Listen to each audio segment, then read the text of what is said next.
Book 3. Change. Chapter 11. Enter the Void. The new Air Nation is in jeopardy. In an effort to force Korra to surrender herself, Zahir ambushed the Northern Air Temple. Tenzin, Bumi, and Kia attempted to hold off the Red Lotus but were injured in battle. The airbenders were unable to escape and everyone was taken captive except Kai. Now Korra and Team Avatar race to the temple hoping to mount a rescue airship. Suin, now wearing chest armor, places an airship figurine on a map as they flew in front of the temple. I say we make our approach from the west, drop down from the airship on cables, ambush these Red Lotus lowlives before they know what hit them. It will never work. That combustion lady will pick us off one by one. Lin spoke, crossing her arms. You have a better idea on how to save the airbenders? Yeah. We come up from the valley, scale the side of the mountain and take them off guard. Lin explained as Tonrak looked at the map. That could work. And give them the high ground? No, if their lavabender spots us, he'll melt the mountainside and us with it. Su sighed as Bolan raised his hand. Wait, I've got it. I'll disguise myself as a lost hiker, and once I'm in the temple, I'll distract the Red Lotus with my bird calls. Whistle caw-caw whistle. That's when you all strike? Bird calls, really? Mako asked, crossing his arms. Well, I haven't noticed you offer any suggestions. It doesn't matter. They turned to see Korra looking out the window before Naruto walked up to wrap his arms around her and rest his head on her shoulder. None of these ideas will work. The second Zahir realizes we're up to something, he'll wipe out the airbenders. And Opal is one of those airbenders. Believe me, I understand what's at stake. Su said as Naruto leaned back before turning her around. And would Zahir let them go if you give yourself up? He does only want anarchy, and destroying the airbenders again could help that. The only plan that will work is for me to give myself up. She said looking up at him. What? Korra, no. We'll figure out another way. I talked it over with Lord Zuko, and I've given it a lot of thought. I have to do this, Korra said, pulling away from Naruto's embrace. You can't expect us to sit by and let Zahir take you, Asami spoke walking over. The world has been out of balance for far too long, it needs the Air Nation back again. I can't let Zahir destroy it and everyone we love. Help me save the airbenders, then you can worry about saving me.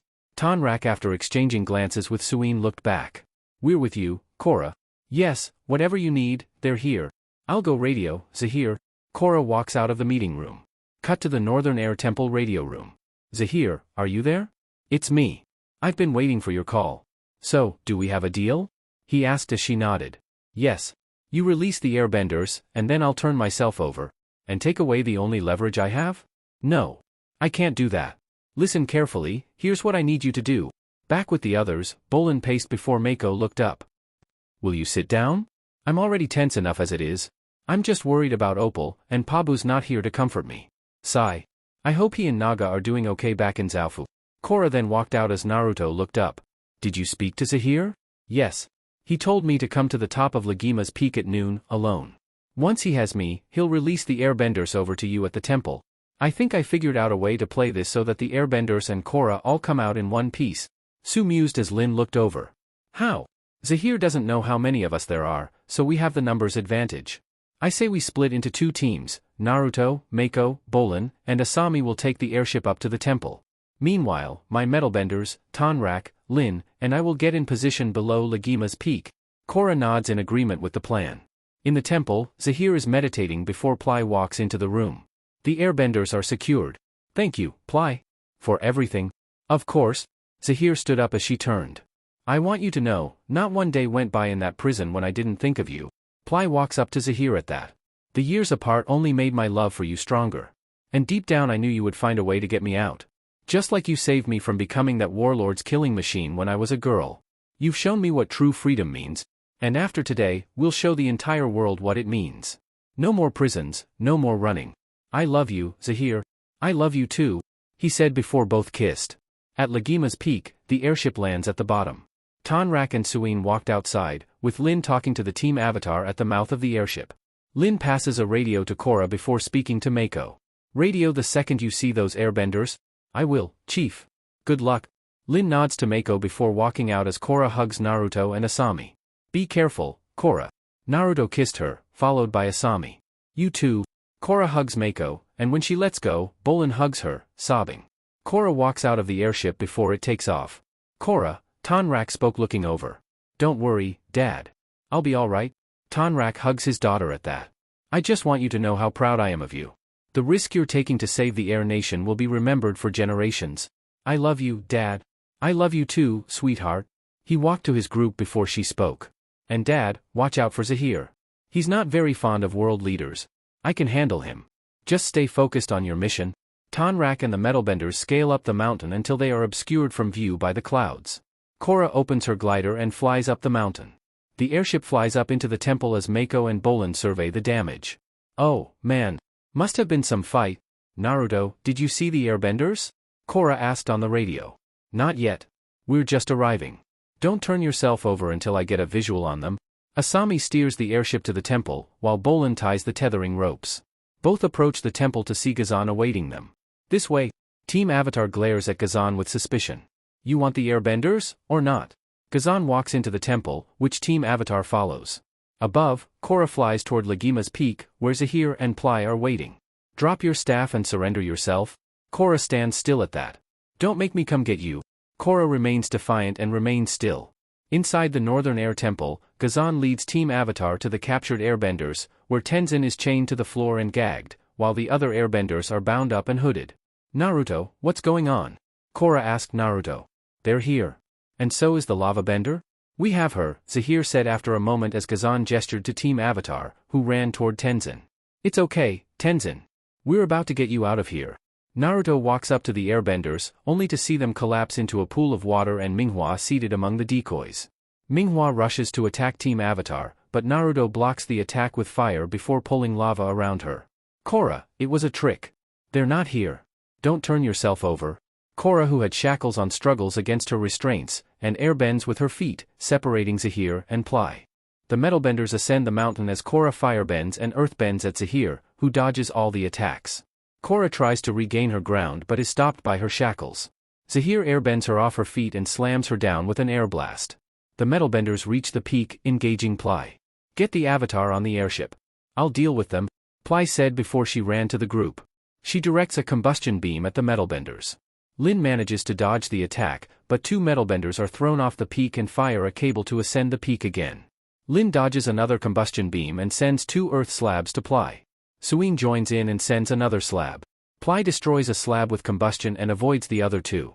Zahir pushes Korra into the airship. Tonrak climbs up the airship and attacks Zahir. Korra dodges the attack and falls off the airship. Tonrak catches Korra with waterbending and throws her towards Zahir, where she sends a point-blank fire kick. Zahir protects himself with airbending but is thrown back. Tonrak cuts the tethering ropes with his water whips, causing the airship to fly off. Nowhere to go, Zahir. Naruto then runs out as Tonrak directs his whips to Zahir. Inside the air temple, Minghua scales the walls, landing next to Gazan. Gazan directs lava to Bolan, who blocks it with an earth column. Mako runs up and firebends, while Asami tends to Tenzin. Where are the airbenders?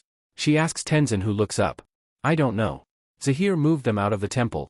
Mako firebends at Minghua, who stops the attack with her water arms. Won't you just bury them already? Gazan leaps forward, lava bending a large portion of the floor, before spreading it across the room. As they exit, Gazan lava bends the exit path. Asami looks on in fear, as she picks Tenzin's shackles with her hairpin. Come on. She punches the hairpin, freeing Tenzin before supporting him. We have to get to the airship? Not gonna happen. The exit's blocked. Bolan bends the tiles beneath, forming a barricade to stop the lava flow before a pillar collapses. Tenzin groans, prompting Mako to run up and support him. Where's Ugi? Gone. All the bison got scared off during the attack. But, I think I know another way out. Bolan, can you get us to that wall? Tenzin asked, pointing to a wall. On it. Bolan bends the wall behind them. Outside, Gazan lava bends the entire exit path before taking over Suin's airship with Minghua. As the airship takes off, a portion of the garden collapses. Inside, the four are escaping to a meditation room. Bolan notices the lava approaching and blocks off the flow. Through there, Tenzin said, looking at the floor. Bolan opens the floorboard and the group enters the tunnel, where Mako firebends to provide some light. Is it just me, or is it, getting really warm in here? Bolan asked before looking back and noticed the approaching lava. Oh, this is not good. He then blocks the lava flow. Let's move it, people. Outside, Ply bombards the metalbenders. Korra kicks a boulder at Zahir while Tonrak whips the water. Naruto ran over and threw fire at Zahir. He airbends away and creates a wind gust to Tonrak. He dodges and waterbends the water to attack Zahir. Korra throws a boulder towards Zahir, but he easily dodges and punches some air gusts to Tonrak until he falls. Korra stands up, creating some earth columns, which the airbender dodges. Resuming his assault, Tonrak bends a stream of water at Zahir, forcing him back. Taking advantage of the respite, Korra earthbends another small column behind Zahir's foot, causing him to stumble backward. With his remaining water supply, Tonrak bends an ice spear on his forearm and attempts to stab Zahir, who dodges his attack and manages to ensnare Tonrak in a small tornado. "Say hello to the Earth Queen for me," Zahir said and threw Tonrak off the cliff. Only for a wire to pull him back over before Naruto threw a boulder at Zahir. Ply directs combustion attacks toward Suin, who dodges the attacks before regrouping with her half-sister, who has already taken cover. "We're pinned down." Lin looked over at that. "I'm gonna draw her fire. You take her out?" Lin. Ply directs combustion beams to the half-sisters, who shield themselves. "I love you," Lin said as she touched her sister's cheek. She runs from the rock and leaps to the terrain. "Come and get me, you third-eyed freak." Lin leaps up the slope to avoid Ply's combustion beam before retaliating with an earth slap. Ply destroys the slab while Suin glances out looking for the right moment. Lin sends 2 earth slabs to Ply, who dodges and retaliates with combustion beams. Lin dodges the attack and bends an earth wall to protect herself from another beam, but is knocked toward the edge. Lin props herself up. While Ply prepares to finish Lin, Suin runs out of her cover and bends her armor toward Ply's head, containing the blast. Zahir turns back in horror, staring at the resulting explosion. Ply. Zahir looks at the fight sadly, while Korra, seizing the moment to distraction, firebends at Zahir. Zahir dodges the attack as Naruto runs over before he flips over and sends an air blast to Naruto, knocking him over the cliff. Naruto. Korra ran over and was hit with an air blast into a rock, knocking her out. Zahir carries Korra and walks to the edge, watching the unmanned airship fly off. Suin and Lin ascend the peak, landing behind Zahir. "It's over, Zahir. Let go of your earthly tether." Zahir took a breath before Lin spoke. "Release the avatar. Enter the void," he said before Su spoke. "This is your last warning. Empty, and become wind." Zahir steps back and falls off the peak. "No.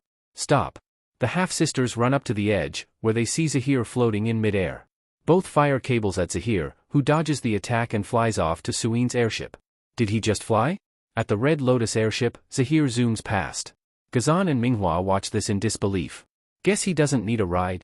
At the mountainside, the group looks for Naruto before seeing him flying up and coming down on the ground into a roll.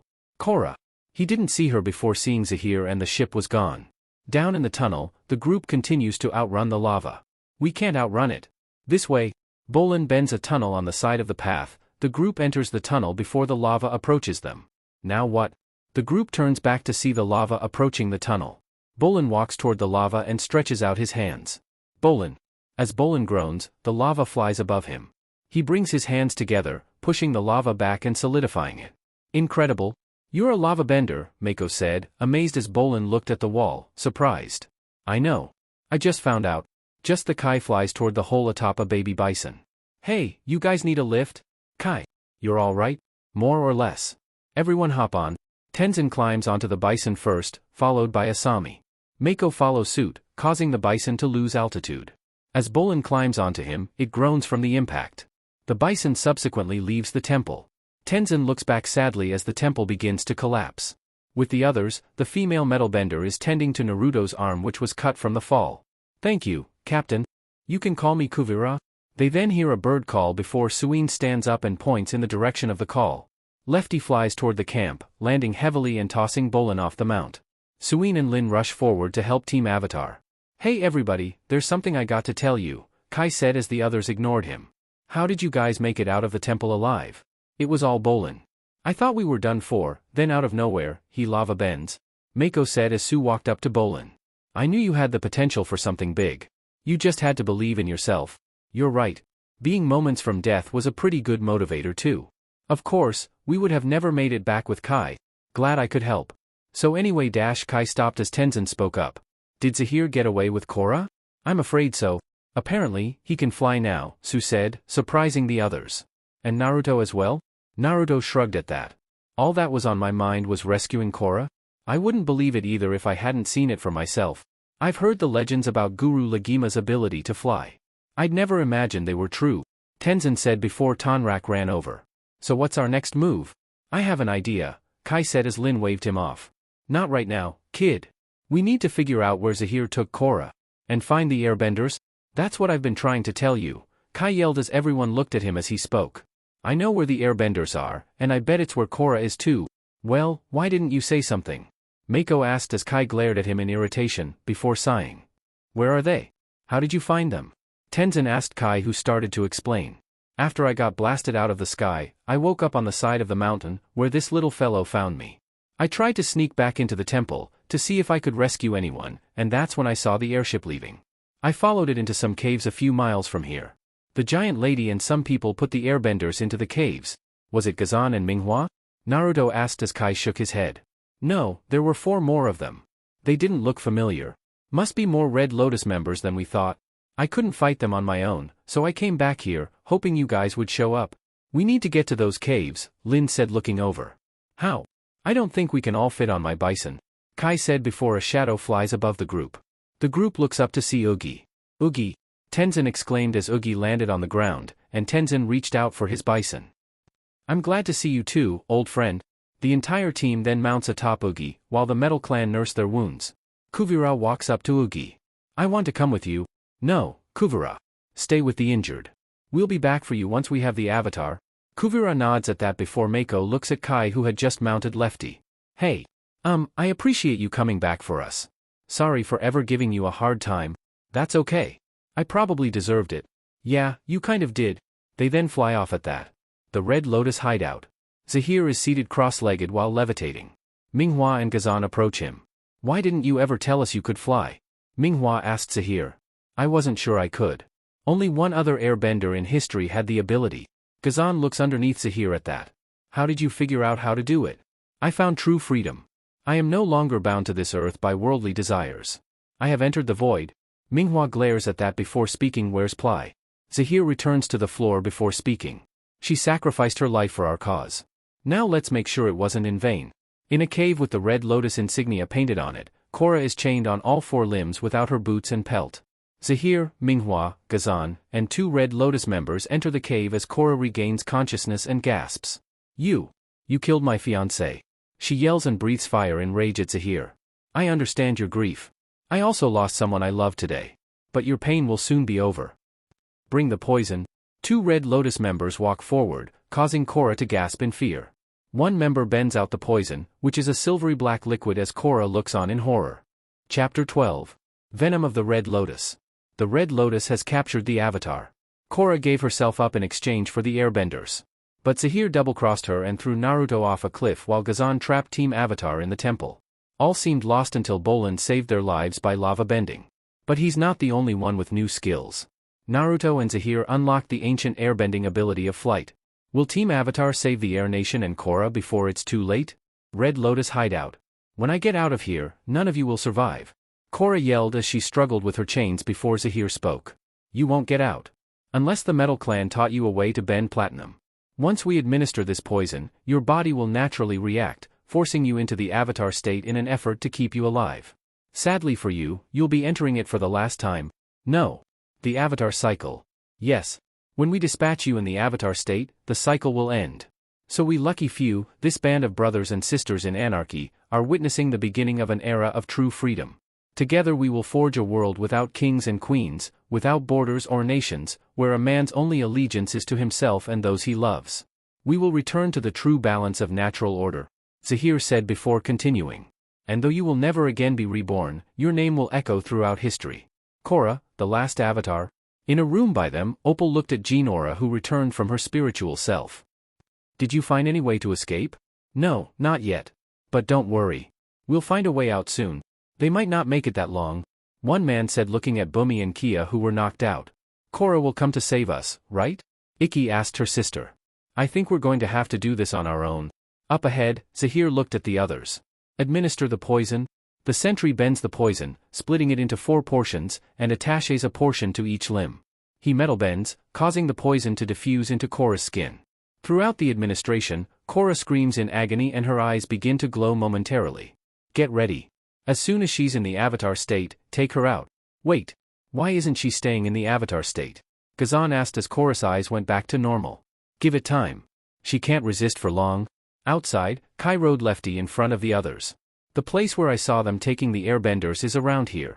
That's gotta be where they took Korra, Mako said, seeing the cave up ahead with statues carved in the mountain. That's it. Down there, Lefty. They landed before Tenzin spoke. Find the airbenders and my family. Don't worry. I'm not coming out without our children and the rest of your people, Su said to him as all but Tenzin ran in. Inside, Korra continues resisting the poison. It's working, Zahir said before Korra started to hallucinate he was a Mon while her uncle took Ghazan's place before turning into Vatu. With the airbenders, the kids started to complain. I'm thirsty. I gotta go pee. Me too, Da said before one man spoke. Hey. Keep it down over there or you're all going to end up like them. Sir, please. Could we just have some water? There are children and a baby here. Pema said as the sentry glanced at his partner, who shrugs before he brings the water to the airbenders. Jinora airbends at the sentry, covering his face with his robes, which causes the keys to fall off. Milo airbends, throwing the keys to Opal, who catches and hides it out of view. Oh, so you just called me over to attack me. Fine. Now nobody gets any water. I don't know how we ended up here in daycare while everyone else gets to watch the avatar being destroyed. I can hold a bowl of poison. Opal unlocks her cuffs and before the sentry can act, he is stabbed in the neck by a kunai as another goes in his partner's head. Mom. Opal said as Suin hugged her. Oh, honey, I'm so glad you're safe. Oh. Me too. Bolan pushes Suin away to hug Opal. Naruto walked out and flicked the blood off his kunai. You guys get everyone out of here. I'll search for Korra, he said as the kunai went back in his vambraces. We're going with you, Mako said walking up. You don't have to search for her. I know exactly where she's being held, Jinora said to them. Up ahead, Zahir saw Korra's eyes staying white as the wind picked up. Now. Destroy the avatar. Minghua sends an ice shard to Korra, who destroys it by breathing fire. Korra struggles and pulls off the chain on her right arm, swinging it towards Zahir, followed by Minghua. Zahir dodged the attack, but Minghua was caught off guard and slammed against a wall, losing her water appendages in the meantime. Ghazan erupts lava toward Korra, who swings the chain around her arm before directing the lava flow with airbending back to Ghazan, causing him to retreat to avoid the lava. Korra rips off the chains on her legs and airbends herself away before propelling herself with firebending to rip off the final chain. She lands in front of Zahir and bends 4 boulders and circles them around her before airbending to push the boulder away. The Red Lotus retreats to avoid the attacks. Korra breathes fire in fury while Naruto, Mako, and Bolan run in. Korra breathes fire towards Zahir, who dodges the attacks and flies out through the open roof. Korra propels fire from her feet and gives chase. We have to help her. Look out. Bolan blocked an attack from Ghazan before Mako looked at Naruto. You help Korra. We got this. Zahir flies out of the cave with Korra giving chase as Naruto follows with his new flying ability. Korra sends 2 boulders towards Zahir who dodges the attacks but is pushed off by Korra. Zahir grabs Korra and tosses her away, only to be caught by Naruto. She looked up as he nodded before grabbing her chain and flew, pulling her with him. Tenzin witnesses the fight as Naruto throws Korra towards Zahir, who follows suit. Korra leaps across columns to regain her ground and circles a pillar, breaking it in the meantime and sending it to Zahir, who dodges the attack. Daddy. Tenzin saw his family run out and up to him. Oh, thank goodness you're all right. Honey, are you okay? Pema asked, looking at him. I'll be fine. Korra slams 2 pillars towards Zahir, who dodges the attack. Naruto flies over to kick Zahir as Korra sends 3 rocks and charges toward him. Inside, Mako firebends Minghua, who dodges the attacks and swings away. Mako chases her while his brother engages Ghazan. Bolan sends 2 rocks at Ghazan, who blocks the attack before using his wall against Bolan. Bolan smashes the attack, but Ghazan hides behind the wall and catches him.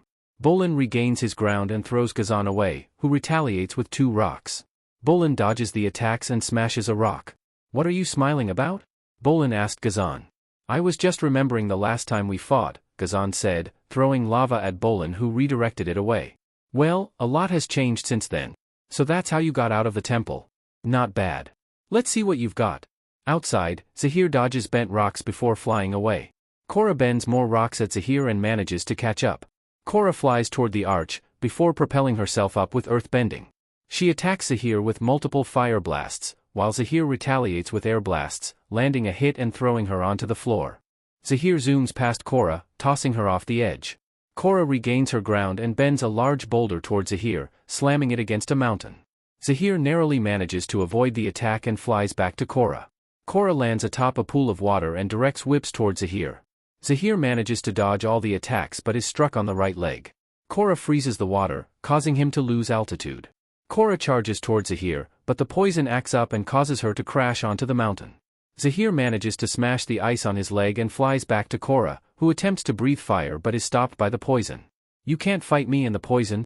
She's not alone. Naruto breathed fire at Zahir, who moved back as Naruto threw rocks at him from the surrounding columns. He then grabbed Korra's chain when it was thrown up and spun, pulling her up. He then threw Korra at Zahir, having him dodge but was hit by the chain.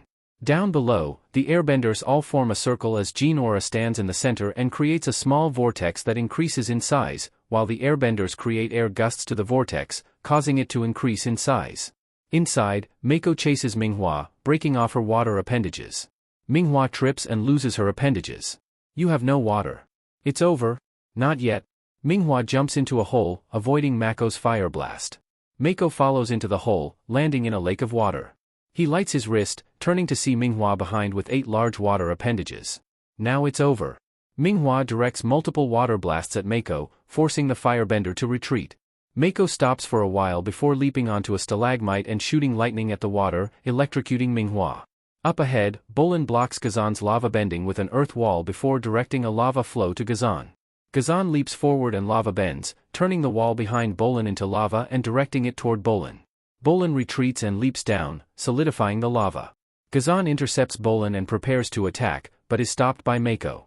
Mako flies toward Gazan, who tries to block Mako but is knocked off by Mako's fire kick. Gazan tries to regain his ground but is constantly knocked back by the brothers. "Give up, Gazan. You can't win.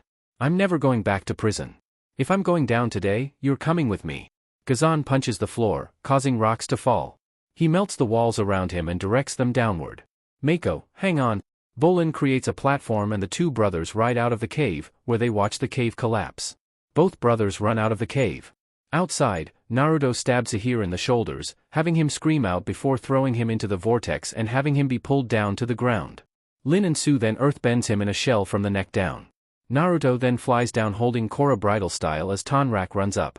"Korra, sweetheart, it's me, Dad. Please hang on." Zahir starts to laugh as Naruto looks up. "What are you laughing about? You're too late. The poison's been in her system too long. The Red Lotus has won." Naruto kicks a rock at him, knocking Zahir out as Su runs up. Suin runs to Korra and holds her by the shoulder and forehead. She metal bends and pulls the poison from Korra's limbs, while everyone looks on, worried. Suin pulls the poison out of Korra's mouth, causing her to cough, before tossing the poison aside. "Naruto? You're alive," Korra said, waking up as Naruto smiled. "I'm here for you. I'm never going to let you go." 2 weeks later, Air Temple Island, Naruto, and Korra's room.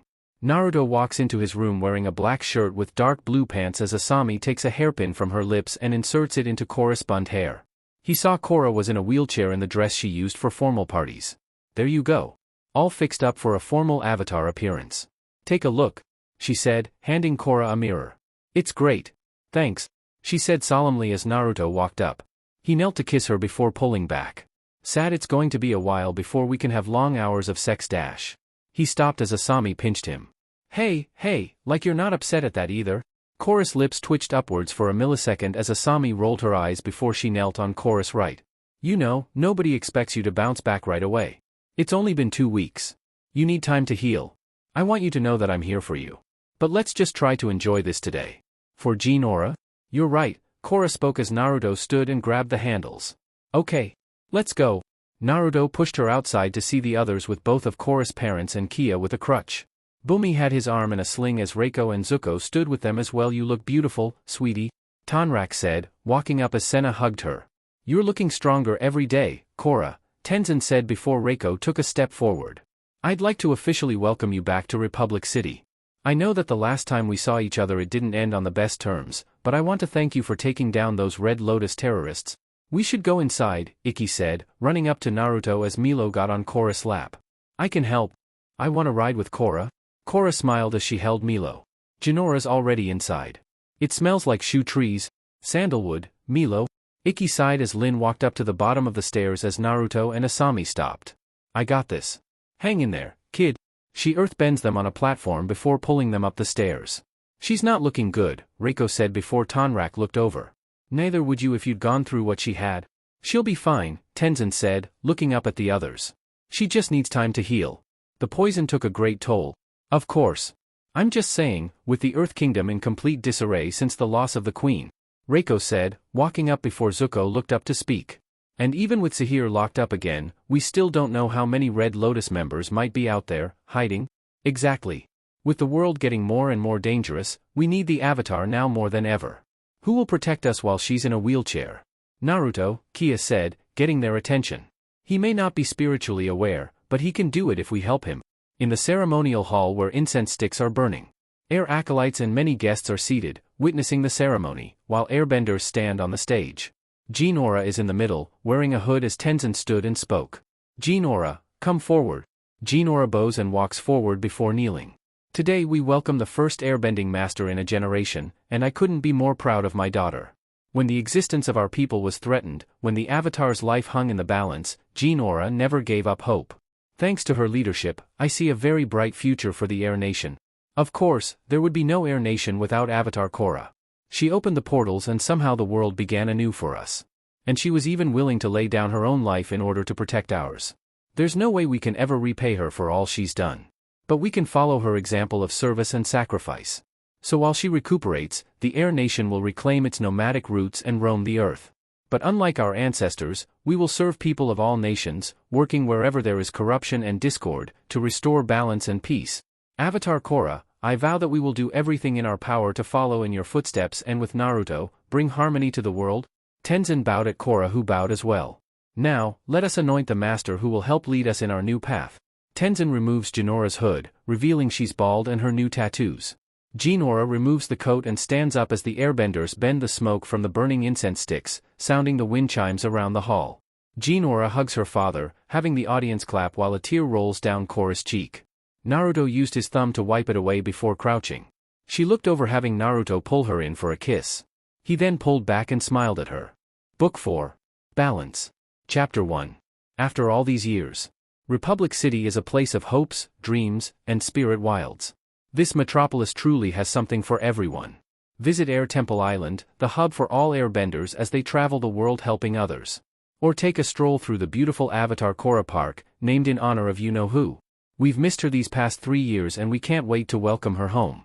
Get well soon, Korra. And of course, you'll want to see our most unique attraction, the Spirit Wilds. Here spirits and people live harmoniously together. Yes Sari, this town is truly on the up and up. Come be a part of the action in Republic City. Republic City, 3 years later. And of course, my biggest thanks goes to Asami Sato and Future Industries. She brought our old central terminal into the modern era. Reiko said to Asami, who had her long hair in a low ponytail wearing a red shirt and black skirt. Naruto's in the crowd in front beside Tenzin and his family. Naruto's hair is shorter and spikier and he's wearing his task force armor. Tenzin has his youngest on his shoulder who has black hair. Tenzin's wearing a red bodysuit with gray under the arms. All 3 of his older kids are wearing the same bodysuit. Jinora's hair grows back though she has the front cut to show her tattoo. Ikki's hair is mid-back though she still has her buns, and Milo has very short black hair and is picking his nose with a bored look. Ladies and gentlemen, the world is entering a new age of peace and prosperity. Soon, Prince Wu will take his rightful place on the Earth Kingdom throne. Naruto looked at the young man in a green suit posing with the cameras as Mako, hair combed back, stood beside him in a black suit. And thanks to our updated rail system, Republic City and the Earth Kingdom will be united like never before. Asami cuts the ribbon for the building, having the crowd cheer. Later, as she talked to a reporter, Wu walked over. Hey there, Asami, right? Great train house. Maybe you can give me a personal tour sometime, what do you say? I do like the idea of putting you on a train and sending you far, far away. She sighed as the reporter left. That's funny. I like funny dames. Maybe I should introduce myself. I'm Prince Wu, the future king. Yeah? I'm aware of who you are. I'm Asami Uzumaki. Prince Wu, President Reiko has some really important king stuff to talk to you about. Mako spoke as he and Naruto walked up. Now? Fine. Wu left sighing as Asami looked at Mako. How can you stand being his bodyguard? Well, I just remind myself that once he's on the throne, I go back to being a detective. Mako sighed, hands on his hips. And that works? I also go home and smash my head into the wall for an hour. You know, just to get the stress out. It's good to see you, Mako. It's been too long, she said as Naruto looked over. Have you heard from Bolan lately? I haven't talked to him for a while, but he's coming in a few days for the coronation. And Beifong told me that Korra is getting in tonight, Mako said as Asami smiled. I can't wait to see her. It's gonna be weird having the old team Avatar back in the city after all these years. I've got a feeling to say roll credits, Naruto thought before walking up the stairs where Reiko, Tenzin, and Lin were talking to Wu. After your coronation, the United Forces will escort you to Ba Sing Se. Right, about that. Are we all positive that the Earth Kingdom is safe enough for me to return? Wu asked the group. I don't have to remind everyone what happened to my great-aunt 3 years ago. He asked as he pretended to choke before regaining his composure and bowed slightly. May she rest in peace. Prince Wu, I assure you Kuvira has the Earth Kingdom pretty much stabilized at this point, Reiko said as Wu glanced over. Define pretty much? Well, the roving bandits have mostly been dispersed, Naruto spoke up as he stretched, showing a ring tattoo on his left ring finger. Mostly. Don't worry kid.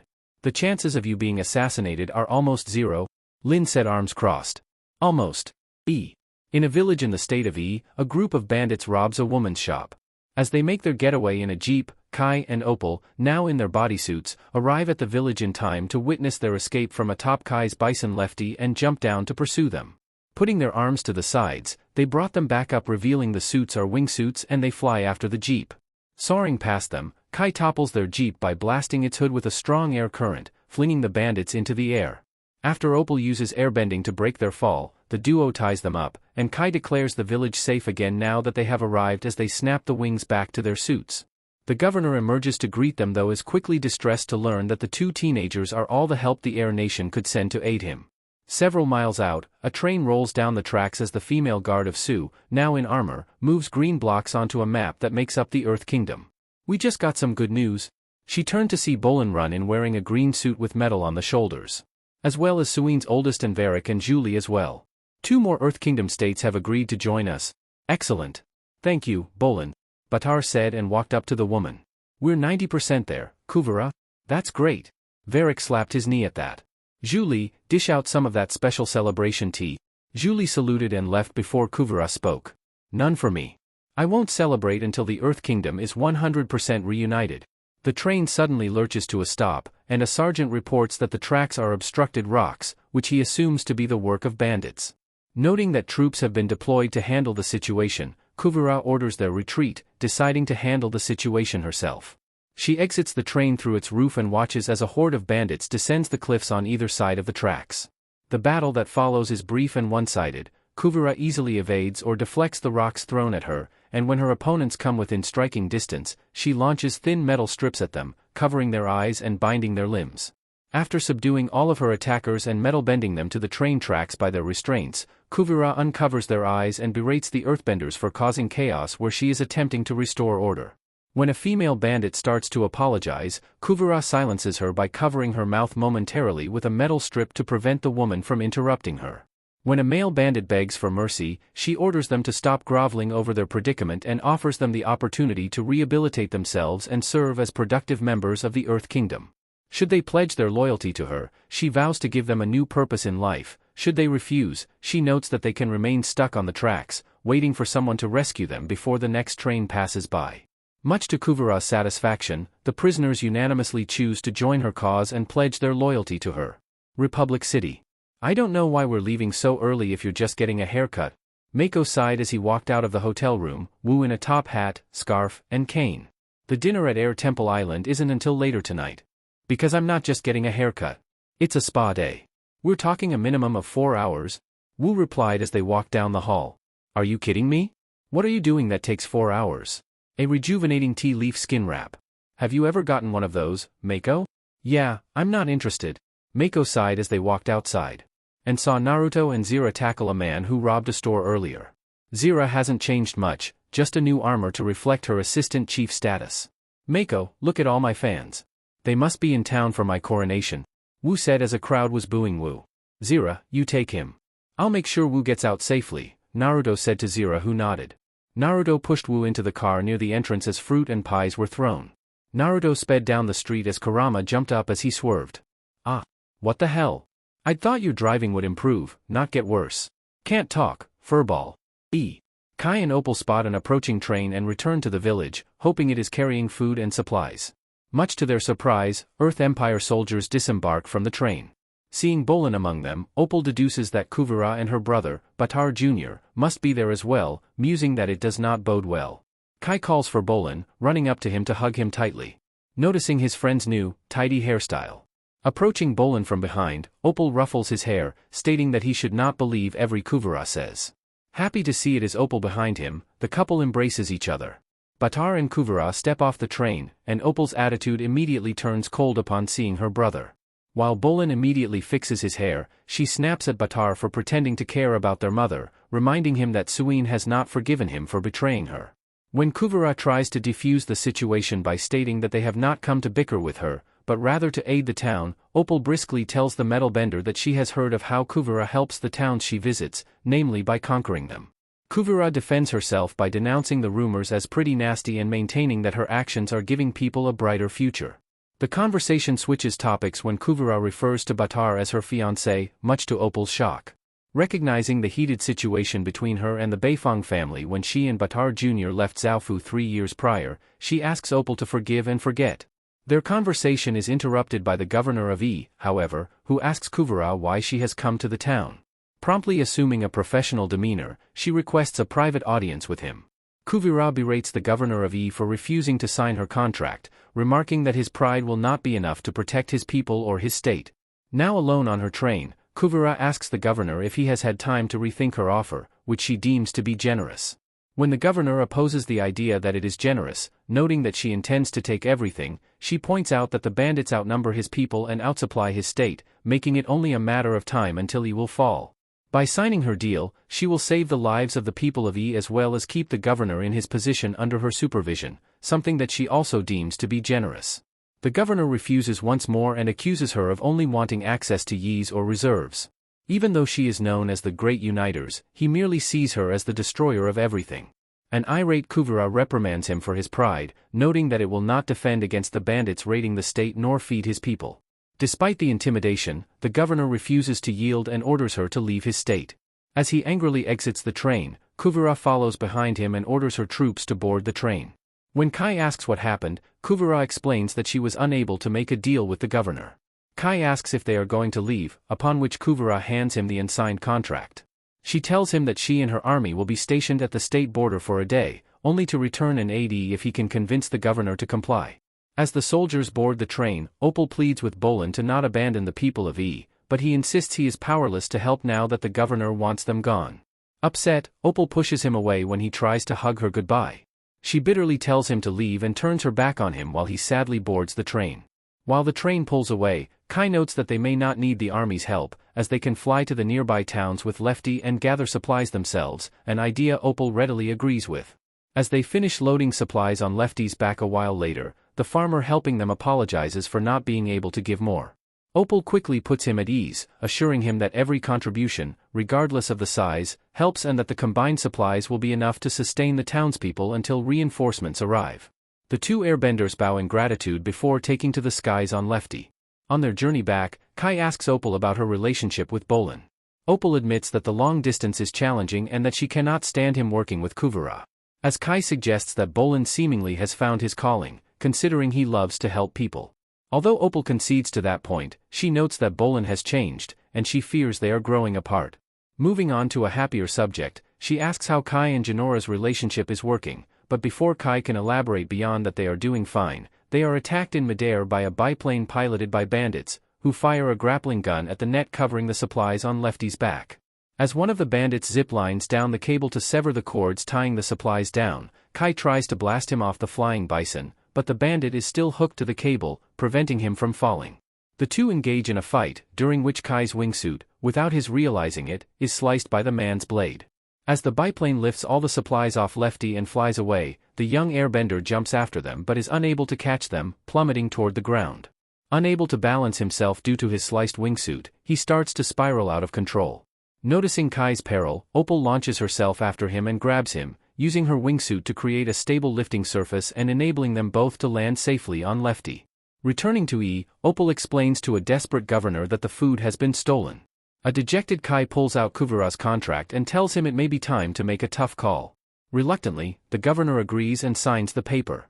Handing it back to Kai, he bitterly tells him to tell Kuvira to save his people. When Kai tries to cheer him up by telling him he made the right decision, the governor wonders if he ever really had a choice. Later, Kuvura's army occupies the village and distributes food to the hungry citizens. They even allowed several jubilant children to play in their mecha suits. Kuvura publicly declares to be under her army's full protection, a statement that is met with enthusiastic cheering from the citizens. Turning to the governor, she demands that he pledge his loyalty to her, lest he lose his position. Glaring at her with a deep bitterness, he complies and proclaims his loyalty. As Kuvura's banner unfurls over the village gate, Bolan, handing out supplies to the throng of people around him, spots Opal in the crowd and smiles happily. However, she sadly turns her gaze away from him and disappears into the crowd, leaving a saddened Bolan to continue handing out supplies. Evening, Air Temple Island. When Korra gets here, I bet she's not even gonna know who I am. Milo said with a grin as Ikki turned. Why is that? Because Milo the boy has turned into Milo the man. Right, you're completely unrecognizable. Naruto walked in wearing black pants and ruffled Milo's head with his left arm. And revealed he had Korra's and Asami's names tattooed on his upper back with vines wrapping around them. Ugh. This coronation cannot come soon enough. He turned to see Mako talking to Lin. I can't wait to go back to being a detective. Right? Yeah, about that. What? I don't know how to tell you this. You're going to Ba Sing Se with the prince? Lin said, shocking Mako. No. I tried to get you out of it, but it's over my head. Wu personally asked Reiko. He said he doesn't know what he'd do without you. This can't be happening. Mako groaned, pinching the bridge of his nose. I'm not even an Earth Kingdom citizen. I work for the Republic City Police Department. Not anymore. You're just a pawn in Reiko's diplomatic game. You can try talking to him, but I don't think he's going to let you quit. There's a Southern Water Tribe ship pulling up to the dock. Another airbender walked in on that. Korra. Naruto put on a sleeveless shirt and walked out with the group as Zira, in tight pants and a black shirt, walked out of the room. They get down to see the ship docking before Naga runs out and tackles Naruto. Easy girl, I missed you too. He pushed her off as Tonrak walked up to Tenzin. Tonrak, it's good to have you back in the city, and everyone is excited to see the Avatar again. What do you mean? Isn't Korra already here? Tonrak asked in surprise. No, we thought she was coming with you, Naruto said walking up. Korra left the South Pole 6 months ago. He replied to his son-in-law. She's written me letters. She said she was here in Republic City. I assure you, your daughter's not here, Tenzin said as Tonrak looked over. Then where is she? Unknown location warehouse. In a warehouse, a crowd cheered at a cage where an earthbender woman in a green fight outfit that bears her hard midriff stood opposite Korra, who was also in similar attire, hand tape, and a bob cut. Korra is struck several times by flying stones and knocked backward off her feet. Korra gets up and taunts her opponent. Is that all you got? Her opponent keeps attacking her and an agitated Korra attempts to strike back with little success. After an intense exchange of earthbending between the two, the earthbender battling Korra launches herself to the top of the wall and bends a rock Korra shot at her straight back, sending her tumbling into the far wall. For a moment, Korra struggles to rise before collapsing to the ground, unable to get back up. The triumphant earthbender raises her arms victoriously as the crowd above cheers. We have a winner. Later, Korra was taking her hand tape off in the bleachers before a wad of cash down. Here, for your lackluster participation?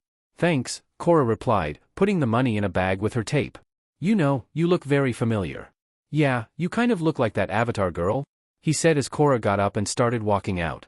I get that a lot. Whatever happened to her anyway? I wouldn't know, she replied, slinging the bag over her left shoulder.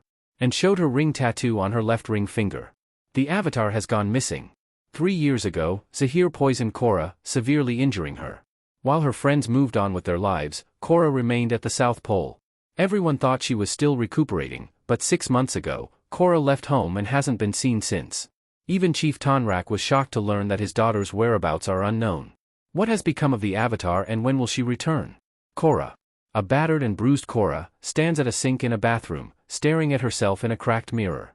Opening the faucet, she bends the water to her elbow to heal a wound she sustained. Hurry up there. She stops to look back at the door to the restroom she's in as a man yelled. Come on, I have an emergency situation. She stopped and walked out at that and walked past the man. Knock yourself out. Lost in thought with her eyes trained on the floor, Korra walks on the street and barely avoids being run over by a Satomobile, diving out of the way at the last second. She stumbles to a nearby alley and leans on the wall to steady herself. Breathing heavily while clutching her head, she notices someone standing at the end of the alleyway. Focusing on the individual, she discovers that it resembles herself as she appeared during her battle with Zahir. she's in the avatar state and dressed in her old water tribe clothes, with a length of broken chain wrapped around her right arm. Huh? You again? Korra attacked with fire before her other self dodged and wrapped the chain around her ankle to pull Korra to the ground. The other Korra then wrapped the chain around Korra's hand and walked up before Korra glared. Leave me alone. Korra throws fire at herself before blinking as her other self disappears. What's wrong with her? One civilian asked as several stopped. Young lady, are you alright? Can I take you to a doctor? No, I don't need any help, Korra said before standing. As she walked, she remembered leaving Air Temple Island after Jinora's anointment ceremony. Flashback. Air Temple Island, a few hours later. Now don't take this the wrong way, but I can't wait for you to leave, Bolan said to Korra, who was in her water tribe outfit on a ship with Naruto, Tenzin, and Jinora. How else is she supposed to take that but the wrong way? Mako asked as he and Asami walked up. I mean, because I've never had a pen pal before. I'm going to write you so many letters, and just to get the ball rolling, here. Bolan handed Korra an envelope. Spoiler alert. Pabu and I already miss you. Thanks, that's sweet. I'll come after working on some stuff at the office, Asami said to her. We do have a wedding to plan. Now I don't want you to worry about a thing while you're gone. Your recovery should be your #1 concern, Tenzin said, placing a hand on her shoulder. Jinora, the airbenders, and I have everything under control. Southern Air Tribe Palace, 3 weeks later. Naruto in bed held a struggling Korra to his chest as she sweated, dreaming of her fight with Zahir. She then woke up in a gasp. Naruto held her before standing as he held her bridal style and walked to the wheelchair. Later, Naruto sat beside her outside while she was in a robe before Senna walked out. Can't sleep again? She asked as Korra stayed silent. Honey, your father and I have tried to give you as much space as you've needed, but we're worried. You're not sleeping. You're barely eating. We don't want to push you, but it's been 3 weeks. Will you please go see Katara? All right. I'll go. You're going to get through this. Oh, I love you so much. The next day, Naruto sat on a couch with Asami as Korra was in a healing pool nude as Katara was healing her. The poison did a lot of internal damage. Can you fix it? Korra asked Katara, who sighed. I can help guide your healing process, but whether you get better or not is up to you. I know what it's like to go through a traumatic experience, and I promise you, if you dedicate yourself to getting better, you'll recover stronger than ever. That's what I want, more than anything. Korra sighed as Katara stopped. Then try something for me. Concentrate on your big toe. Visualize it moving. Breathe. Naruto crouched as he walked over and saw her big toe move. Did you see that? It worked. Sometime later, Korra was at parallel bars with Naga and the others. The mind can be a powerful ally or your greatest enemy, Katara said as Naruto opened his mouth before Asami looked over the magazine she was holding. Shut up. Now, I want you to try taking a step. Korra struggled to move her left leg only to get a flash of the poison going in her body and fell. Ah. Ugh. You're okay. Your body thinks it's still in danger, but you're safe here. Use your mind to overcome the pain. Try again. I'm done for today, she said as Naruto sighed and helped her up. 6 months passed as Korra was sitting in a wheelchair at the bars. She contemplated what her friends are doing since she's been at the South Pole and Asami needed to go back as Naruto strayed. Whenever you're ready, she looked up at Katara. What's the point? We've been at this for almost 6 months and I can barely take a couple of steps without collapsing. Naruto sighed as he walked up. Because you're still fixated on what happened, you gotta get past that. I know you're frustrated, but dash. Of course I'm frustrated. A crazy man poisoned me, and now I can't dress or cook for myself or do anything for myself, and this whole time my friends have been off helping the world while I'm stuck here, and you can't even heal me, she said, directing the last part at Katara. That came out wrong. Feel better though? Naruto asked, crouching down. You've barely said a word after waking up from the attack. It's not healthy keeping it bottled in. I am trying to understand why this happened to me. But nothing makes any sense. I'm tired, Naruto. I'm so tired. Korra, I know you feel alone right now, but you're not the first avatar who's had to overcome great suffering. Can you imagine how much pain Aang felt when he learned that his entire culture was taken from him? Katara asked as she walked up. That must have been so awful. But he never let it destroy his spirit. He chose to find meaning in his suffering, and eventually found peace. And what am I gonna find if I get through this? Korra asked as Naruto walked to the end of the bars with Naga. I don't know, but won't it be interesting to find out? Korra got up from the bars and held on as she stood. Close your eyes. Visualize yourself walking over to Naruto and Naga. Can you see it? Yes. Korra nodded as she closed her eyes and then took a breath. Now, take that first step. Korra then took a step, then walked over to Naga and Naruto. Before stopping, he hugged Naruto as Naga leaned and wrapped her head around them. Flashback end. Korra stopped as a small white puppy panting. "Where'd you come from, little cutie?" The dog then turned to growl as Korra saw her other self. "You can see her, too? If you can see her, too, maybe I'm not going crazy." The puppy chased the other Korra away before looking back and barked. "How'd you do that? You want me to follow you? Alright, let's see what I find." Flashback. Southern Tribe Compound. Tenzin landed at the compound that housed Korra before said avatar ran up for a hug. "It's so good to see you. How have you been, Korra? You look great." "I feel great. Come on. I want to show you how much better I'm doing." Later, at the firebending trial mat, Korra, dressed in battle gear, stands opposite three other firebenders. Tenzin, Naruto and Katara stand on a viewing platform behind the dueling mat, observing. As the firebenders take their positions, Korra attacks, sending multiple blasts of fire toward her opponents with both her hands and feet, which they easily block. "Attack. I can take it." The firebenders pause momentarily, the bender in the center glancing over his shoulder at the man on his right, who shrugs. They promptly attack, their quick, furious blows smooth and easy as she approaches her opponents. Cutting through a blast of attacking fire with her hands in the same manner as she did in her firebending trial, she emerges on the other side and is immediately beset by another vision, Zahir zooming down from the gray sky directly toward her. Debilitated, she falters as the firebenders, unaware, continue their attack. She blindly throws weak strands of fire toward nothing in particular before being finally blown off her feet, coming to rest face down on the mat, exhausted. Tenzin, seeing her collapse, rushes out to stop the fight. "Okay, the sparring match is over," Naruto said, walking up to help his fiancée up. "I thought I was ready. There is no shame in taking the time you need to make a full recovery. Being the Avatar can wait," Tenzin said as he walked up. "But what about the Earth Kingdom? I hear it's still a mess out there. The situation has been stabilizing since Kuvara took charge. But that should be me out there fixing things, not her." Korra sighed as Tenzin nodded. "I know you want to help, but trust me, everyone has this under control. I just think you need to dash. If you say, 'Be patient,' I swear I'm gonna water smack you in the mouth." Korra interrupted him. "No, I was going to say you need to not worry about the future. Be grateful for where you are now and the progress you've made." Later, Naruto and Korra are laying on the bed with him having his arm around her. "I'll be leaving tomorrow to check up on the force. I'll be back when the next ship leaves for the wedding," Naruto said as Korra laid on his chest, breast squishing against his chest. "I'll miss you." "Miss the sex is more like it." He chuckled before she pinched his chest. 2 months later, Naruto in a suit stood opposite of Korra and Asami, both in white dresses. They said their vows before kissing, having the crowd cheer. 1 year before present, South Pole Palace. Korra was at the table messing with her food. "Everything all right, sweetie?" Korra looked up to see her mother, who spoke. "There's something I need to tell you both." "What is it?" "I want to go back to Republic City." "Are you sure?" Senna asked. "I know I'm not 100% yet, but I feel like I've hit a wall. I need to be where the action is, where my friends are.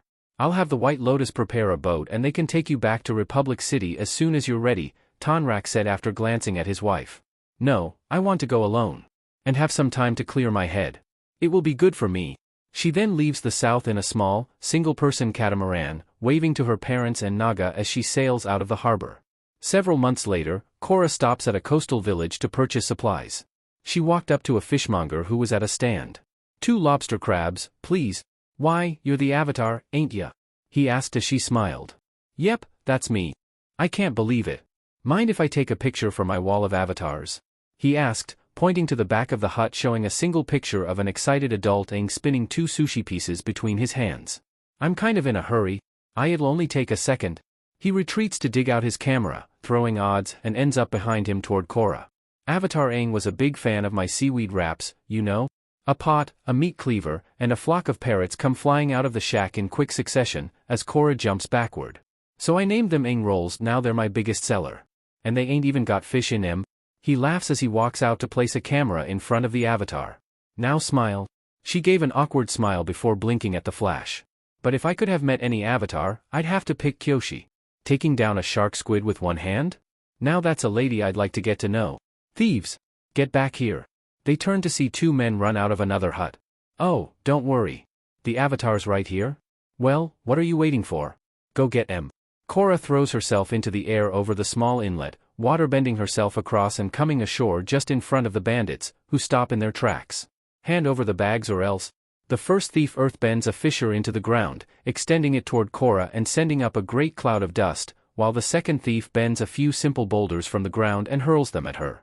Korra avoids the fissures but rolls face first right into the flying rocks. She falls to the ground, holding her head which is pounding from the impact, as the thieves run past her to freedom. Opening her eyes, she sees the vendor from across the way standing over her, assessing her, while the fishmonger rushes up to her, meat cleaver in hand, panting. You sure she's the Avatar? A few weeks later, Republic City Harbor. Korra sailed through the fog before seeing the city. As she rounds Air Temple Island, the fog suddenly burns off, revealing a lone figure standing on a pinnacle of rock jutting from the water near the cliffside, eyes glowing. Korra gasps, as she looks at the dark Korra with the moon behind, thin eyebrows furrowed and her mouth bent into an angry frown, her hair fluttering in the light breeze. Korra started to sweat before she closes her eyes and steers the boat in the opposite direction. Earth Kingdom. Korra standing on a small dock next to her boat. Her dress has changed from her Water Tribe outfit to that of an Earth Kingdom commoner, save for her armband, which she removes and tosses into the water. She moves her hands to her head, taking her hair in her hands and bundling it at the back of her head. Holding the bundle with her left hand, she takes up a knife and puts it up against her hair. For a moment, she hesitates. But in one stroke, she pulls the blade through her hair with a hint of regret on her face, sending tiny strands of hair fluttering through the air around her, her new bob haircut coming to rest just above her shoulders. Spirit Portal. Inside the spirit world, Korra steps through the portal and walks up to the Tree of Time, surrounded by friendly spirits, dominates the landscape around it from its perch. Korra walks in and sits down within the tree's central void, meditating in silence, her heavy overcoat folded next to her. A tiny tan-yellow spirit, with leaves growing like ears from the top of its head, peers over the lip of the entrance. Realizing who is within, it smiles and calls to its many companions floating outside. Everyone, come here. It's the Avatar. You sure? Another asked. I don't sense any Rava energy around her. Besides, she's not dressed like the Avatar. Doesn't the Avatar have ponytails? Do you mind? I'm trying to concentrate here. Korra spoke, opening one eye before closing it again. And, yes, I am the Avatar. I'm just wearing different clothes and I cut my hair. See, I told you guys it was her. The spirits all came in at that. How come you've been away so long? I was hurt pretty bad a while ago, and lost touch with my Avatar spirit. No wonder I couldn't feel Rava's energy. One spirit said from their spot. I came to the Tree of Time hoping to reconnect with Rava and turn on the Avatar state again. But it's not working. The last time I was here I saw all sorts of visions. Now I don't see anything. Maybe we can help you get better? A spirit said as Korra sighed and stood to leave. I'm sorry, but for years people have been saying they can help me get better. Nothing's worked. I need to figure this out on my own. During her travels, Korra writes to her parents to keep them from worrying about her.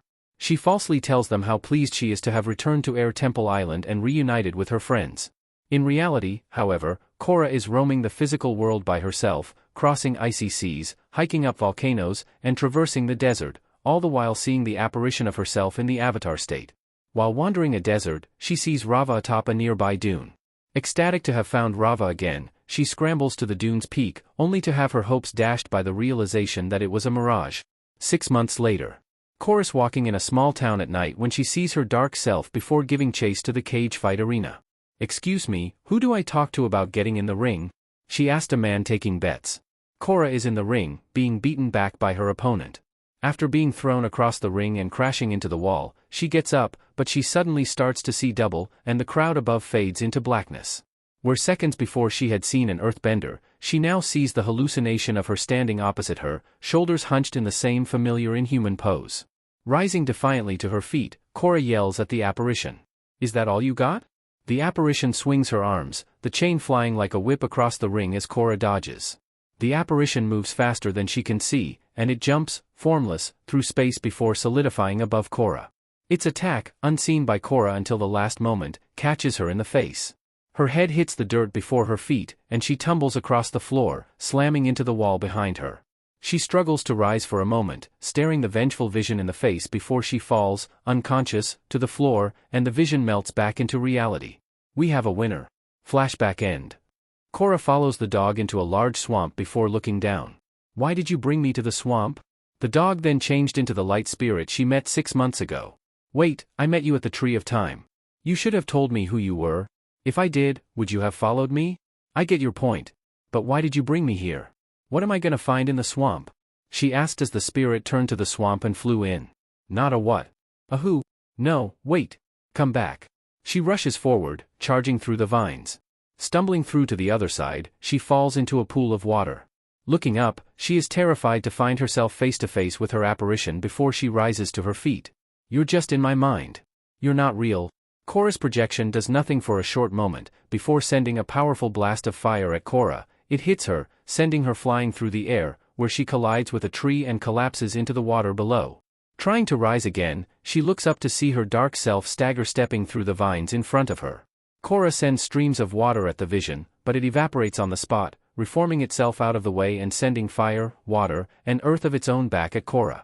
Korra, dodging the water and fire, is hit head-on by the earth and flies backward again, tumbling into a hole.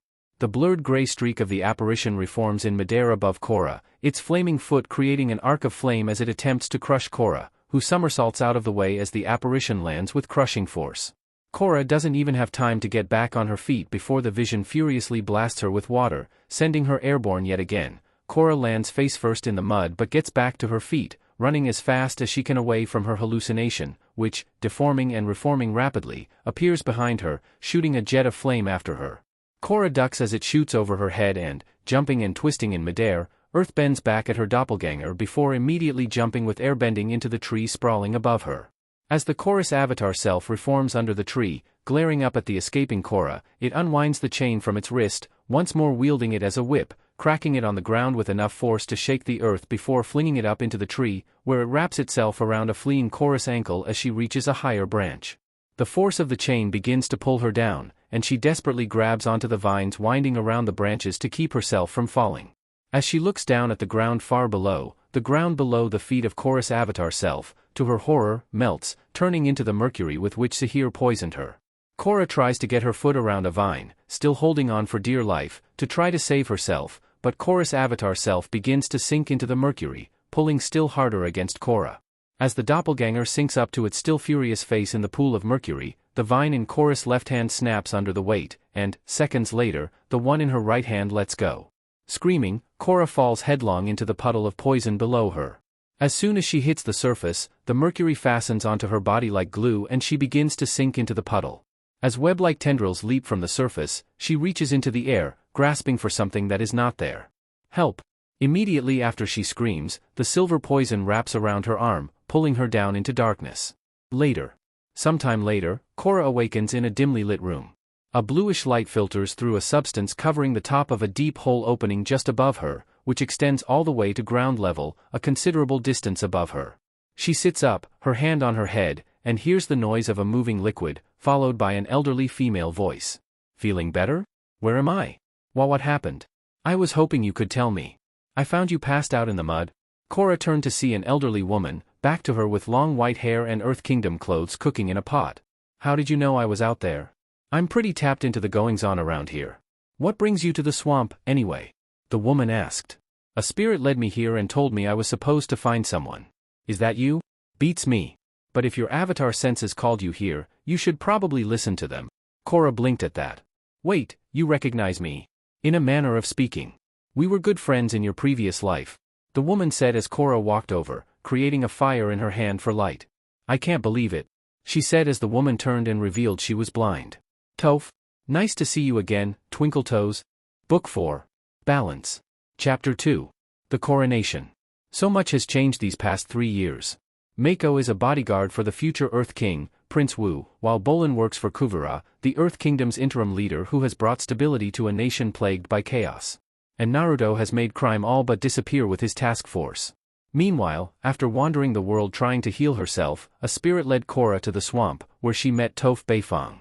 Will this earthbending master be the key to Korra regaining her avatar mojo? Republic City Hall. So then the crowds gathered, all excited to see my coronation, when all of a sudden, these boulders came rolling through. And guess what pops out of them? Earthbender dames. Wu said to Mako as the two stood outside of City Hall. These gals start banging the boulders like drums and sing the song of my royal lineage. It's the most dynamite 6-hour show you've ever seen in your life. Shouldn't you be getting ready to? I don't know. Rule the whole nation? Mako sighed as the prince smiled. Now.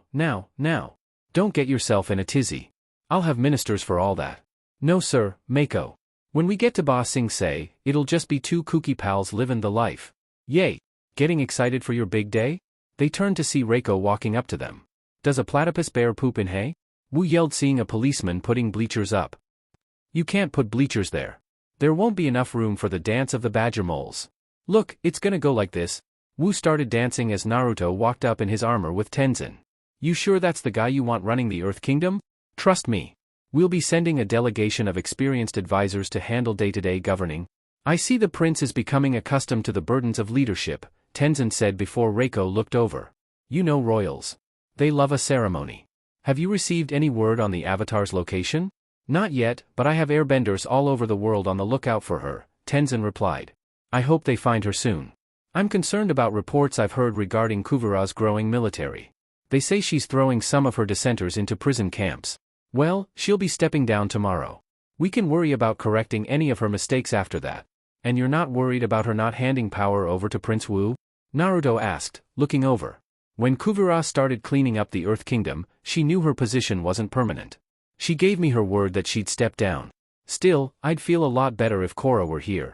Swamp. You've gotta help me get back into Avatar fighting shape. I'm getting my butt kicked by losers all over the Earth Kingdom. Korra said to Toph, who was sitting on a boulder, hair in a large bun. The world needs me. Get over yourself. The world doesn't need you one bit. But while I've been the Avatar, I've stopped some really bad people from doing some really bad things. Korra bit back as Toph took a sip of her drink. Listen, when I was chief of police of Republic City, I worked my butt off busting criminals. But did that make crime disappear? Nope. My husband pretty much has dash. Korra dodged a rock at that. If there's one thing I learned on the beat, it's that the names change, but the street stays the same. So, basically, you're saying that everything I've ever accomplished has been pointless. Korra sighed as Toph went to her teapot. And I thought Beifong was grumpy. I'm the original Beifong. So, you're not gonna train me? Korra asked the earthbender. Well, I was planning on soaking my feet in mud for a few weeks. But I can't stand you being so pathetic and getting your butt kicked all the time. Alright. I guess I can help. Korra smiled as she went for a hug. Thank you. And hit a boulder before falling as the boulder sank back into the ground. Nah. If you want to hug something, go hug a tree. We're here to work. Republic City. Hello, Republic City. Bolan said as he ran into the hotel with Batar and Kuvura. Bolan is back. And saw Eska with longer hair and Desna. And Eska's also here? I see you have replaced me with a new girlfriend, Eska said walking over as she saw Kuvura looking over papers. Well done. She seems very threatening. Oh, no. That's Kuvura. She's kind of my boss. Girlfriend. Same thing. She said before a man walked up to her. I'm afraid there's been a mistake, Your Eminence. We have you and your brother booked in the same room, with only one bed. It's no mistake. Desna sleeps in the tub, Eska replied before they left. Never thought I'd be allowed back in the Republic City 4 elements. Reiko must have turned purple when Kuvura made him pardon me of my alleged crimes. Varric said, dropping luggage with Julie. You're an upstanding citizen again, sir. Upstanding is right. And don't forget to fill the extra bag with as many of those little soaps as you can grab. Love the lavender scent, Varric said as Julie saluted. Bolan turned to see Mako walking up. They trade some mock punches before hugging each other. Look at you. My little brother got all important. I know, right? I see myself in the mirror sometimes, and I think I'm in trouble before I realize it's only me. So, what's it like working for Kuvura? From what I've heard, she's pretty harsh. Mako asked, glancing at Kuvura. No. I mean, she can be tough, sure, but we're turning around the Earth Kingdom like you wouldn't believe. Do you remember how bad Grandma's neighborhood in Ba Sing Se was? All that's completely changed. I mean, we are really helping people. But what have you been up to? Fighting crime? Busting triads? Chasing the ladies, Mako style? Bolan asked, grinning. Well, I've been working for Wu. And, yeah.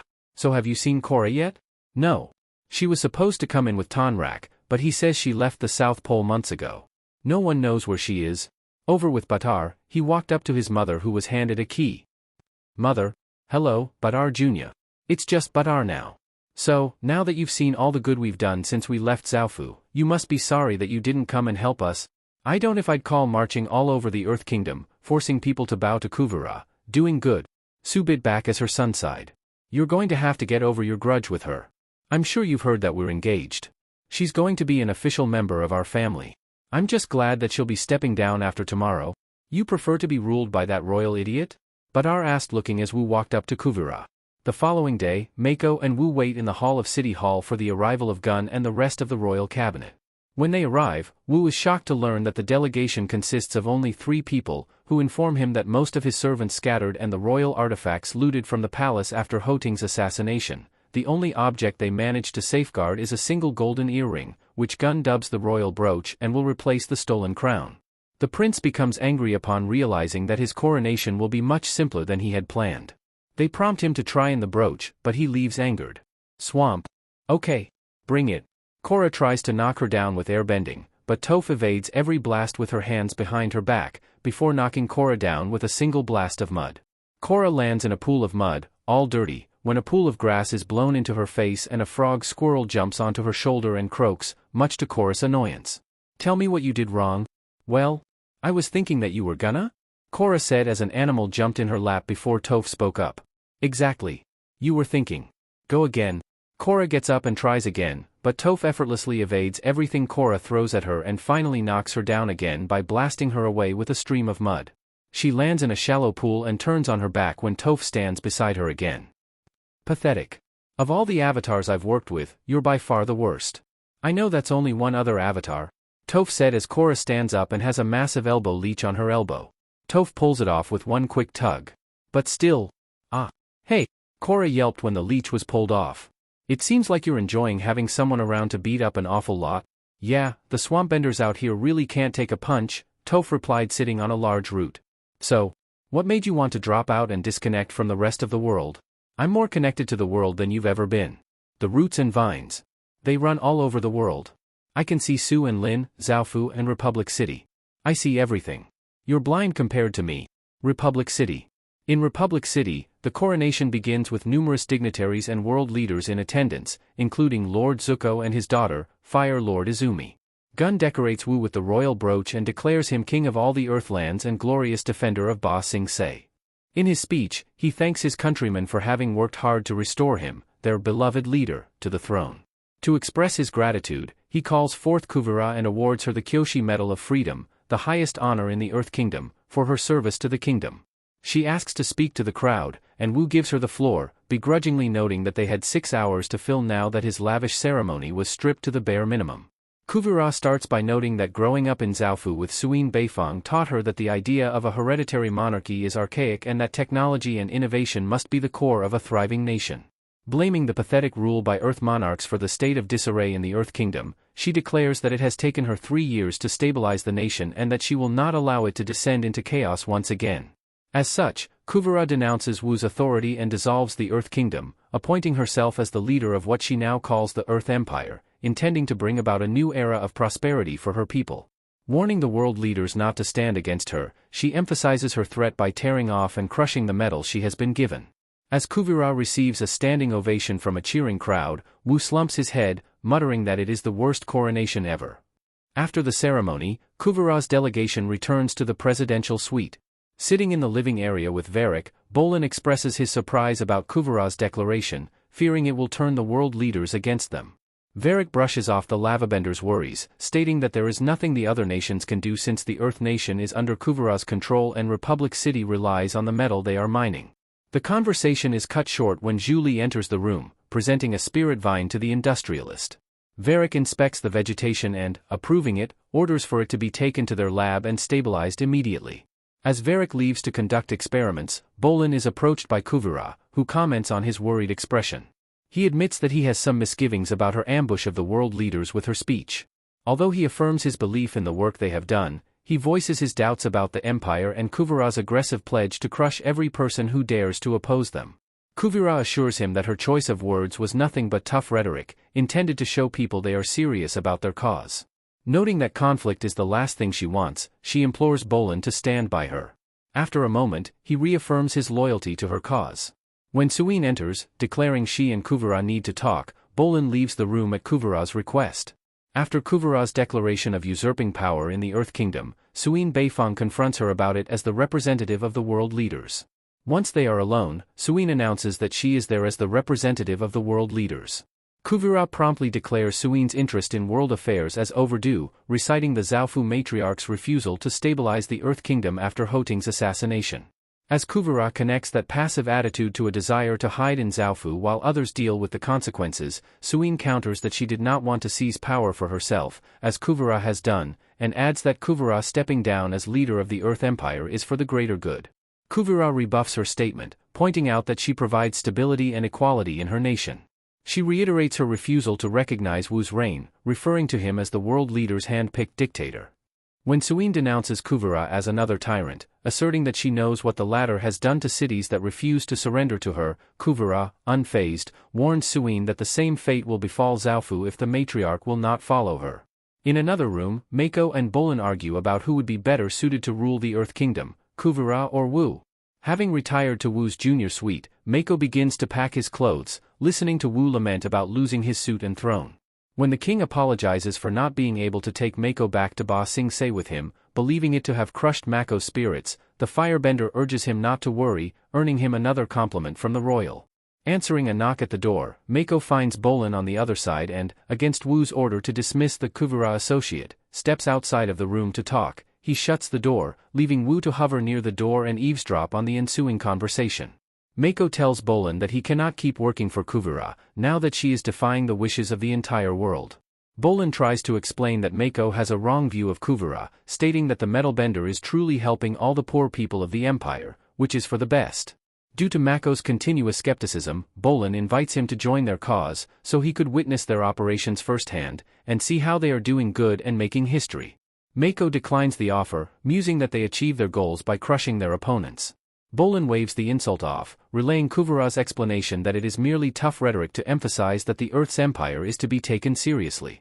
He defends Kuvira by drawing a parallel between the metalbender and Kora. They are both hard to deal with though passionate about their beliefs. Mako, annoyed by the comparison, plainly labels Kuvira as an oppressive and controlling dictator, prompting Bolan to retaliate by asking Mako if Wu will be a better leader than Kuvira. Although forced to agree with Bolan, Mako continues to refuse to join Kuvira, frustrating Bolan, who blames his brother for wasting his time as a glorified butler. Irritated, Mako mock apologizes for his unwillingness to work for a glorious emperor in her military dictatorship. Storming off, Bolan yells that he will return to Kuvira's train to bring freedom wherever they go while Mako stays behind to lick the king's boots. Re-entering the room, Mako expresses his shock over his confrontation with Bolan. Wu gives his condolences and offers to cheer him up by taking him to the Little Ba Sing Se fashion mall, where he intends to treat his bodyguard to a smoothie, an offer Mako passively accepts. Swamp. That was terrible? Korra said as the two walked. Huh. Maybe for you. I had a great time. I never realized how much I missed tormenting the Avatar. I wish you were putting up more of a fight. But it was still fun. You were tossing me around like a rag doll all day long. Korra deadpanned as Toph sat down for a second. I know. And I'm an old lady. Imagine me in my prime. Haha.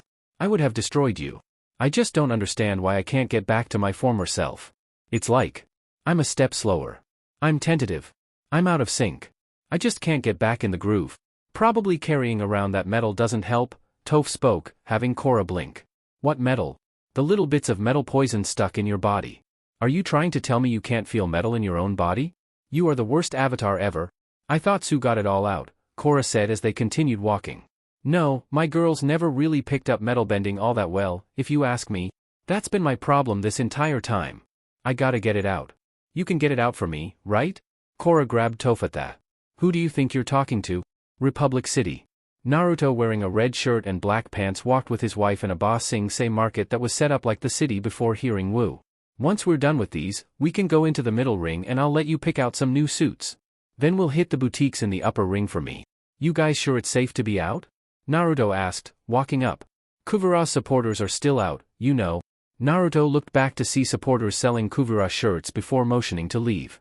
I'll make sure Wu doesn't do anything and see you later, Naruto said to Asami, who nodded before leaving. See you at home? The three went to an elevator and to the top floor where a restaurant stood that looked like the palace. It's destiny. Look where we are, Mako? The royal palace. They went inside and saw a small throne to take pictures of where a boy was sitting. The throne. Out of my way. Hey, it's my birthday. It's my coronation day. You'll have another birthday next year, but I'll never have this day back again. Sigh, this is why I never deal with royals. Naruto sighed as he and Mako walked up to Wu. Okay, you're losing it. This is the worst day of my life. Why? Mako sighed before looking up. Do you want to be the king? I mean, Kuvira might be a power-crazed dictator, but at least she spent the last few years working hard to make the Earth Kingdom somewhat better. If you were an Earth Kingdom citizen, do you think you're the kind of person you want as your king? What have you ever done for your people? He asked as Wu looked up before continuing. I'm sorry. That was out of line? No. You're right. No one ever talked to me like that before. I guess I'm just a joke who got what he deserved. Then remember this, Naruto said, getting their attention. Others search for what they can take. A true king searches for what he can give. Swamp. Okay. If you want me to bend out this metal, you need to relax, Toph said to Korra, who is lying on a bed. I am relaxed. Huh? Seriously? Your body is like a twisted tree trunk.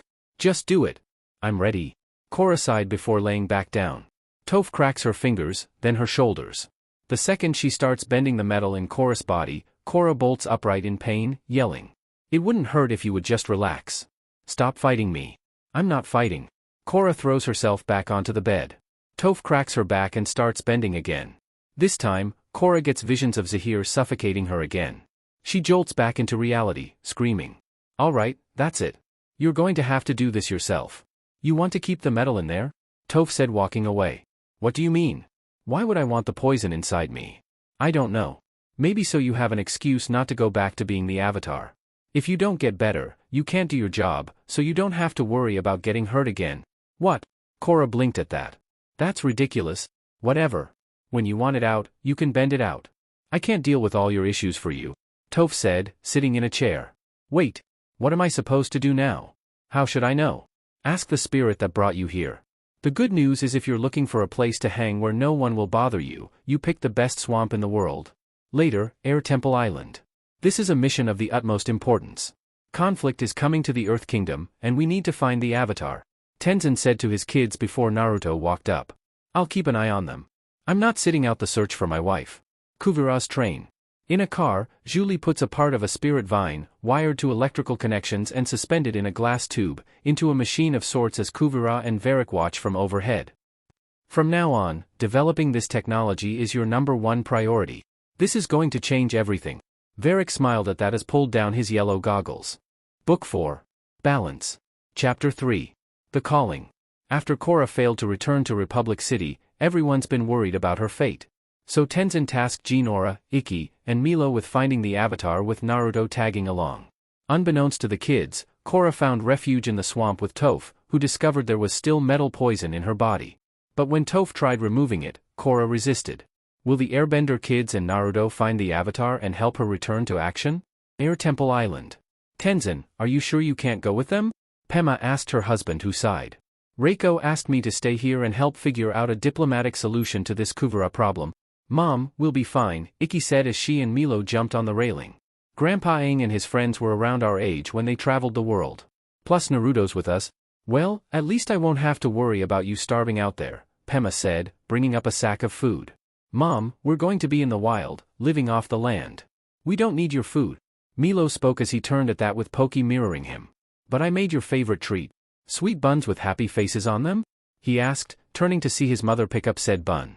Well, I guess we're not officially on the road yet. He took it and frowned at the messed up face on it. Ah, this one is smudged. I can't eat this. You know, sometimes, things get smudged in the wild. Later, they're packing Jinora's bison pepper before hugging their parents goodbye. Were you able to get a read on Korra yet? Tenzin asked Jinora, who shook her head. No, but once we're further out, I'll be able to hone in on her spiritual energy. We should be able to find her within a few days. Good luck, and be careful. Remember, Naruto's in charge, Tenzin said as they all got on Pepper. I answer to no man. Milo. Now, let's move out, soldiers. Jinora sighed as she snapped the reins. Pepper, yip yip. All of them then flew off at that. Later Mountain Stupa. Pepper lands on a circular structure on a mountain with a dome building in the middle and square pillars around the edge. Finally. I've been holding my pee for an hour. Milo jumped off and ran behind one of the pillars as Naruto jumped down to stretch. If you get through to Korra, tell her I said hi. Naruto turned to see Ikki talking to Jinora, who was trying to meditate.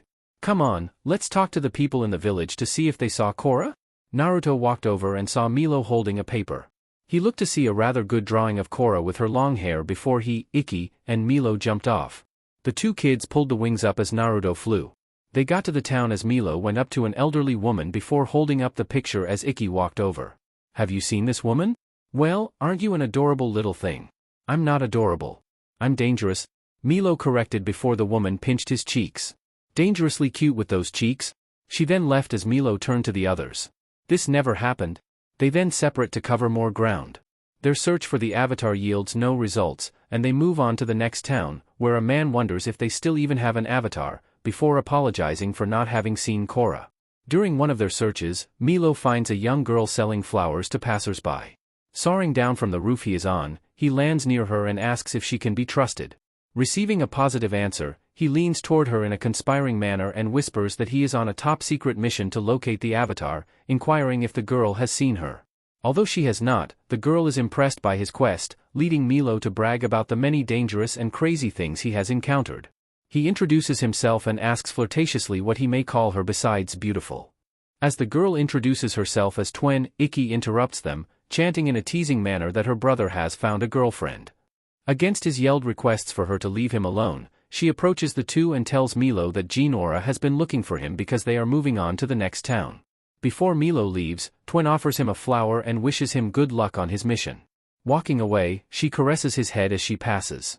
Milo momentarily stares after her with a love-struck expression before rounding on his sister, accusing her of chasing away the love of his life. Fish Town. Milo was walking on a dock before looking at a hut. Naruto, Jinora, Ikki. It's Korra. Where? Milo pointed at a picture of Korra beside the adult Aang's picture. It's just a photo of Korra, Jinora said as Milo nodded. At least it's something? Pretty neat, huh? The vendor smiled. She came here about 6 months ago? Looks like someone just drummed up a good old-fashioned lead, Milo smirked before turning to the man. Then where did she go? Oh, I don't know, but she wasn't looking too good. Ikki, this is all your fault, Milo said to his sister who blinked. What? I didn't do anything. Exactly, you need to start pulling your weight. That goes for you too, so-called leader. Milo walked away after having the trio sigh before Ikki spoke. Remember when he used to be so nice and sweet? Swamp. Korra stretched as she walked up to Toph who was laying on a log whistling. So, what's the plan for today? You're looking at it. But we didn't do anything yesterday or the day before that. Korra sighed, sitting down herself. I know. Tell me the story about how you taught Aang to earthbend. What's there to tell? I threw some rocks at the avatar, he got all whiny, and Sokka fell in a hole. I thought there'd be more to it than that. What about the time you guys took down the Fire Lord? That must have been epic. Oh, yeah. It was hot, I was on a blimp, and I think a giant turtle showed up. Wow, what a day. Okay, you're terrible at telling stories, Korra sighed as she started to tap her foot. You're terrible at listening to them, Toph yelled before earthbending a rock under Korra's foot to have her stop tapping. Quit making all that racket. If you're so antsy to do something, why don't you go and collect some mushrooms for dinner? You got it. Korra stood and walked away. Take the path till you see the boulder with a hole in it. Then go to your left. Oh, and make sure you get the big, slimy ones. They're the tastiest? As Korra walks through the foggy swamp, she experiences visions of her past enemies, Amon, Analek, Zahir, and the Red Lotus, poisoning her. Debilitated by the visions, she stumbles and falls to the ground in fear. She screams and frantically looks around though finds herself mentally back in the swamp. Despite being able to calm herself, she cannot bring herself to move out of the stream of water has run into during her hallucinations. The others. In a clearing, Naruto flew up and saw the swamp before landing beside Jinora. Only thing I can see is a large swamp. Could Korra be there? Ikki asked as Naruto shrugged. Might as well check.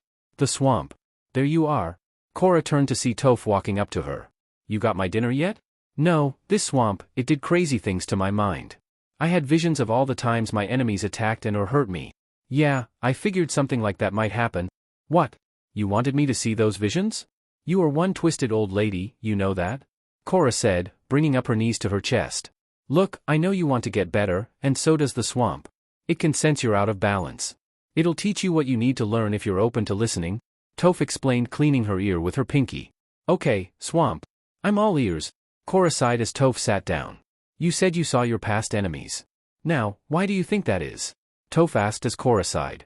I don't know, because they've made me and a lot of other people suffer. Sounds like you're carrying around your former enemies, the same way you're still carrying around that metal poison, Toph said as Korra looked over. Have you ever considered maybe you could learn something from them? Sounds like the swamp's messing with your mind too, Korra said as Toph looked down from her higher spot. My mind is just fine, thank you. Listen, what did Amon want? Equality for all. Analek? He brought back the spirits. And Zahir believed in freedom? I guess, Korra sighed leaning back. The problem was, those guys were totally out of balance, and they took their ideologies too far. Okay, fine. But that doesn't explain why they keep haunting me. Because you need to face your fears, Toph spoke, putting her hands on her lap. You can't expect to deal with future enemies if you're still fighting the old ones. Maybe you're right, but how am I supposed to move on? Boy, you avatars sure need a lot of hand-holding. Get up. Toph stood at that, having Korra follow suit. We're going to the banyan grove tree. Later, they got to the large tree in the middle and looked at the sunset. It's beautiful. The roots of the banyan grove tree spread out for miles in every direction, connecting this whole swamp. Your problem is you've been disconnected for too long, disconnected from the people who love you and disconnected from yourself. Korra walked to a root and touched it before seeing the others who were in the swamp. A few minutes later, the group got to the tree before the kids flew over to hug her. Oh, we missed you so much, Korra, Ikki said as she smiled. I missed you so much too. She looked up to see Naruto before running after to hug him. Missed you too, Korra? He said, pulling back to run his hand through her hair. How did you find me all the way out here? Jinora sensed your energy, Naruto said before Toph walked up. I am so sorry. This is Milo, Jinora, Ikki, Aang, and Katara's grandchildren, Korra said as Toph looked at the kids. Your grandpa was a real pain in my butt. Wait a minute, cranky, old, blind. You must be Toph. Milo spoke, having Toph chuckle. Oh, I like this one. And this is my husband, Naruto, Korra said as Naruto waved. You need to come home, Korra. Kuvira is taking over the Earth Kingdom, Jinora said, turning before Ikki continued. You have to stop her. I don't know. I'm not the avatar I used to be. I even have a harder time going into the avatar state. Come on, Korra. Naruto put his hands on her face and had her stare at him. They would need the avatar? I'll be there to help you. Later, the group is in Toph's home as Korra stares at a fire. Alright, I'm ready. I'm not bending it out of you. You got to do this on your own? Toph said as Korra turned, took a firmer stance and slowly exhaled. Close your eyes. Clear your mind. And don't freak out like last time. Now, focus your energy. Find the metal. Let it move through your body. Korra starts to bend the metal inside her, but as she gets the visions of Zahir suffocating her again, she loses her concentration and breaks her stance. That fight is over. Release the fear. Korra gets back in her stance, exhales, and starts bending the poison again. Tiny droplets of mercury come out of her arms and she moves them down the length of her arms to form a larger drop in front of her. She repeats the process one more time, removing the last of the poison from her body. Toph bends two hemispheres around it, locking the poison inside. Well done, Korra. Korra's eyes shoot open, revealing the brilliant white glow of the avatar state as Milo grinned. The avatar is back in business. I feel so much lighter, Korra said before turning to Toph. Thank you so much for helping me. I'd like to give you a hug now if that's okay with you. Alright. You earned it? Toph reluctantly said, having Korra hug her. Later, the group got on Pepper and got ready to leave. Bye, Toph. Bye, see you later. It was so nice to meet you. Naruto waved at that before Ikki spoke. We're gonna miss you. Finally, some peace and quiet, Toph said with a smile before walking back into the tree grove. Chapter 4. Enemy at the Gates. After 3 years, Kuvira has united the former Earth Kingdom states under her new Earth Empire banner. But one holdout remains, Zaofu. During that same time, Asami rebuilt the company her father created and helped redesign the city's infrastructure. And most recently, the Airbender kids and Naruto found the Avatar. Korra rid herself of the residual poison in her body and is ready to return to action. Zaofu. We have an emergency? Suin riding on a train in the tunnels heard a guard speak through the speakers. I'll contact President Reiko, Batar said, walking to her and his sons as they stopped to see airships, tanks, and mechas coming towards the city. He'll send the united forces? Call whomever you want, but they'll never make it in time. Kuvira's already here, and she brought her entire army. On Kuvira's train, Batar Jr. expresses his excitement over finally uniting the Earth Empire. Kuvira tempers him, however, reminding him that securing his hometown will not be like every other city. Batar Jr. bitterly denounces Zaofu as his hometown and declares his readiness to conquer the city by force. Kuvira shoots down the idea of a hostile takeover, explaining that, with the eyes of the world on them, they will need to find a diplomatic solution. She intends to entrust Bolan with that task, reasoning that Suin trusts him and will listen to what he has to say. Chorus group. Are you sure we should be going to Zaofu? Jinora asked as they flew on Pepper. Dad wanted us to bring you back to Republic City. If Kuvura's heading to Zaofu, so am I. She needs to know that the Avatar is back. The world needs to know. Hoo-hoo. Avatar fight. This is going to be awesome. Korra smiled as Milo yelled. Milo, there's not gonna be a fight. She was a captain in Sue's guard. I think she can be reasoned with. What? No fight. Milo blinked at that. Why did we go through all that trouble to save you if you're not going to beat someone up? I got a reason, Naruto muttered beside his wife. But there are kids present. He smiled as she elbowed him. Kuvura's train. Varric looked at a mover camera and blinked as it started filming. Julie, is this thing on? We're rolling, sir. Okay. Varric leaned up from that and continued. I'm Varric of Varric Industries International, and this is Spirit Vine Experiment 3-02. He smiled and took a step back to reveal the train's walls were lined with spirit vines in tubes. Hand me the thing. Julie walked up with a lab coat and goggles on, holding one before giving it to him. He struggles at the weight before he waddles over to the machine behind him and places the tube in the machine as Julie checks an electrical connection in the wiring on the floor. In this stasis capsule is a preserved spirit vine sample weighing approximately 2 joules. Julie casts a glance at the camera as Varric walks to the right side of the machine and pulls a lever. As he walks back toward the camera, the machine begins to hum, and the vine in the capsule is enveloped by electric pulses of purplish power. I have postulated that these spirit vines are a form of pure energy that's unstable in what we call typical Earth conditions. This machine should transfer the energy from the vine into a battery using electrical currents, reverse magnetic polarity, and a little-known phenomenon I call the Vari effect. Varric moves to observe his machine. The vine crackles with energy, a high-pitched hum permeating the room, then a separate glass tube above it begins glowing with the same purplish light. It's working. It's registering 5 Varrics of power. He trails as the glow brightens. Now 7 Varrics. As soon as the words leave his mouth, the power conduit leading to the glowing battery overloads, and bolts of energy begin to arc along its surface as Varric stares at it, dumbstruck. The energy dial suddenly shoots to the top of the scale. The light bulbs on the side of the machine shatter as alarms sound. Whoa! What is this? What's going on? The hum of the machine rises in pitch, and a sudden arc of energy flares from the machine, knocking Julie against the wall with a cry. Varric dives away from the machine as the camera falls onto its side. Varric yells, climbing toward the camera. Julie shut it down. There are too many Varrics. Julie runs to the machine and pulls the lever down only for nothing to happen as the energy grows before shooting out the back of the car, destroying it. The vehicle bounced as the energy stopped and Julie slid out before grabbing the floor. Sir? Varric ran to grab her and started to pull her up. You're too heavy. You know, you could stand to lose a few joules. I think you're just weak, sir. Pull harder. Varric yelled as he pulled up, having them fall back in the car with her on top of him. Varric, you saved me. Of course I saved you. I can't clean this place up by myself. Grab a broom. They stood as Kuvira and Badar Jr. ran in. What happened? Were we attacked? No, we were spirit-vined, but don't worry. I'm putting the kibosh on this project, Varric said before Kuvira narrowed her eyes. No, you're not. Do you realize what we can do with this kind of power? Yes, I do. And that's why we've got to put an end to it. What if it fell into the wrong hands? Since when does that matter to you? Badar asked, crossing his arms as Varric started turning everything off. I know. It's not like me, right? Usually, I look at a project like this, and all I think is, wow, I can make a ton of money off this. But recently, I've been having these strange feelings inside. It's like I'm concerned with others. And there's this nagging voice in my head constantly telling me what's right from wrong, Varric said as Julie walked up. I believe that voice is your conscience, sir. Well, I'm the other voice in your head, and I'm telling you, you will continue this project, Kuvira said, hands behind her back. Sorry, no. I just really got to stand my ground on this one. He stopped as Kuvira metal bends the metal on his suit and floated him to the outside. Whoa! Now there's a voice in my head telling me to drop you on the tracks. Should I listen? No, no. Head voices are liars.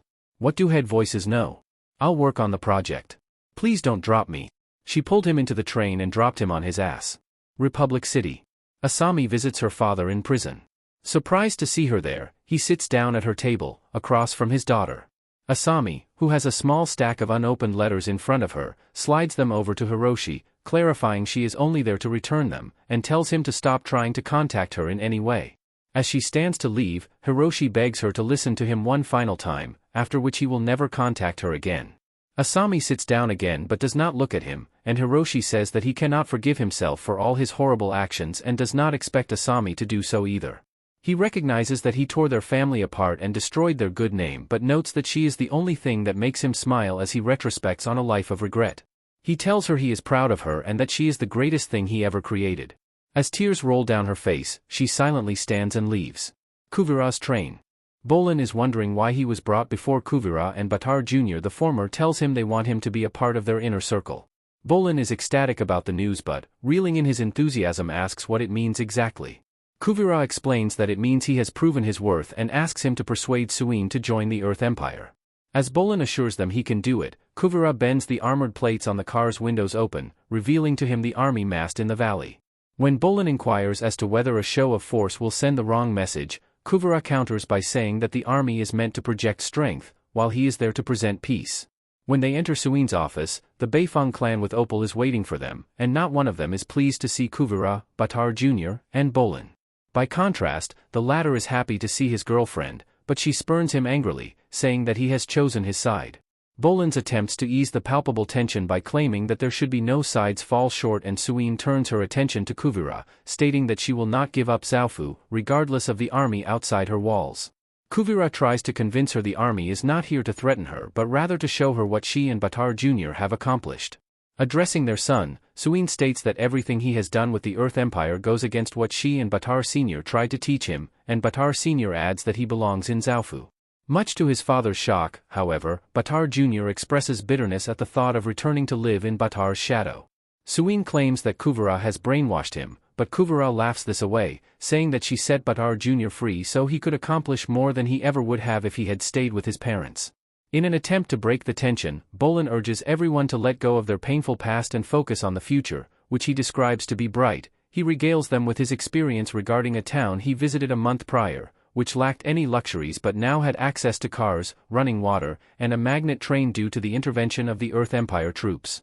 Opal angrily interjects that, while the people may be happy with their liberators initially, they are forced into slave labor the moment the bulk of the army moves on, and those who dissent are sent to prison camps.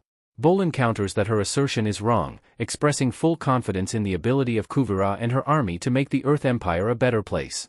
Suin ignores his claim, further berating Kuvira for trying to use Bolan to convince them to surrender. Infuriated, she orders Kuvira to leave, reiterating that Zaofu would never accept her as their leader. Deeply displeased by the refusal, Kuvira issues an ultimatum. Much to Bolan's shock, Suin has 24 hours to willingly join the Earth Empire or the city will be taken by force. Just outside the city, Milo looked through a telescope. I see it. Zaofu. We made it. And a bunch of other people are here too. Oh, no. I hope we're not too late. Korra said, seeing the army. They landed at Suin's house and walked in. Korra. Su said before walking up to hug the avatar. I can't believe it. Where have you been? You disappeared. Everyone was so worried. I'll tell you the whole story later. Right now, I want to help you stop Kuvira. What can I do? Inside Kuvira's tent at the army camp, Bolan asks Kuvira if she was bluffing about attacking Zaofu, to which she responds that alternate methods must sometimes be used to convince the uncooperative. Cowed yet suspicious, Bolan asks how many times these other ways have been used, only for Kuvira to deflect the inquiry. He nonetheless presses the issues, asking what happens to all the towns and villages after they leave, as he realizes that he has never gone back to ever check on them. Kuvira asserts that those people are her loyal subjects, contributing to the empire however she sees fit. She adds that, as a member of the inner circle, he will need to accept some hard truths, causing him to doubt his aptitude to be part of that circle. When he suggests they leave Zaofu alone, which will successfully end their campaign as the rest of the Earth Empire has already been effectively reunited, Kuvira angrily advances on him, questioning his loyalty and even considering sending him to a re-education camp. Panicking, Bolan quickly reaffirms his loyalty, though his panicked salute fails to impress Kuvira. Back at the courtyard, Naruto and Korra walked with Su, who explained that when she was asked to be the temporary leader of the Earth Kingdom she refused as she didn't want to impose her ideals on the people. Only for Kuvira to try and get her to take the offer. When saying no, Kuvira left and started stabilizing Ba Sing Se, getting the leaders to appoint her instead. Meanwhile, Varric is in a state of panic, having been locked into the research car of Kuvira's train, in contrast with the calm, collected Zhu Li, who is preparing tea for him. Bolan opens a hatch in the roof of the car, whispering to get Varric's attention. Varric momentarily believes the voices in his head have returned, but Julie points to the hatch, leading Varric to realize it is Bolan speaking to him from the ceiling.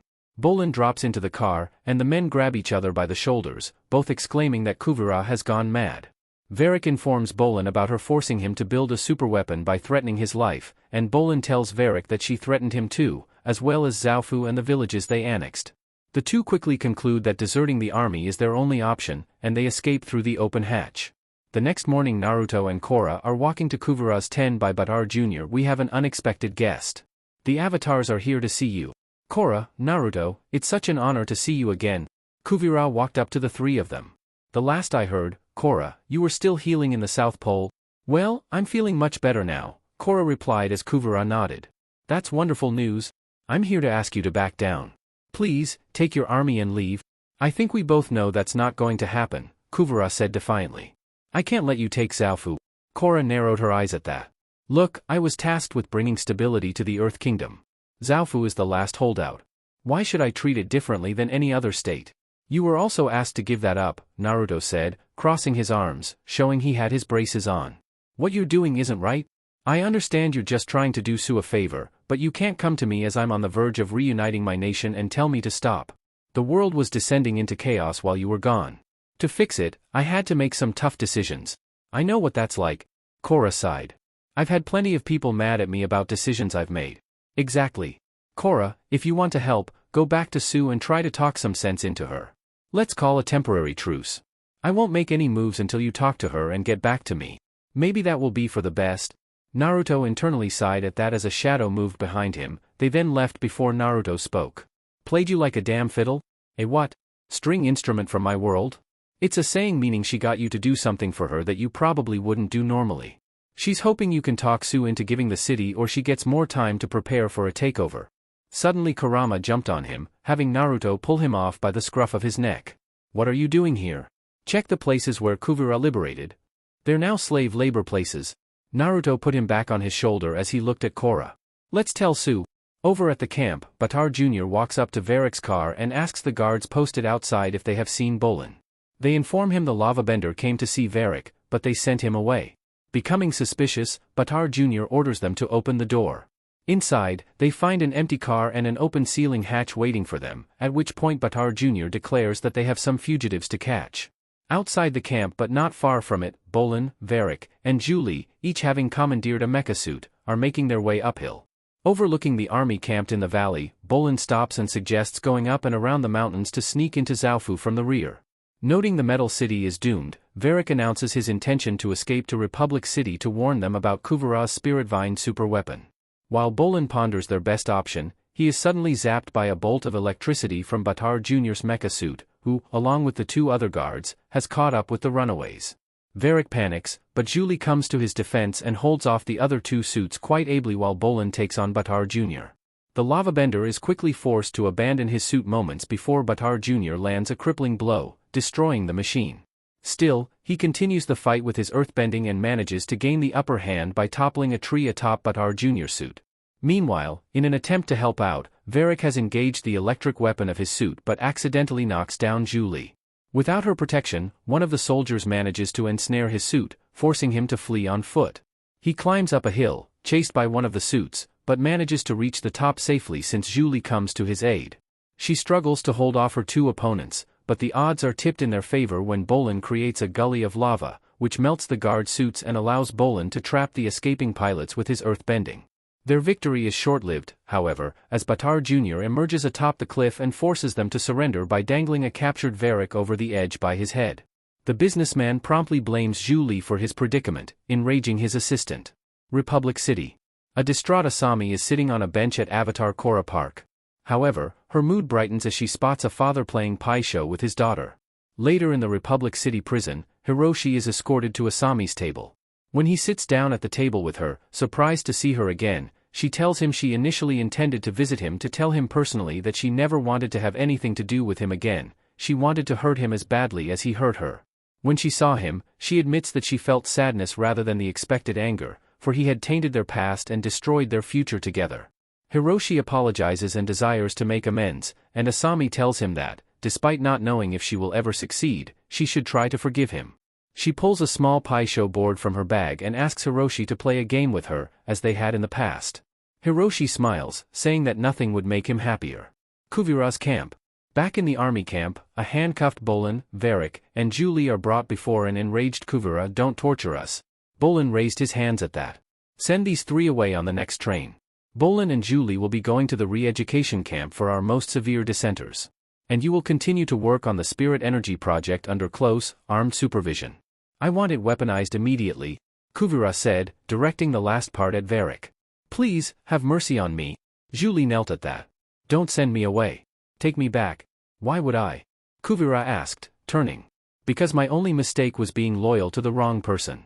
I was blindly devoted to Varric, and I looked past all the times he ridiculed me or ordered me around or made me clean his disgusting feet, because I thought he possessed the most brilliant mind in the world, but when I met you, I realized I was wrong. Compared to you, Varric's a fool. Hey, come on. I'm right here. I believe in everything you've done, and I believe in your vision. I want to devote my life to you. I pledge my allegiance to you, great uniters. You two could learn something from her. Rise, Julie. I'll give you another chance. Julie stood as Varric came over. Think about what you're doing. We're partners. We have history. I did everything you ever asked of me, and you never appreciated it. Guards, do the thing. No, not the thing. Julie. Varric pleaded as he and Bolan were taken away. Up at Sue's, Naruto and Korra ran into the yard and saw Batar. Where's Sue? I have to talk to her. Korra asked as she stopped in front of him. She's not here. She took wing and way. They're going to sneak into Kuvira's camp and put an end to this. Korra said, eyes wide. Chapter 5. Battle of Zaofu. Kuvira threatens to take Zaofu by force. After tensions flared between Su Beifong and her former protege, Korra brokered a truce. But it was too late. Su and her sons were already on their way to put an end to Kuvira. Meanwhile, Bolan and Varric learned of Kuvira's true tyrannical intent and deserted her army. But they were captured and betrayed by Julie. Now they're being held against their will. Kuvira's camp, night. In the middle of the night outside Kuvira's camp, a guard making his way around the perimeter is ambushed and bound by Suin. She and the twins pull themselves up on a tree branch, surveying the camp. Wing asks his mother whether assassinating Kuvira is a good idea. Suin answers that most of the army's soldiers are there against their will and that taking out Kuvira will remove their reason to fight. As they enter the camp, skillfully dodging patrolling mecha suits and searchlights, Suin uses seismic sense to confirm that Kuvira is indeed asleep in her tent. They burrow into the tent from underneath, only to discover Julie sleeping in Kuvira's bed. The tent falls away around them, revealing that they have walked into a trap. Kuvira steps forward and tells Suin that she has always been a coward, and orders her troops to take them prisoner. In Suin's house, Opal and Jinora are talking to Korra about what to do next before hearing Kuvira say she caught the Befongs. Korra, you can't let Kuvira get away with this. We have to go break out Mom and my brothers. You swore an oath of non-aggression when you became an airbender. You can't just attack Kuvira? Jinora said to Opal, who begged Korra. I don't care about the oath. I have to save my family. No, Jinora is right. Your mom attacked the camp first? Naruto said, crossing his arms. Kuvira will say to the leaders of the other nations she was just defending herself. Defending herself? She was going to attack our city. I know that. Naruto bit back. But when your mom said no to doing this, they chose Kuvira, and as far as they know, the Earth Kingdom loves her as they're joining her, Naruto explained as the others walked up in pajamas or still clothed with Batar. Why is that loudspeaker lady talking when I'm trying to sleep? Milo groaned, rubbing his eyes. Korra, what are we going to do? Batar asked Korra, who sighed. Naruto, Jinora, and I will go talk to Kuvira at dawn, and maybe we can work something out. I promise I'll do everything I can to keep the peace. I'll go with you, Opal said from her spot before Ikki spoke. We'll go, too. No. Dad told us to find Korra, and we found her. Now you need to stay safe. Jinora told her sister. Come on, let us help. I can't risk anyone else being captured. You can stay with Batar and Juan while I work this out with Kuvira, Korra said, kneeling to be face to face. Make sure they get back to Tenzin safely if anything goes wrong. She finished looking at Batar, who nodded and took the two back inside. Ah, man.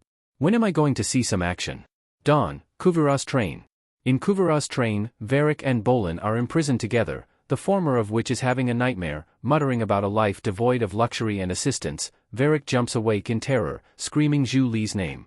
As he takes in his surroundings, however, he sits up and dejectedly realizes that his assistant really is gone.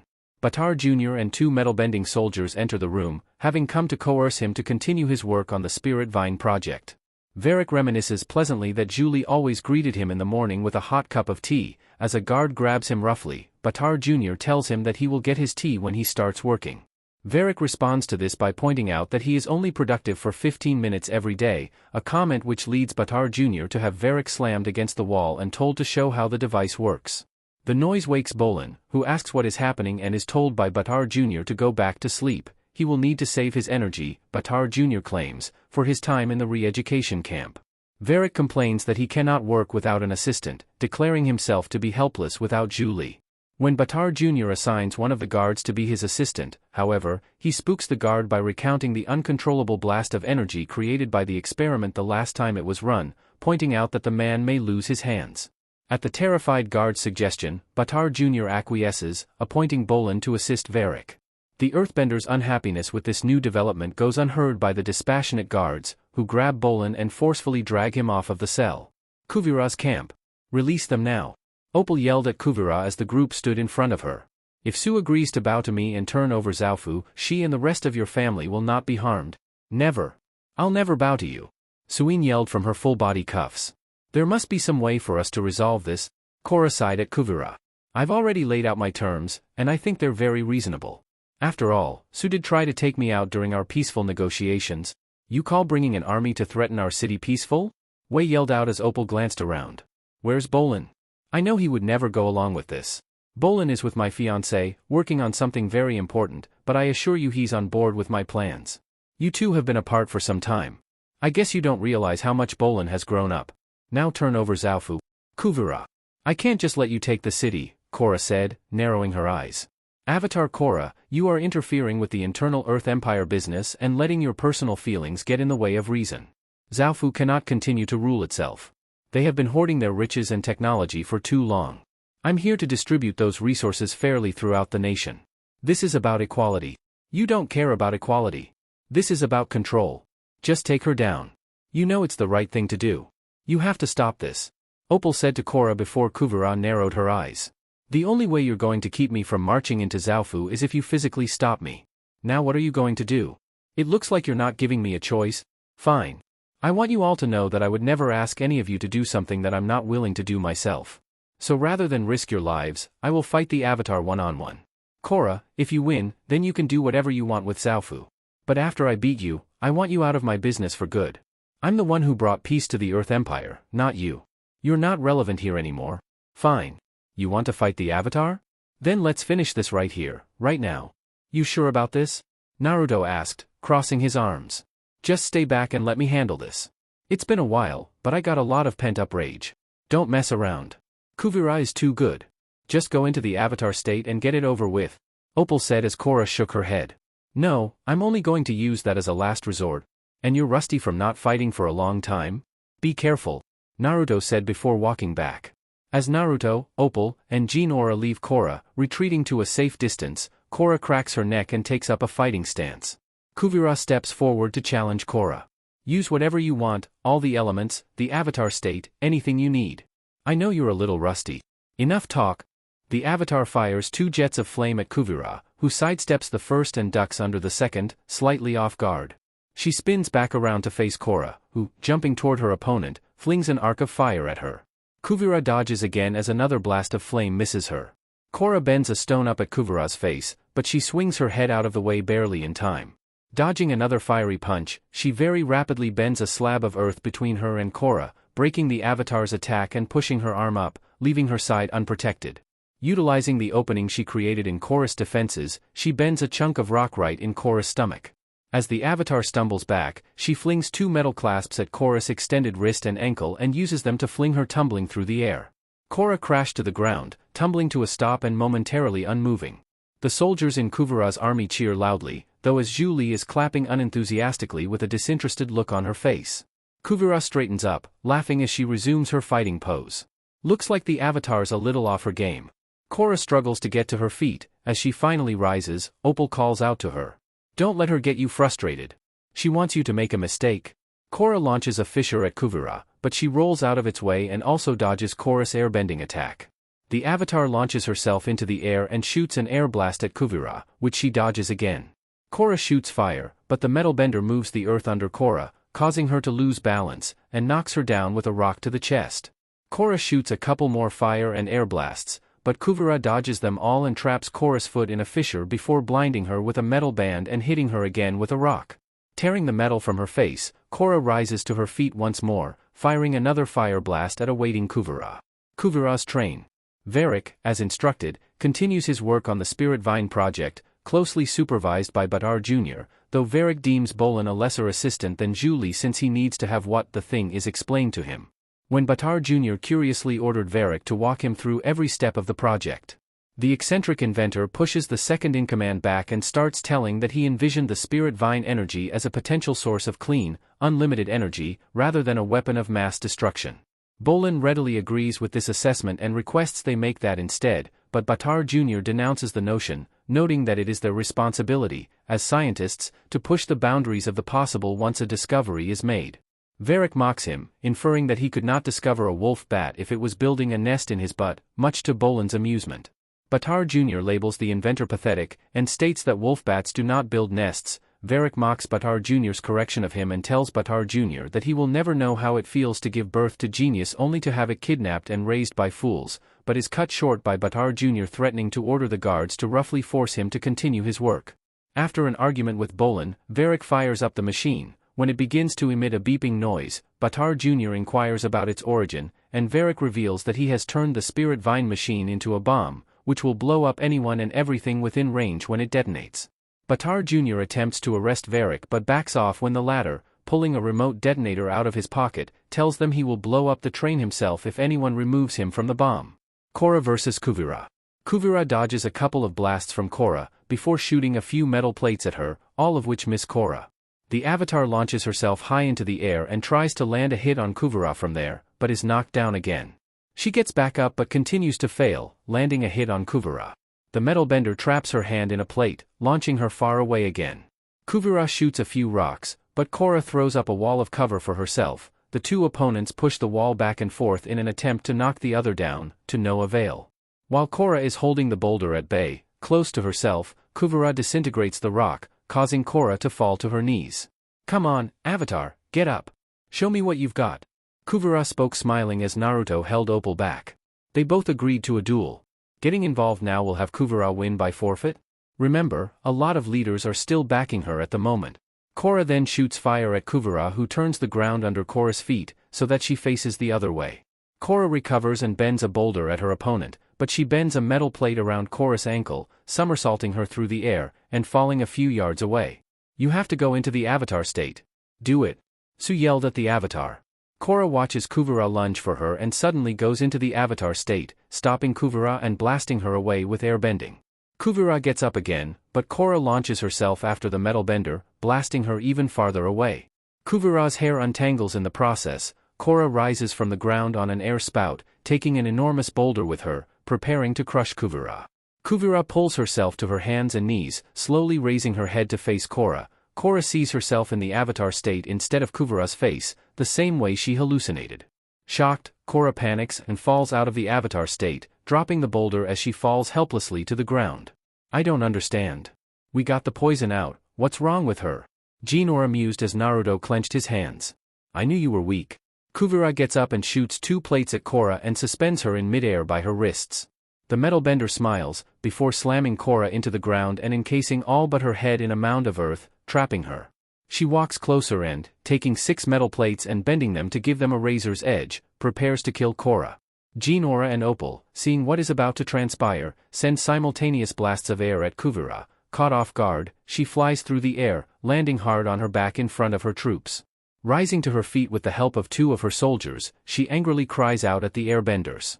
"You broke our agreement." Kuvira yelled before ordering her army. "Attack." The army charged forward only to stop as the lava came up out of the ground and Kurama in his giant size stepped down. "What should we do?" "Nothing," Naruto said, getting shocked looks. Korra agreed to this, so we're following the terms. "But, I didn't, so you send anyone after us, expect to get them back in a pine box. I see anyone from your army attack anyone, they'll need help eating for the rest of their life. Jinora, call the others." One mech tried to attack only for Kurama's tail to flick him away high in the air until he disappeared. Anyone else? I'm fine killing you all as you attacked first and broke the agreement. Kuvira glanced at Kurama who snorted, having fire come out. Stand down. They're agreeing to the terms of the duel, we will not attack. Milo and Ikki arrive on Pepper, and after Opal and Jean-Aura lift Korra onto the bison, they take off. With Kurama shrinking. Although Opal wants to try to free her mother and brothers, she is held back by Jean-Aura and Ikki. Suin yells after Opal, assuring her that they will be fine. Tearfully, Opal promises that she will come back for them. Kuvira watches Pepper fly away and claims her victory over the city of Zaofu. Kuvira's train. This is everyone. Our half of the train is clear, Bolan said as the guards moved to the other train. That's good. We're almost out of time. You're insane, Batar Jr. said to Varric who grinned. You knew that when you hired me. Bolan, do the thing. Unhook the cars. Oh, come on, that was an easy one. Varric yelled as Bolan unhooked the car from the train. Man, that was great. I gotta admit, you had me going there for a while. I really thought you were going to blow us up. Now, how do we turn this thing off? Bolan asked as Varric shrugged. Oh, we can't turn it off. We're going to blow up. Bolan jumped at that as Varric continued. But we had a pretty good run, right? What are you talking about, a good run? Bolan asked the mad genius as he waved his arms before looking over the machine. I'm still running. I like running. I'll see you on the other side, Julie, Varric said as Bolan found a floor hatch and then stood to slap Varric. I want you to know, I hate you. They then jumped out as the car blew up. Boom. Up ahead, Batar looked at the explosion. I can't believe he actually blew himself up. That man was crazier than a sewer pipe elephant rat. Let's get back to Zaofu. Back at the explosion, Bolan and Varric came out of the hill as Bolan made a tunnel before Varric started laughing as he sat up. Yes. You did it, Bolan. You did the thing. Moi. He finished kissing Bolan on top of the head. I can't believe Julie worked for you as long as she did. Later, Zaofu. Inside, Kuvira gathers the citizens of Zaofu and declares that she will deal with them as full citizens of the Earth Empire, so long as they bow to her. If not, they will be considered traitors, like Suin and the twins. The entire city bows, save for Batar and Huan alone, who are the only citizens of Zaofu to refuse to acknowledge Kuvira as the rightful leader and even refuse to bow, much to the chagrin of Batar Jr. Infuriated by his family's refusal to bow, Batar Jr. confronts his father and demands him to bow to his rightful leader. A calm Batar refuses. Before he and Huan are taken away on the orders of Batar Jr., Batar simply tells him that he is disappointed in his son. Later, in the courtyard, Batar Jr. explained what happened on the train to Kuvira and Julie. Are you sure there's no way they survived? Positive, but I think I can replicate his work with the spirit vines and get us back on track. I'll just need an assistant. Kuvira looked at Julie at that. How would you like to help Batar build the most powerful weapon the world has ever seen? She asked as Julie bowed. It would be my honor, great uniters, she said before turning to leave. Begin dismantling the domes, Kuvira ordered as Julie left. Chapter 6. Reunion. Kuvira has defeated the Avatar and now controls the entire Earth Empire. Luckily, the Airbender kids and Opal rescued Korra and escaped Zaofu. For the first time in 3 years, Korra will finally be back in Republic City. Meanwhile, Varric and Bolan escaped from Batar Jr. and are on the run. But will they make it back to the city in time to warn everyone about Kuvira's new spirit energy super weapon? Air Temple Island. Pabu jumps out of his hiding place around a corner, running toward a snoozing Naga. Pabu playfully pounces on and bites Naga's tail. Naga ignores Pabu, not moving until an audible groan sounds from above them. Naga and Pabu look up to see Pepper descending toward the ground, Korra waving from the front of the saddle. Naga, wagging her tail, sprints off toward the courtyard. Pabu bites onto Naga's tail as she takes off running, and he streams out behind her as Naga runs. As Pepper lands, several other ring-tailed flying lemurs land on a nearby rooftop. Korra, jumping off Pepper, airbends herself to the ground, smiling before Naga lifts her off the ground. She licks Korra excitedly, before circling behind her as Korra hugged her head. I missed you so much, girl. Mom. Dad. We're back. Ikki and Milo ran to their parents who walked out. And we got Korra? Well, aren't you a sight for sore eyes? Bumi walked up to hug Korra with Bumju on his shoulder. Bumju and I sure missed you. It's so great to see you again, Bumi. And you too, Bumju. Well done, kids. I'm proud of you all for finding Korra. Tenzin said as Milo smiled and pointed at his forehead. Proud enough to get me my tats? Tenzin walked up to Korra and hugged her. Welcome home. I missed you, Tenzin. Now, I hate to get right down to business, but I want to hear what happened in Zaofu, he said as Bumju thrilled as Bumi looked over. Way to ruin the moment. Kuvura's whole army was there. She captured Mom, Dad, and my brothers, Opal explained walking up. I thought I was strong enough to stop her. I feel like such a failure. Korra huffed before her husband walked up. You're still rusty, and even though the rest of the poison's out, you are still mentally focusing on it. It's up to all of us to find a way to deal with her. We're just glad to have you back, Tenzin spoke as Bumi looked around. Where's Bolan? He's not still on Kuvura's side, is he? I can't believe he would stay with her after what she did to my family. But we don't know where he is, Opal replied, looking down at that. Bolan and Varric. How about you use your own legs for a while? Bolan groaned as he carried Varric by piggyback. Both are dirty and Varric has a 5 o'clock shadow. You know, when I fled Republic City with Zhu Li, she carried me 20 miles in one day. And that was after she sprained her ankle? Well, Zhu Li's not here, okay? Bolan dropped Varric and turned. That's fine. Leave me here. Let the worms gobble me up. I deserve it. No way, mister. You're not getting off that easily. You're responsible for that weapon Kuvura's trying to make. Which, may I remind you, could hurt a lot of people, Bolan explained, hands on his hips. No, don't remind me. I know, I'm a horrible, horrible person. Okay, look, Kuvura fooled us both into doing her dirty work and I'm not happy about it either. But you know how we're gonna make it up to the world? By getting back to Republic City and warning everyone what she's up to. So I want you to take my hand, and march with me out of this forest. Bolan held out his hand, having Varric grab it and be pulled up. You really have a way with words, kid. No wonder I made you a mover star. Alright, I'll take the driver's seat for a while. Varric got in front of Bolan and bent slightly so Bolan could rife on his back. Hop on. Great. My feet could use a break. Bolan jumped in at that, having Varric lose his balance for a moment. Okay. Oh, boy. Here we go. Varric slowly took a step. And had them be caught in a net that pulled them up. Are you kidding me? Later, Republic City. Asami is reading a magazine of future industries. She smiles when she sees Kora back in her old clothes with her arm warmers on. I hope you haven't been waiting long. Only 3 years. Asami smiled before pulling her in for a kiss as Naruto walked out in a red shirt and black pants. Got any for me? Naruto smiled before kissing them. Asami pulled back before noticing Naruto wasn't wearing his uniform. Why aren't you wearing your uniform? Kuvura's against us so I wanted to be safe in case she sends any of her men after us. Come on, Mako got us a table at the restaurant, Asami said, turning. Smack. And jumped as Naruto smacked her and Kora on the ass. They walked into the restaurant and saw Mako at a booth. Kora. Hi, Mako, Kora replied, hugging him before Wu shot out of the booth and smiled at Kora. Hello there, Prince Wu, rightful heir to the throne, and this guy's boss. Wu pulled Kora to the booth as Naruto got in the middle to sit beside both his wives. I bet he's told you a lot about me. Nope. Not a thing. Then we have so much to talk about. You are going to love the food here. I know the chef personally. Let's start with a round of your spicy octopus fritters. And keep the cucumber aloe water flowing. Got to keep this princely skin hydrated. I thought it was just going to be the 4 of us, Asami whispered to Mako who sighed. Sorry, I couldn't ditch him. But he promised to be on his best behavior. Hey, pop into the avatar state for me. I want to see your eyes glow. Wu smiled at Kora who blinked. What? After talking for several minutes, Wu got up to use the restroom and wanted Mako to go to guard. After declining, Naruto got up stating he had to as well before they walked in and saw an attendant. Good afternoon, sirs. Perhaps a spritz of cologne to freshen up? Nope. Naruto walked past before Wu wanted some. Naruto turned and saw the man cover his mouth and hold what Naruto recognized as a sleeping gas canister before grabbing him by the arm. Naruto then knees the man before grabbing him by the head and slamming him down on the sink counter, knocking him out. He looked to the door as he heard a noise as well as people running before looking at Wu. Stall, now. Not needing to be told twice, Wu got in the back stall and locked the door. Another man ran in with a knife before Naruto blocked it by grabbing him by the arm. Naruto brought his elbow down on the man's collarbone before tossing him into the back wall.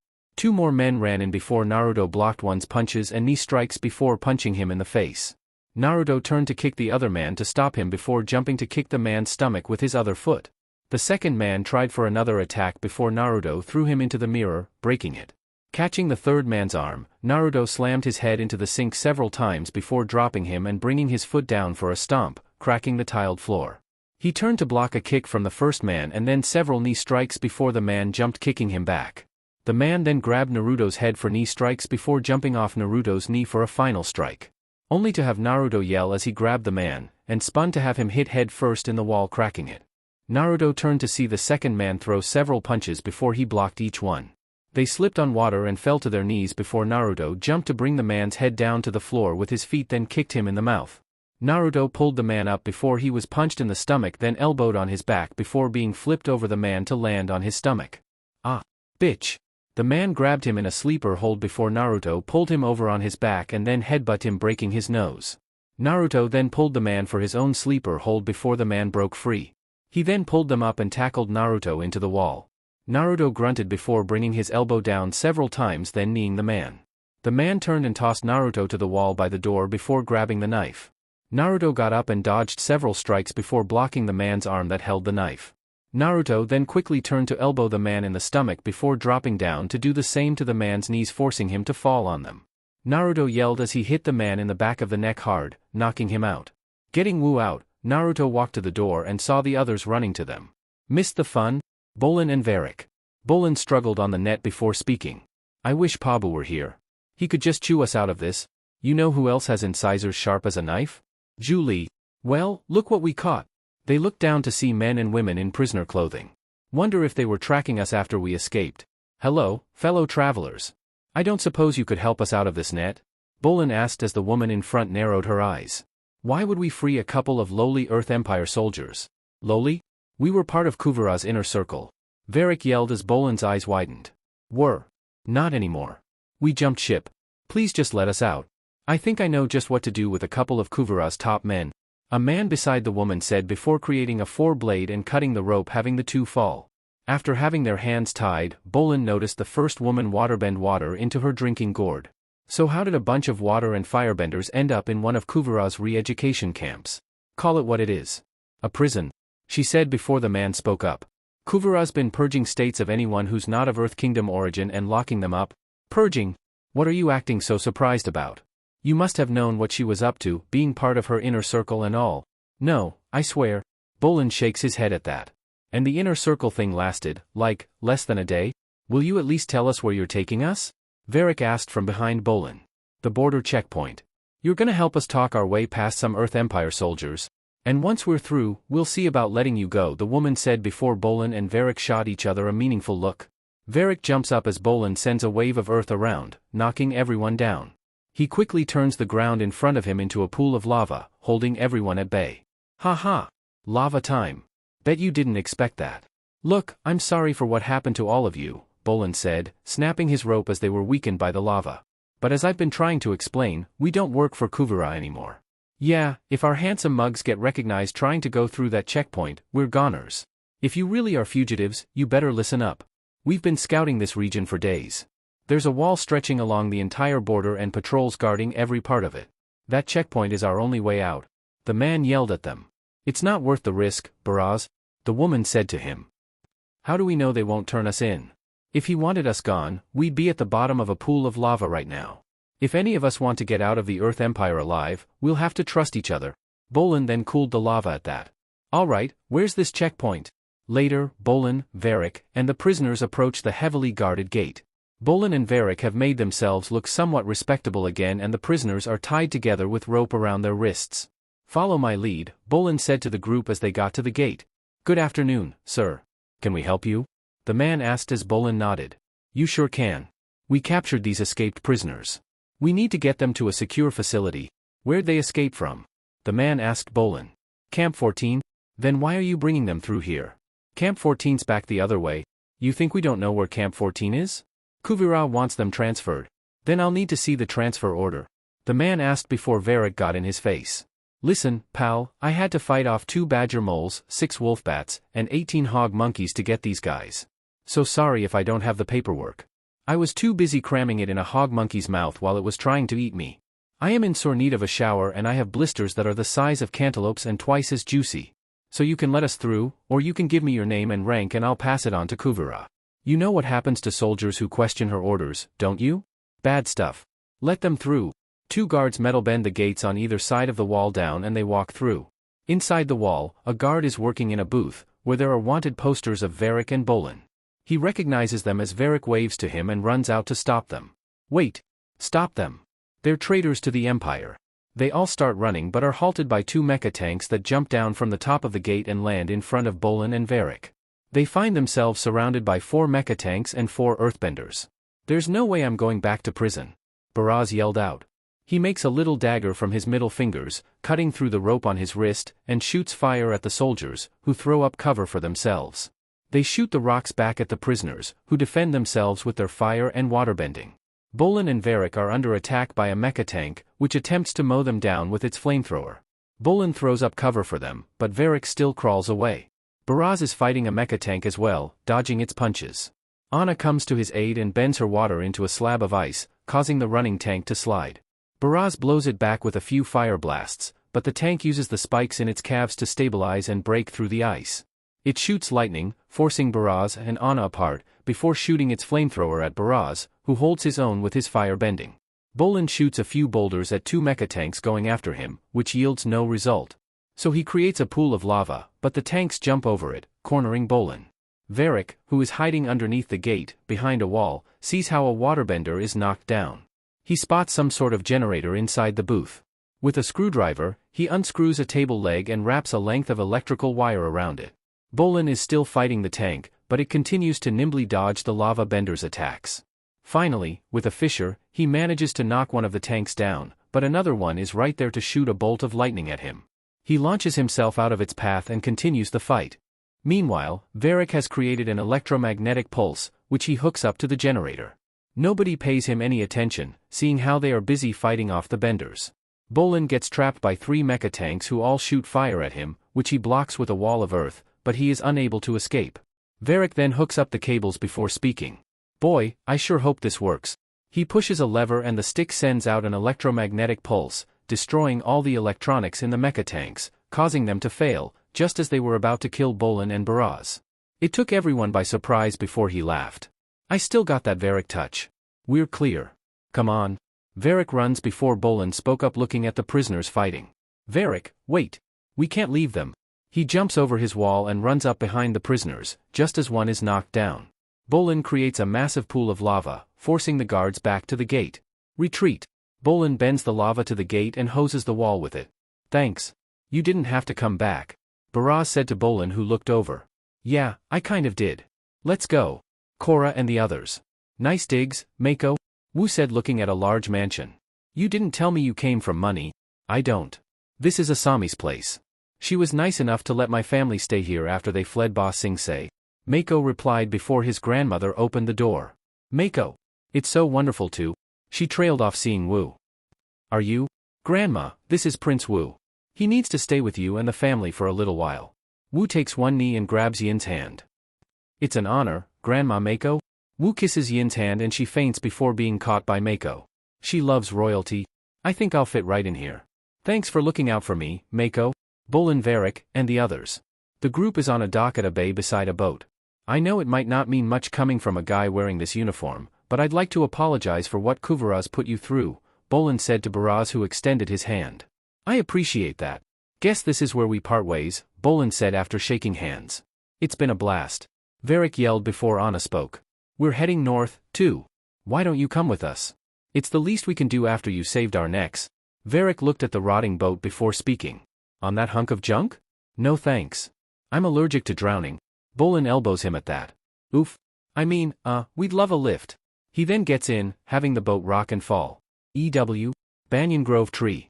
This area is overrun with spirit vines and they appear to be even more powerful than the samples we took from Republic City, Batar Jr. said as he used a ester on the vines from the large tree as Kuvaraz smiled behind him. Perfect. Harvest these vines until there's nothing left. Bolan, Varric, and the prisoners. 1.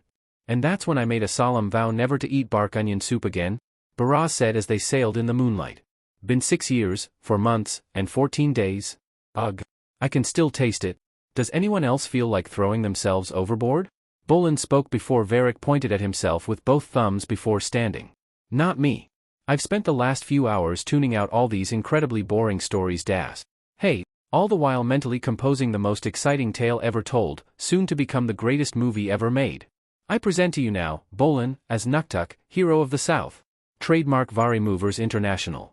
In the incredible true story of Bolan, hero of the world, Varric continued as Bolan blinked and pointed at himself. Wait, am I playing Nuktuk, or is Nuktuk playing me? Varric turned and used his hands as a camera lens before continuing. Both. It's your true story, but we'll capitalize on the audience of the Nuktuk franchise. Duh. How can you call me the hero of the world? I left my friends and family to join up with a psychotic dictator who imprisoned me, and now I'm running back home with my tail between my legs. Bolan sighed sadly at that. Naya, B.A. You're emphasizing the wrong story beats. Let me tell you. The story of Bolan begins in an exotic port of call. A wise sage, the richest merchant in the world, and a handsome devil all sit on a single pillow in the living room of a luxury yacht. How do they all fit on one pillow? Ooh, giant pillow. Bolan spoke up, having Varric shake his head. Wrong. They're all the same man. Me. I try to teach a Swami the power of levitation, but he's too stupid to understand it, so I kick him out. Upon whom can I bestow my awesome knowledge?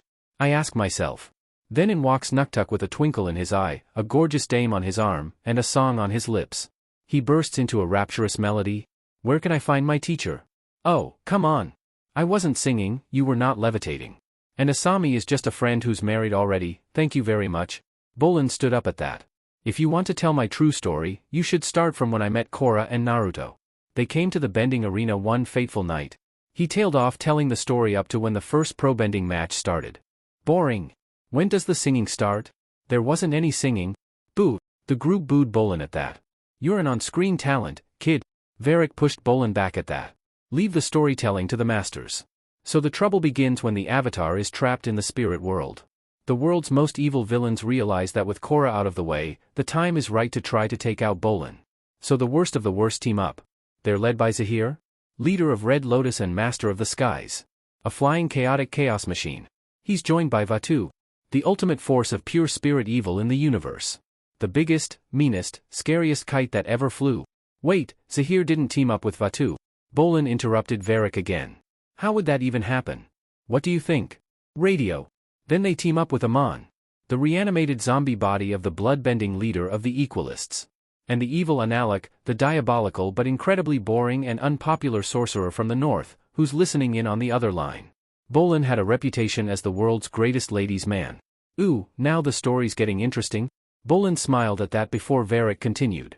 After leaving the beautiful but emotionally unstable Water Tribe princess at the altar, he met a fetching airbender, the heir to a vast Earth Kingdom fortune.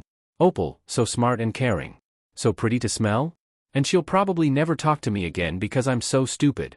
Stupid. So stupid. Pull it together, you leaky lug, Varric whispered to the crying Bolan before continuing. But the darkest moment is always right before dawn. For at his lowest point, Bolan sought advice from the man who started it all, the wisest of the wise. Me. For some of my signature sage advice. Nuktuk, Bolan, there's only one thing for you to do if you want to save the Avatar and defeat the fearsome foursome. I'm not really sure if I like fearsome. Varric stopped to muse. Evil squared might be better. Whatever. You have to assemble the fightingest airbender army of all time. But it turns out the airbender recruits are a sorry lot, so Bolan brings them to a secret mountaintop training facility where he teaches them the ancient art of dodging fruit and balancing on sticks. And with danger closing in, Opal realizes how much she loves Bolan and forgives him for whatever stuff he was talking about earlier, which will probably not be in the final cut of the mover anyway. She does? Ah. The group spoke before Varric continued.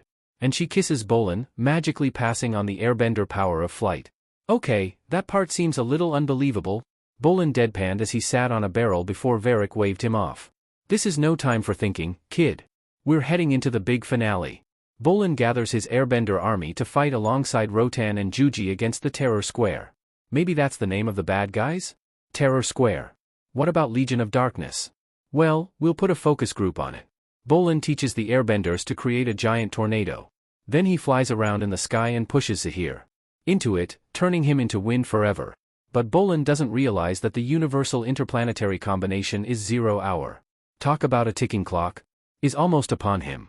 And when Juji shoots his laser eyes at the evil Analek, the beams accidentally fly into the magic spirit doorway. They bounce off Vatu, setting him free, and hit Bolan, turning him into a giant. Varric grinned before looking around at the others. But when Vaatu is set free, the evil Analek, who has always been an annoyingly clingy person, is so close to Vaatu that they combine into one horrifying monster. Giant Bolan and the evil Unavada fight toe-to-toe, zapping each other with their laser beams as they stomp around Republic City. It looks like the evil Unavada might win, but thankfully, Bolan's spiritual mojo is so strong that he attracts the Queen of the Fairies. Bolan rolled his eyes as Varric continued. With her help, Bolan turns Unavatu into magic dust and sprays him into the sky. And that's where the stars come from. Oh, yeah, and he turns into a dragon, and he goes into the spirit world and saves the Avatar. The end? The group claps at that as Bolan blinks. Wait, you like that? It didn't make any sense. What about Zombie Amon? What happened to him, huh? NNN and stars are magic fairy dust? Are you guys crazy? Are you crazy? It's just a mover. Don't overthink it. Baraz waved him off as Varric wrapped his arm around Bolan's shoulders. It's like a ride. Never let the truth get in the way of a good story, kid. Varric smiled at Bolan as they continued sailing. Book 4. Balance. Chapter 7. Beyond the Wilds. Kora is safely back in Republic City, but Bolan and Varric are still on the lam. Weeks ago, Kora removed the remaining poison from her body, but the memory of Zahir's attack still torments her. And after being defeated by Kuvira, she questions if she will ever fully recover. Meanwhile, Kuvira has been secretly harvesting spirit vines from the swamp. But how close is she to completing her spirit energy weapon? Republic City. Ryu, the airbender Korra tried to force to join back 3 years ago, is wearing the airbender bodysuit, with his hair moistly dyed blonde, and is preparing to guide a group of tourists into the spirit wilds. Among the tourists are his parents. His mother proudly declares how happy she is that he is an airbender and that he is doing important Air Nation stuff, while his father is less than impressed. Annoyed and embarrassed by both his parents, Ryu begins his tour. Inside the wilds, Ryu tells the tourists about the vines being the result of Korra's battle with Unavatu, but the tourists seem to be rather dim about it. Ryu is slightly annoyed by the questions one particularly dim tourist poses to him. When the tourist points out that a vine is moving toward them, Ryu is unsure of how to address the issue. The tourist decides to poke it with a stick, despite Ryu pointing out the stupidity of such an act, and the vine suddenly wraps around him and lifts him in the air. Ryu tries and fails to free him, and, as more vines begin to accost them, the rest of the group is quickly taken as well. Air Temple Island. Kora sits on the steps of a building, earthbending the stone of the courtyard as Naga chases after each bit of earth that pops up. Opal walks down a short flight of stairs on the opposite side of the courtyard from Kora. As Opal approaches her, Kora sees her, the smile vanishing from her face, and stops earthbending. Everything okay? No, Kuvira has my family, and no one seems to care but me. We all care, Kora said as Naruto walked out of the building. Don't worry. We'll get them back safely. Guys, there you are. They turned as Jinora landed by them. I just felt a weird surge of spiritual energy coming from the spirit wilds. Something's wrong? Later, the group is walking in the wilds as Opal looks at Jinora. Are you sure you felt a disturbance? Maybe you just had some bad food for breakfast? I'm telling you. I felt it. Maybe something happened to Ryu's tour group. We should have run into them by now. Yeah, but it's Ryu. Kora shrugged at that. They might be at the mall for all we know. Kora, can't you feel how strange the energy is? Jinora asked Kora, who shook her head and looked at a vine. No, but maybe I can get a reading. She put her hand on it and saw a vision of Kuvira's men harvesting the vines at the swamp. She then pulled away with a gasp. Kora, what is it? Are you okay? Opal asked, looking at Kora. It was Kuvira. I saw her taking vines from the swamp. It must be affecting our spirit wilds. I bet that's what you were sensing, Jinora, Naruto said walking up to them. Why is she taking vines? Whatever the reason, I'm sure it's not good, Kora said before Opal looked over. We have to tell Reiko. This might help him convince the other leaders to finally take her down. I'll keep looking for Ryu and the others, Jinora said as the 3 others ran off. City Hall.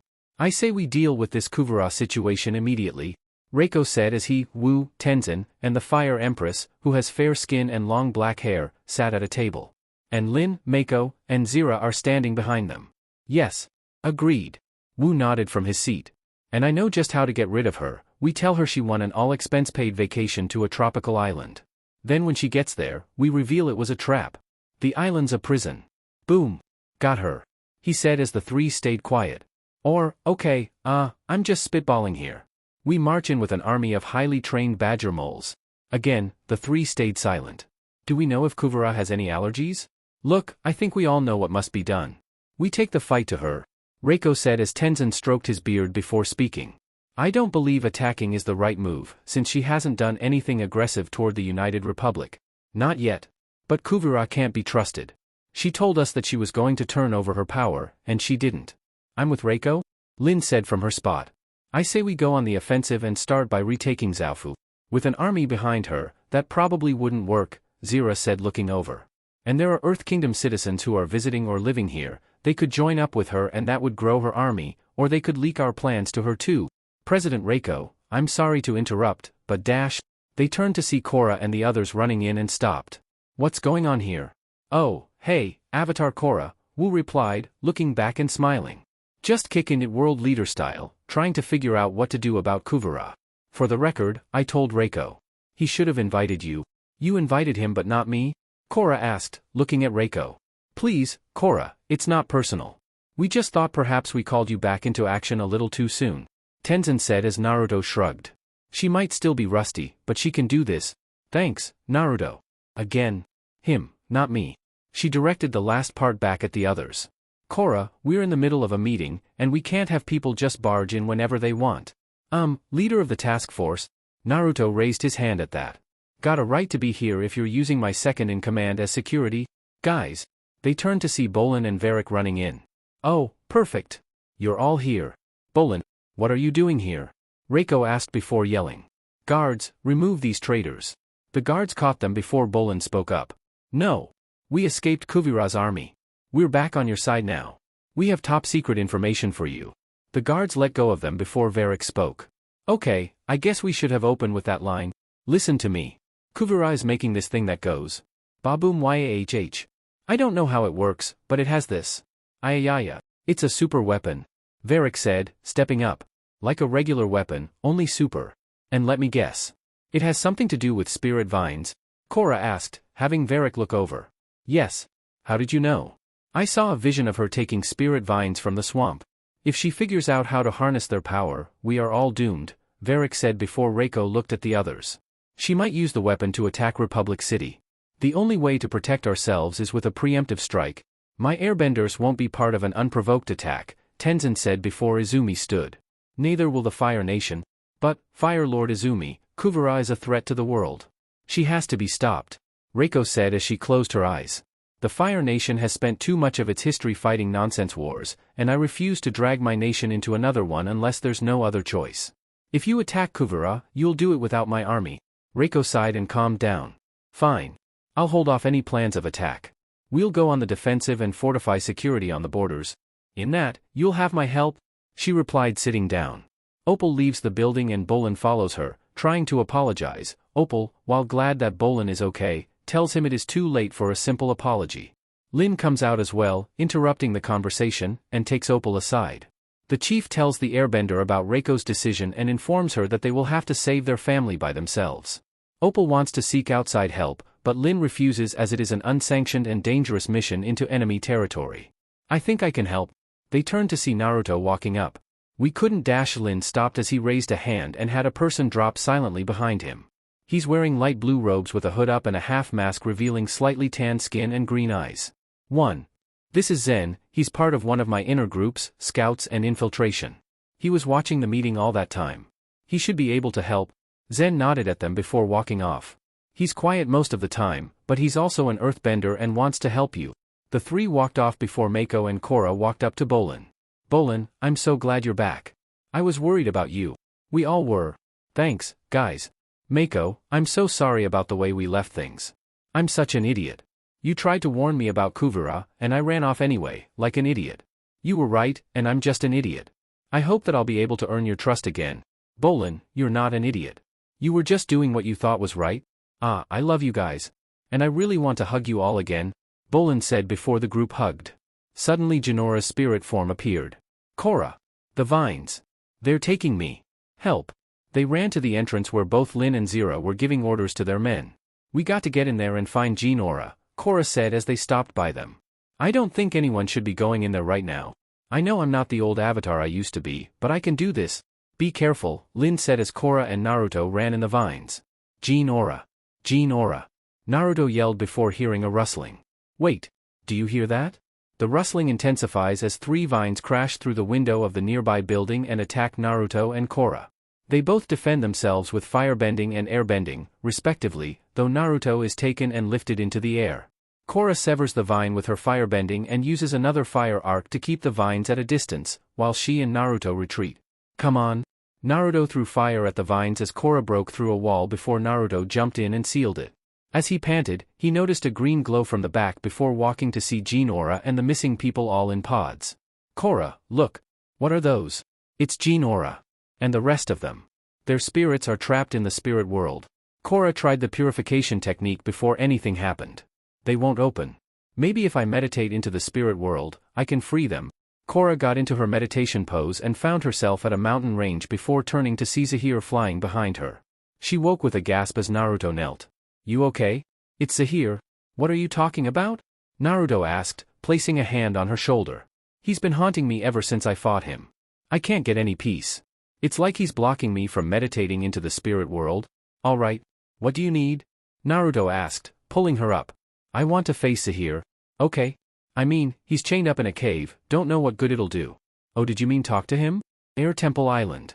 Bolan searches the grounds for Pabu. Eventually, the fire ferret descends from a tree and races to him.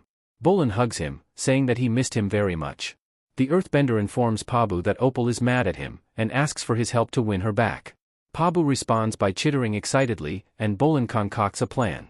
Moments later, Opal is approached by Pabu, who has a pink ribbon around his neck. When Opal greets him, she notices the ribbon and finds a note attached to it.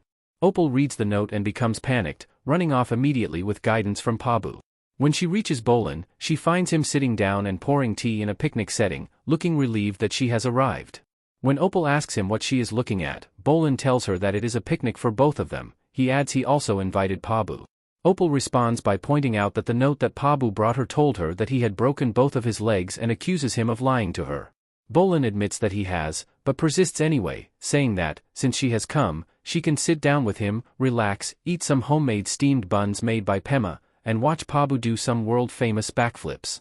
Opal replies with cold sarcasm, saying that steamed buns are her favorite and that they will make her forget that Bolan ever worked for Kuvira, who captured her family and, she surmises, is probably torturing them. As Bolan listens to her words, his guilt increasing, she continues, with more and more sarcasm and anger in her voice, stating that having a picnic is a great idea, as the two of them are so in love. Apologizing to Pabu for his having to watch the confrontation, she leaves a saddened and guilt-ridden Bolan alone, and Pabu helps himself to a steamed bun. City Hall. Thank you both for coming, Reiko said to Asami and Varric, who were in his original clothing. It's nice to be welcomed back with open arms. Actually, I brought you here out of necessity. It's no secret I never liked you, especially after you tried to have me kidnapped, Reiko said to the genius. Allegedly, right? Asami scoffed at that before looking over. Everything you do is allegedly, like when you almost took over my company and bombed the Southern Water Tribe Cultural Center. I own that building. A man has the right to blow up his own property. Right now, I need you to put aside your differences. If Kuvira really is creating a super weapon, we're going to need the two brightest minds in the city working together to stop it, Reiko said, getting the two's attention. What do you say, Asami? Varric smiled and held out his hand. Partners again? Fine. I'll help, she sighed and took the hand. And then twists it, having Varric wince in pain. But don't even think about double-crossing me again. Ow. Aha. Prison. Are you sure you're ready for this? Naruto asked his wife, who nodded as the large doors in the mountain opened. Yes. I think if I see Zahir chained up, I'll finally realize that he's not a threat anymore. They went to an elevator and then went down for several minutes before walking out to another door where White Lotus members opened another metal door. Want me to come? Naruto asked as the door revealed another elevator with a door on the other side. No. I need to do this alone. She approaches the wall and the door behind her is lifted down. The elevator brings her down to Zahir's room and the door opens when she gets there. She sees Zahir, unshaven and chained up in midair. I figured you would show up sooner or later. So, you must really be in trouble if you came all the way down here to see me. I came here to look you in the eye and tell you that you have no power over me.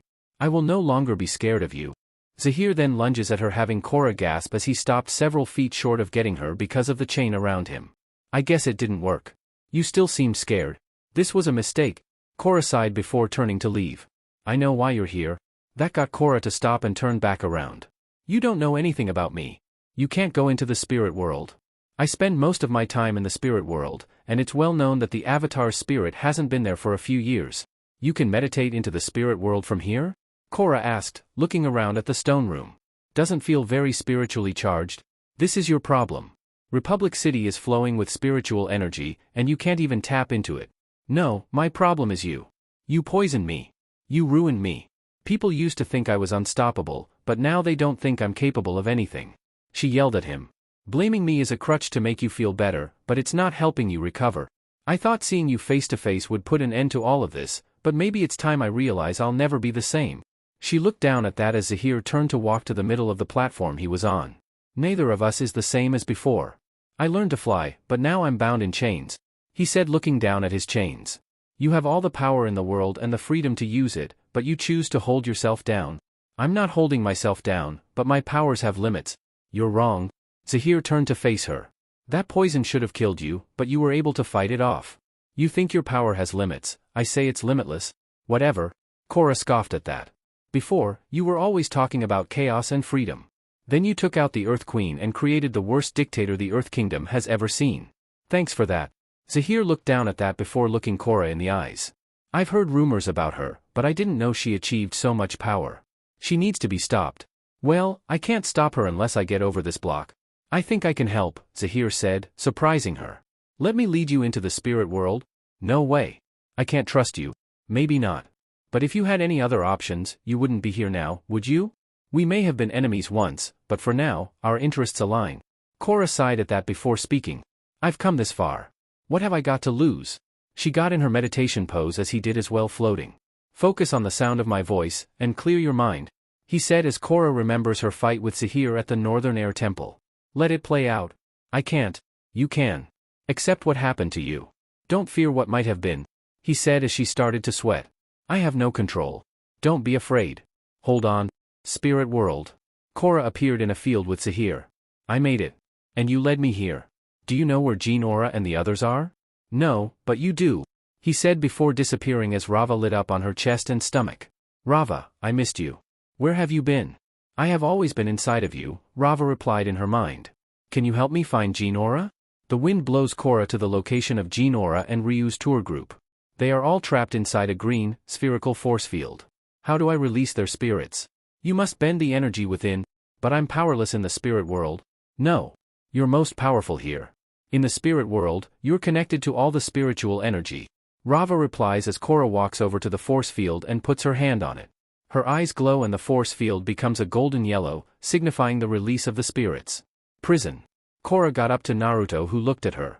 How are you feeling? I feel whole again. I feel good. Do you think you're finally able to forget about Zahir? He asked, walking out with her, wrapping his arm around her waist. No. But I am finally able to accept what happened, and I think that's gonna make me stronger. Air Temple Island.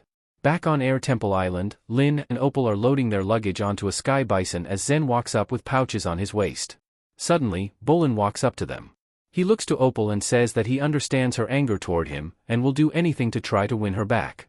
He acknowledges that Opal might never forgive him, but continues that he will never stop trying, since he loves her. She thanks him for his heartfelt apology, and stops the earthbender from leaving in sadness, informing him that there is something he can do to win her back, joining her mission to save her family. Chapter 7. Kuvira's Gambit. After Kuvira harvested spirit vines from the swamp, the vines in Republic City reacted by abducting people. Korra saved everyone, but all is not well. Varric and Bolan returned to warn everyone about Kuvira's spirit vine super weapon. Now Reiko wants to mount a defense against the Earth Empire. Meanwhile, Zen, Bolan, Opal, and Lin are on a mission to rescue Su Beifong and her family, who are being held captive by Kuvira. Mountains outside Zaofu. In the woods Juicy Lands, allowing Zen, Bolan, Opal, and Lin to dismount. Alright, let's do this. Saving the Beifongs and saving our love, because I vow to repair the rift that has grown between us and make us whole again. Bolan said as he got down as Zen walked forward before Lin spoke up.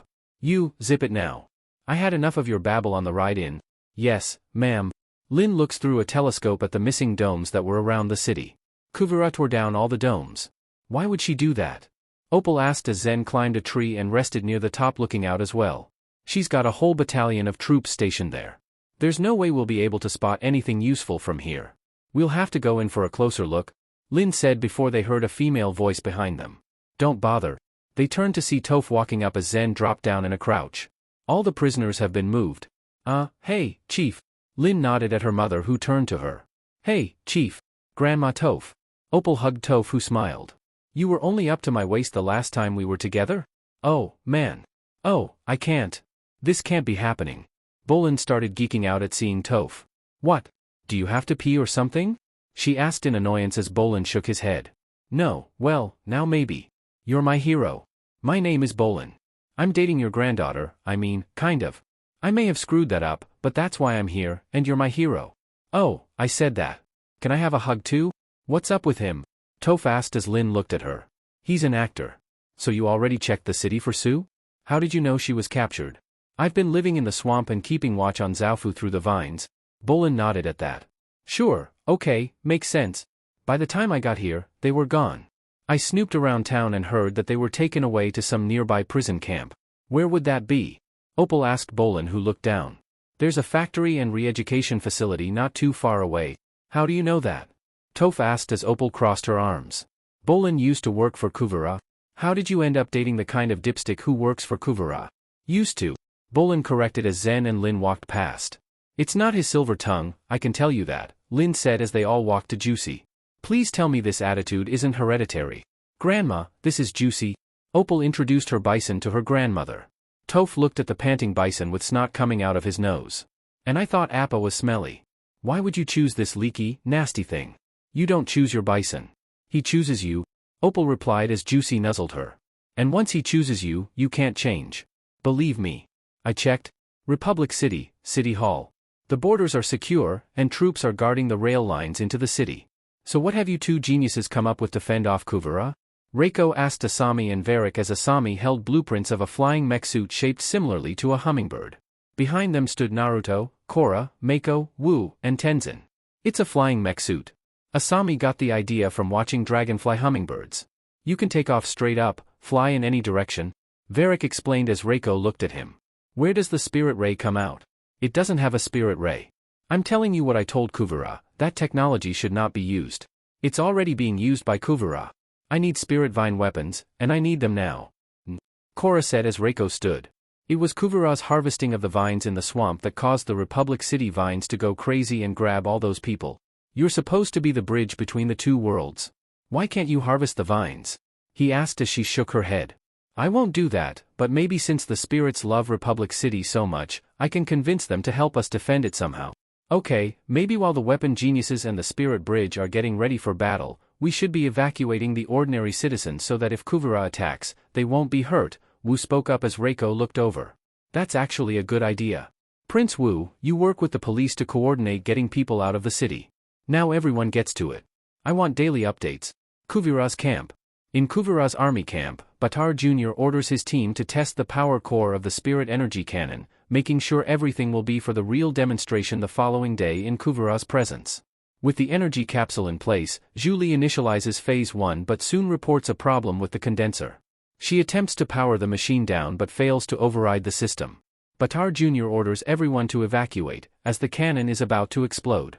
Despite Julie's warnings that they too should leave, he reaches into the machine and pulls out a part of its circuitry, effectively powering it down. Baatar Jr. notices that the channeling ring is cracked and alerts the rest of the team that the broken part caused the cannon to overload.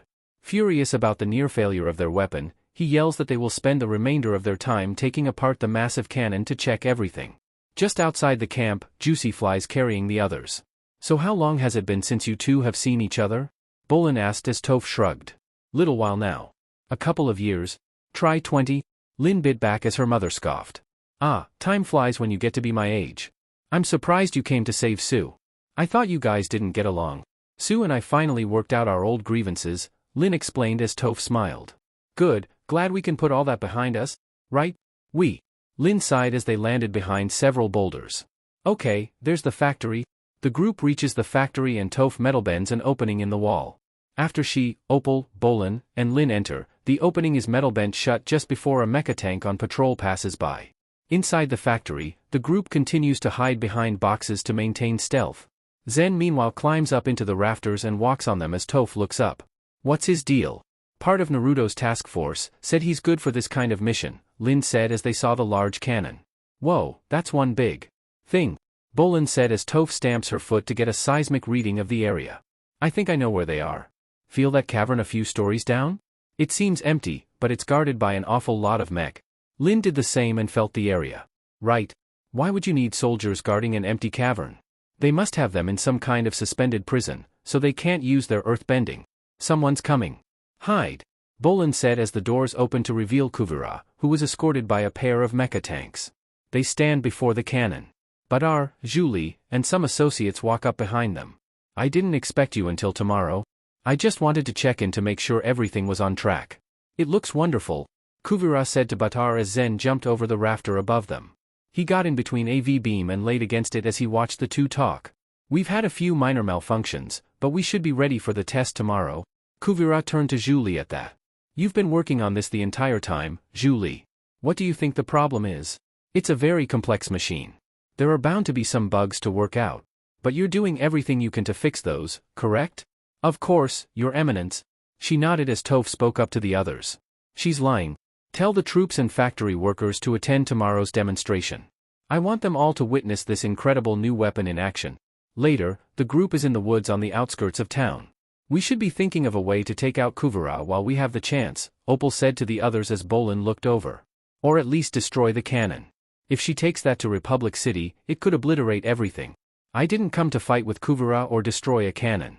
I'm here to save my family, Toph said as the others looked at her. It will take everything we have just to get out alive. Kuvira wants every single one of her people to see the weapon test tomorrow, so the factory will be mostly empty then. That's our best chance to sneak in and free Sue without being spotted, Bolan said as Opal looked over. Good thinking, Bolan. Thanks. I kind of have a headache now. Republic City, Spirit Wilds. Korra finds that her attempts to contact the spirits are met with little success. When she approaches them, they all vanish before her eyes. She looked to see one on a post. Excuse me, spirit, can I talk to? She trailed off as the spirit vanished. And you're gone. Just like all the other spirits. They're abandoning the city. Beifong Rescue Group Night. So let me ask you about metal bending. Sue tried to teach me, but I couldn't get the hang of it. Bolan asked Toph as they ate by a small stove on a platform at night.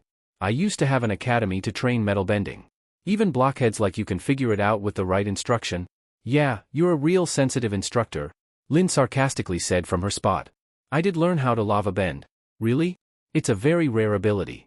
Maybe you do have some talent, Toph said as Opal blinked. Really? Naruto can do it, and fly as well. This Naruto the same one who can bend all elements? Toph asked as Bolan nodded. Yeah, turns out the two spirits that created everything came from a different world that Naruto's also from. Yeah, right? So here's something I've always been curious about. Who's Lin's dad? Bolan asked Toph as Lin looked back with a glare. He was a guy named Kanto. Nice man, but it didn't really work out between us. And, okay, Lin, I can feel your enraged breathing from here. Just say what you have to say, and let's get it over with, Toph said as Lin looked at her. Just get it over with? Yeah, let's not linger on the fact that I grew up without a dad. No need to get all touchy-feely about it. Just one of those things, right? Hey, I forgave you for all your garbage a long time ago, and Sue and I worked things out. You're the only one who wants to hold on to this family drama nonsense for the rest of your life. Forgave me for what? Lin asked, turning to face her mother. And not knowing my dad is nonsense to you? It was pretty important to me. And until now, you would never even discuss it. You know, after Sue and I patched things up, I thought, maybe I should try to reach out to Mom. But now that we're together again, I remember why we stopped talking. You make me furious, and you don't even know why. And when I tell you, you don't care. Once we save Sue, you and I are finished. Toph took a breath at that before speaking. If that's your decision and it makes you happy, then fine. In the morning, Kuvira and Batar Jr. rolled the cannon out of the factory. Opal, secretly keeping watch, tells the group via radio that the cannon is about to start and that Kuvira will test it by firing it at an empty town nearby. Toph, Lin, and Bolan earthbend a hole in the ground and infiltrate the prison where Suin, Batar, Huan, Wei, and Wing are kept inside a wooden cage suspended over a deep, empty pit by ropes and ties. Toph creates a double doorway entrance she can quickly close to camouflage the escape tunnel and warns that the guards are on the other side of the door set in the far side of the pit. Suddenly, Zen drops down above the door via a platform he creates. He looks over and raises a hand to let them know that he's ready. Toph walks to the side and she and Bolan both earthbend a rock column to propel Lin into the air, who lands on top of the wooden cage. It shakes from the impact and the prisoners all grunt from the motion. A guard opens the door and is pulled up by a tether before Zen knocks him out and creates a larger platform to put the guard down beside him. Toph uses earthbending to create another opening from which Bolan can catch the prisoners. Cut to the inside of the cage and pan up to see Lin having cleaved an opening from the top. She then pulled way up and threw him at Bolan. Meanwhile, Kuvara congratulates her crew, saying that with the cannon, the Earth Empire will be the strongest nation in the world. Baatar starts the weapon, and, again, its alert system starts to beep. He opens the engine and sees that a part, the distributor pin, is gone. He mutters, confused, that he placed the pin inside the night before. Kuvara spins around and glares at Julie, interrogating her. Julie tells her she does not know anything about it, but Kuvara feels the distributor pin on Julie, metal bending it out from within Julie's uniform. Kuvara realizes she meant to betray her all along. Kuvara, infuriated by the lack of loyalty and double-crossing, berates Julie, but Julie determinedly replies that Kuvara is a monster. Kuvara pushes Julie down the steps and orders Baatar to take her to the targeted town and chain her down there, intending to destroy her with it. Back at the prison, the younger Bifongs have been transferred over, but Baatar worriedly clutches the side of the cage, crippled by his fear of heights. Suin tries to calm him down, assuring him that Lin will not drop him and Bolan will catch him, but he insists on staying behind. Since that is not an option, Lin, apologizing, just grabs Baatar by the ankle with her metal cable and swings him across to Bolan. While Suin gives her mother a warm embrace, Bolan radios Opal that they have succeeded and are coming back up. Lin and Bolan earthbend the group out of the factory as Opal flies in to meet them. Opal notices her parents and hugs them excitedly, thanking Bolan for all of his help, and tells him that Julie is trapped in the town being targeted by the weapon. Bolan, determined to save Julie, takes off while Opal follows on Juicy. Suin and Lin decide to attempt to take down both Kuvara and the cannon with Wei and Wing joining the assault effort, while Toph refuses to go and remains behind with Baatar and Huan. Trying to make small talk, Baatar refers to Toph as mother, but she reminds him she told him to never call her that. Spirit world. Korra standing at the Tree of Time looking at the spirits there. Spirits, this is the Avatar. Please listen to me. Since I opened the portals, spirits and humans have lived happily together in Republic City. It's all I could have hoped for. I know you felt the effects of Kuvara cutting down spirit vines. But now isn't the time for you to flee the city. It's time for you to help me save it from Kuvara, who was perverting spirit power to use as a weapon against other humans. We don't get involved with human wars. She turned to a Dragoneel spirit who spoke. Spirits worked with Analek. He was misusing Vatu's power during harmonic convergence to force spirits to fight you. Is that what you want? Korra shook her head at that. No, but as the Avatar, I'm hoping that you will come to my aid to save the new world we all share. What you want is exactly what Kuvara wants, to use spirits as a weapon in a human war. The answer is no. The spirit said before they all started disappearing as Korra ran to each. Wait. Please, listen. If spirits and humans are gonna live together, we have to work with each other. We're not spirits of this world. Korra turned to see the other Biju behind her and the tree. We'll help, Son Goku said to her. Kuvira's camp. As the cannon prepares to fire, Baatar Jr., looking through a spyglass, sees his little sister with Bolan in the targeted town. He shouts in desperation to stop the test, but the cannon fires anyway. A massive earth-bending wall from Suin shifts the cannon's balance, causing its aim to shift and miss the town. The beam instead impacts the mountain behind the town, completely boring through it and leaving a gaping, circular hole. Bolan and Opal, witnessing the beam's power up close, are horrified by the sight. Kuvara looks for the source of the disruption and spots Suin, Lin, Wei, and Wing.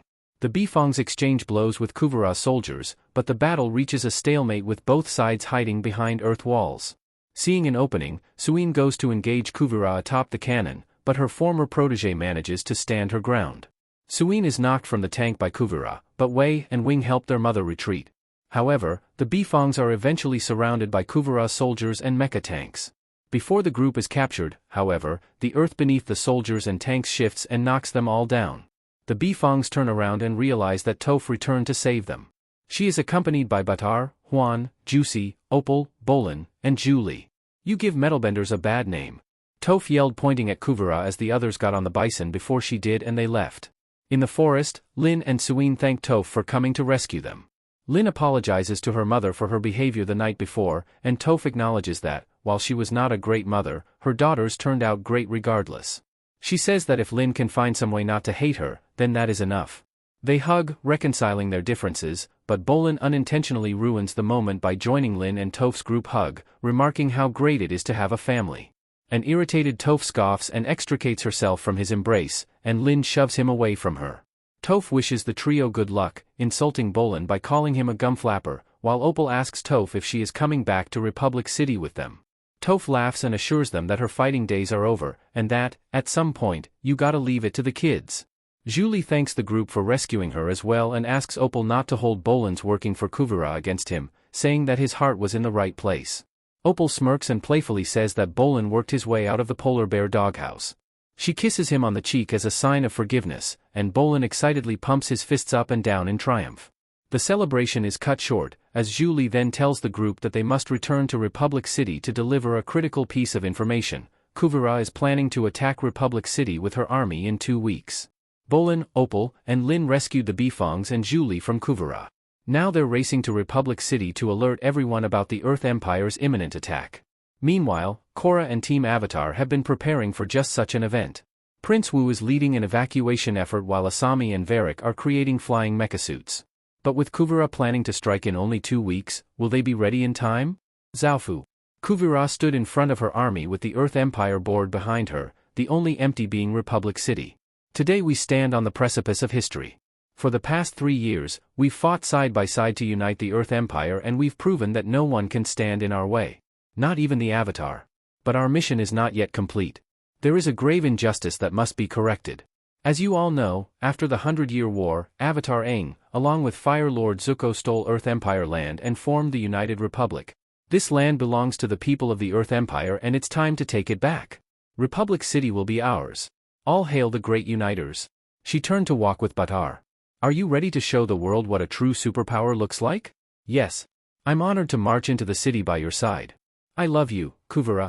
I never could have done this without your help.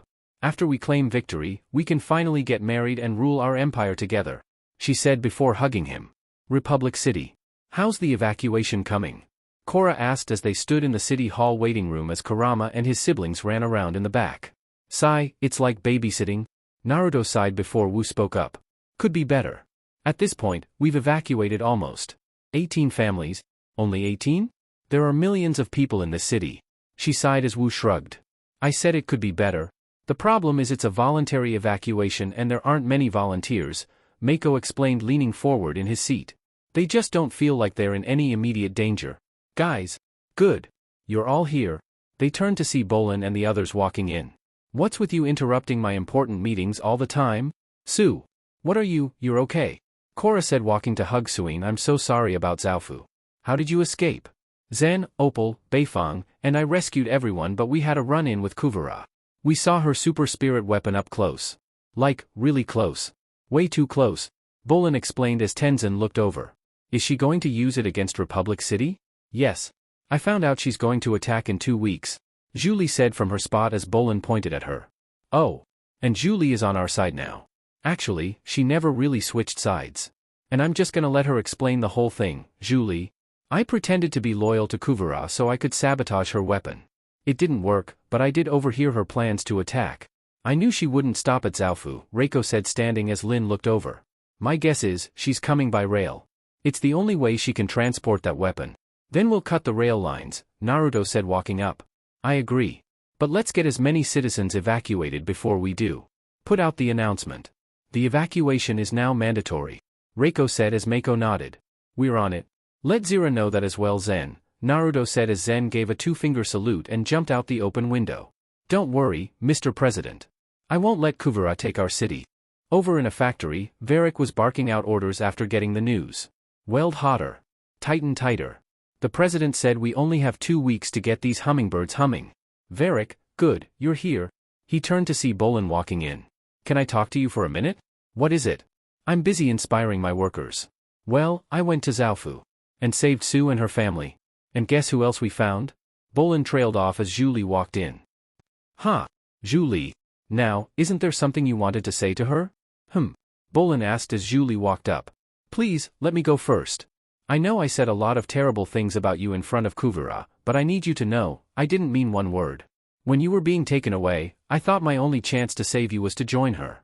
But every day I hope for the chance to see you again and tell you the truth. Varric, you mean the world to me, and I'm sorry if I hurt you in any way.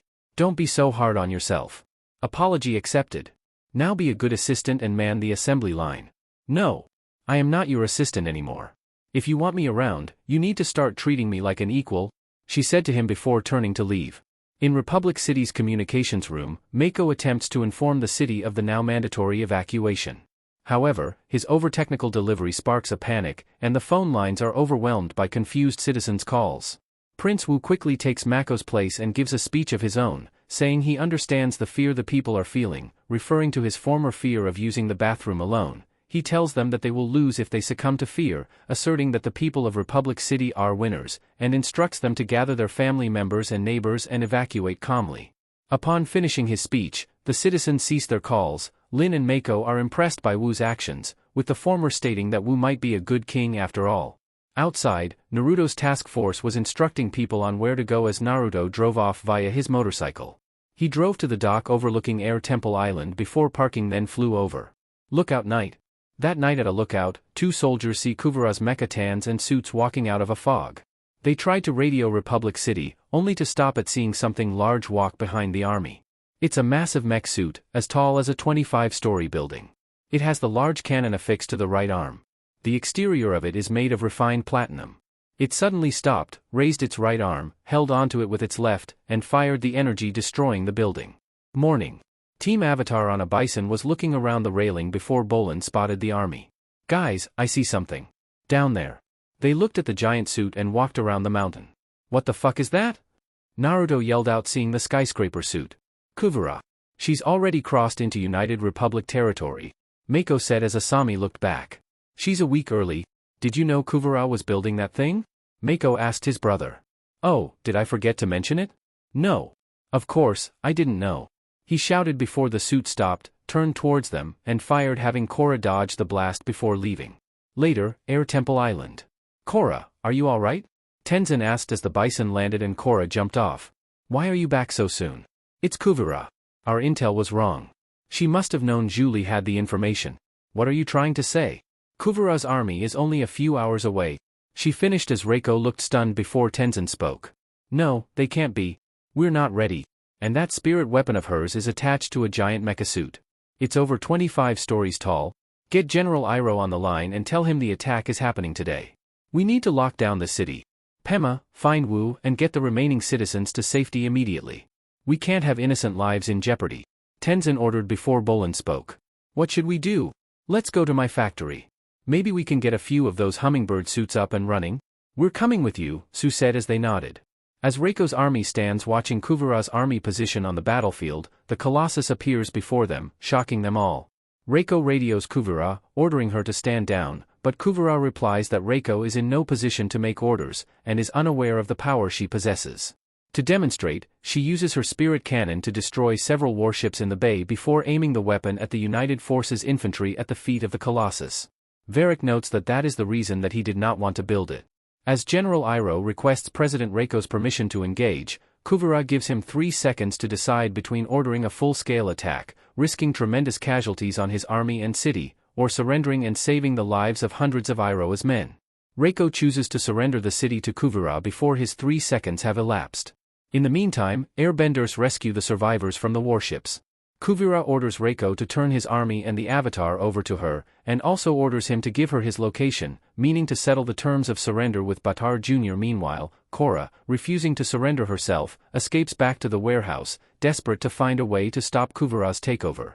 Korra informs the team of Reiko's surrender and tells them stopping Kuvara's crusade has become their responsibility. Realizing the futility of trying to attack Kuvara's army and the Colossus head-on, Asami suggests that they could cripple it instead, and asks Julie if she knows any vital intel on the suit. Julie, however, replies that she never knew Kuvara was building it in the first place.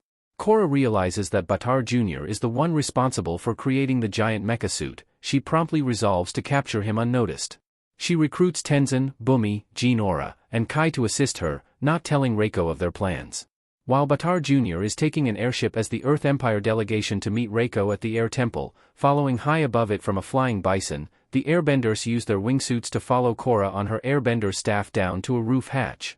Korra metal bends off the lock and she and the brothers slip inside, leaping down the long shaft as Jinora and Kai stay outside as lookouts. Quickly sneaking through the corridors, Korra spots Buttar Jr. entering an office secured by a key code and she metal bends the doors from automatically closing. He hears this, but Bumi and Tenzin rush in and take down Buttar Jr. before he can make too much noise. Bound and gagged, Bumi secures him in a sack, which is airbent back up through the roof hatch to be caught by the teens. The brothers grasp the sack between them and the team glides away to a future industries factory, completely unnoticed by the airship's crew. Once there, Korra removes the bandana from the enraged Buttar Jr., who taunts them for making a mistake and tells them that when Kuvira learns that they have captured him, Team Avatar is finished. Okay. Naruto pulled the back of the chair to a window and kicked it open. He puts Buttar on the edge and tilts him back while having metal lines wrap around the front legs. Tell us, you don't have the dash. Buttar stopped as Naruto pushed him out. He hummed for several seconds before pulling on the tethers and putting his feet on the window ledge and pulled him back up. Now. Never dash. Naruto unwrapped the lines and let Buttar fall before Kurama in his larger form grabbed him halfway down. He brought Buttar back up to the window and started squeezing, breaking the chair. Now why don't you surrender? My friend here is actually bloodthirsty. Oh okay. Later, Korra held a radio receiver up to Buttar's ear. Kuvira, it's Buttar. I've been captured. My airship was ambushed and I was taken by force. Korra refuses to release me unless we back down and leave the city. Are you injured? I'm fine. Is the Avatar there with you now? Yes. Everyone is here, Buttar said over the radio. Listen to me. If you try to take Republic City, Naruto will kill me. Forget the United Republic. We have our empire.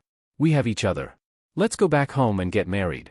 The only thing that matters is that we're together for the rest of our lives. You're right, this city isn't worth sacrificing our life together. I love you, Buttar. Several minutes went by before Naruto saw the giant aim at them. Shit, she's firing. Everyone out. Now. The beam shot at the building as they ran and blew it up. Boom. Lin saw the explosion from the other building and left to check for anyone. Book 4. Balance. Chapter 9. The Last Stand. The Earth Empire has invaded the United Republic. After Kuvira demonstrated the power of her spirit energy weapon, President Reiko surrendered the city, but the Avatar refused to give up without a fight. Korra held Buttar Jr. hostage, hoping to force Kuvira to back down, but the plan failed, and she fired on Team Avatar's hideout. Can anything or anyone stop Kuvira and her mecha giant? Republic City, rubble. The floor lifted showing Naruto and Bolan lifting the slab and having the others walk out. Once everyone got out, Naruto and Bolan dashed out letting the large slab fall. Tenzin used airbending to go up a building and saw Kuvira's Colossus walking through the harbor as her army went over the bridge. Kuvira's heading our way with a platoon of mecha suits. What should we do? We got help, Naruto said as the Biju, the size of a one-storied building, walked over. At the very least they can make an opening to get inside as they never fought against metal that size before. They then grew to their full size and jumped on top of nearby buildings. As the Colossus got into the city, Kuvira's eyes widened as seeing the spirit she saw at her camp but 8 more. Matatabi jumped over and crashed into the chest as Son Goku jumped up and slammed down on its shoulders. Kurama got to the back and held it down as Shikaku, and Isabu grabbed the legs. Gyuki used his tentacles to hold the gun pointing straight up. Saiken sprayed acid on the stomach creating a small hole before Team Avatar, Lin, and Su went inside. In the cockpit, Kuvira on a platform surrounded by switches and levers looked at a man. Initiate lockdown. Find the Avatar and whoever else is with her. Down below, Naruto knocked a guard out and tossed him off the railing. We need to move fast, Korra said as they stood by a ladder leading up. Su, Lin, climb up to the arm and try to disable that weapon. Asami, Mako, Bolan, get to the engine and see if you can power this thing down. I'm going after Kuvira. And I'll come to make sure no one else attacks, Naruto said as he grabbed the ladder and looked over. Ready? Korra nodded before Naruto let her go first before following and looked up at her ass. Well, the view's nice in here. They all went to the areas before going to different ladders. In the engine room, spirit vines are electrified and feed power to the tank. Suddenly, a hatch is cut open with lava shuriken before Mako, Bolan, and Asami get up. A guard shoots metal plates at Mako and dodges before throwing a fire blast at him. Asami reached for a lever and pulled it down as Bolan was fighting another guard. Dodging electricity, she went to the other and turned it off before electrifying the guard with her glove. That was easy, she said with a smile. Only for nothing to happen before going to the controls and starting hitting a couple of buttons. Got it, she said before going to the next one and finally turning the engine off. Over with Lin and Sue, they're continuing their ascent on their cables. They land on a small ramp and walk through the tunnel to see the cannon's operations. Close up on them as metal plates are shot at them. I'll deal with this guy. Disable the weapon, Lin said as she ripped a wall to shield them. She jumps to the ground and confronts the guard. Using a metallic extension of her armor, she blocks additional plates and moves toward him. She shoots a metal cable but the guard jumps backward and fires a fragment of metal at her that he ripped off the wall, but Lin kicks it away. Suin watches the weapon operate, seeing bullets loaded into metallic holes. She uses her bending to bring down the chain of holes and watches as they tumble downward. The vine cartridges hit the bottom of the arm and explode, sending a mass of expanding purple energy screaming upward. Suin is forced to jump toward the tunnel's entrance and duck to avoid the blast. After the explosion passes, she gets back up and smirks, seeing the cannon has been disabled as Lin got over. Nice work. The outside may be platinum, but we can do a lot of damage here, Sue said before they started bending the gears. Outside, Gyuki felt the arm slack before pulling it off and tossing the cannon to the spirit wilds.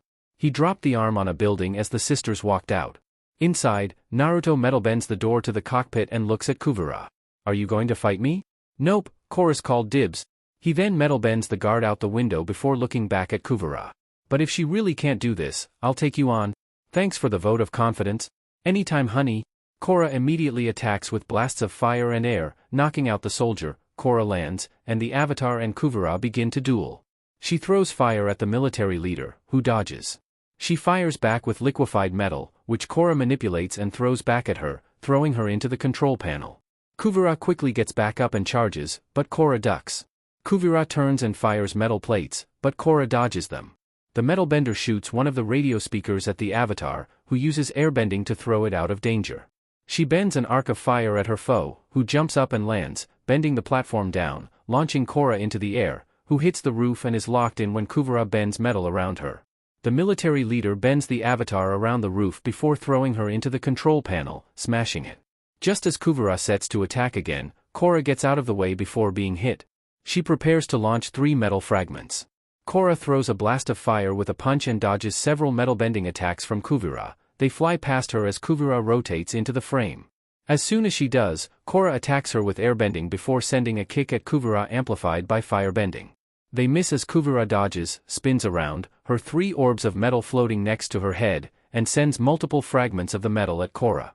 As Kora firebends at her, Kuvira blocks the attack by reforming a shield with the metal from her orbs. Kora stops firebending and jumps into the air, metal bending the shield down and kicking a gust of air at Kuvira, who tumbles backward and slams into the windows and control panel. Briefly staggered, she sends the shield at Kora. Kora ducks easily under it and physically attacks Kuvira, locking her legs around Kuvira's neck and flipping her over, throwing her backward onto the control platform, hitting the platform 2 times before rolling to a stop. Kora bends the metal beneath her, tossing her briefly limp form into the air. As Kora jumps into the air to land a crushing blow, Kuvira, now fully awake, sees the oncoming Kora. Kora and Kuvira act simultaneously in midair, Kora airbending at Kuvira even as Kuvira bends a panel of the floor at Kora. The 2 blows land at the same time and both Kora and Kuvira are tossed away from each other by the combination of attacks, landing at opposite sides of the cockpit of the Colossus in clouds of dust yells. The cockpit shook before the 2 rolled and fell out of the opening Naruto made and fell to the ground before Komiai grabbed them and moved back before landing by the wilds. It's over. You're gonna call off your army and surrender to President Reiko. Then Yuana? Kora stopped as Kuvira bends a chunk of rock at her, catching her in the face and sending her flying across the pile of debris. Naruto flew up to Komiai and looked at the Biju. Let them fight? Honor thing. Okay. Kora comes to a stop face down in the street. With a groan, she lifts her head and sees Kuvira escaping down the street, limping badly. After a glance behind her, Kuvira takes off down the street toward the spirit wilds in the distance, her arm braced across her body. He saw Kora go in before seeing a glow. Shit, Komiai. On it. Komiai flew over and grabbed the gun that was overloading and flew straight up before getting high enough to let go as it exploded, the beam still shooting straight down. Boom! The gun exploded in the air as a yellow beam shot out from the middle of the wilds. What the hell? Naruto flew down before looking at the light. A new spirit portal? Spirit world. Naruto ran in and saw Kora talking to Kuvira.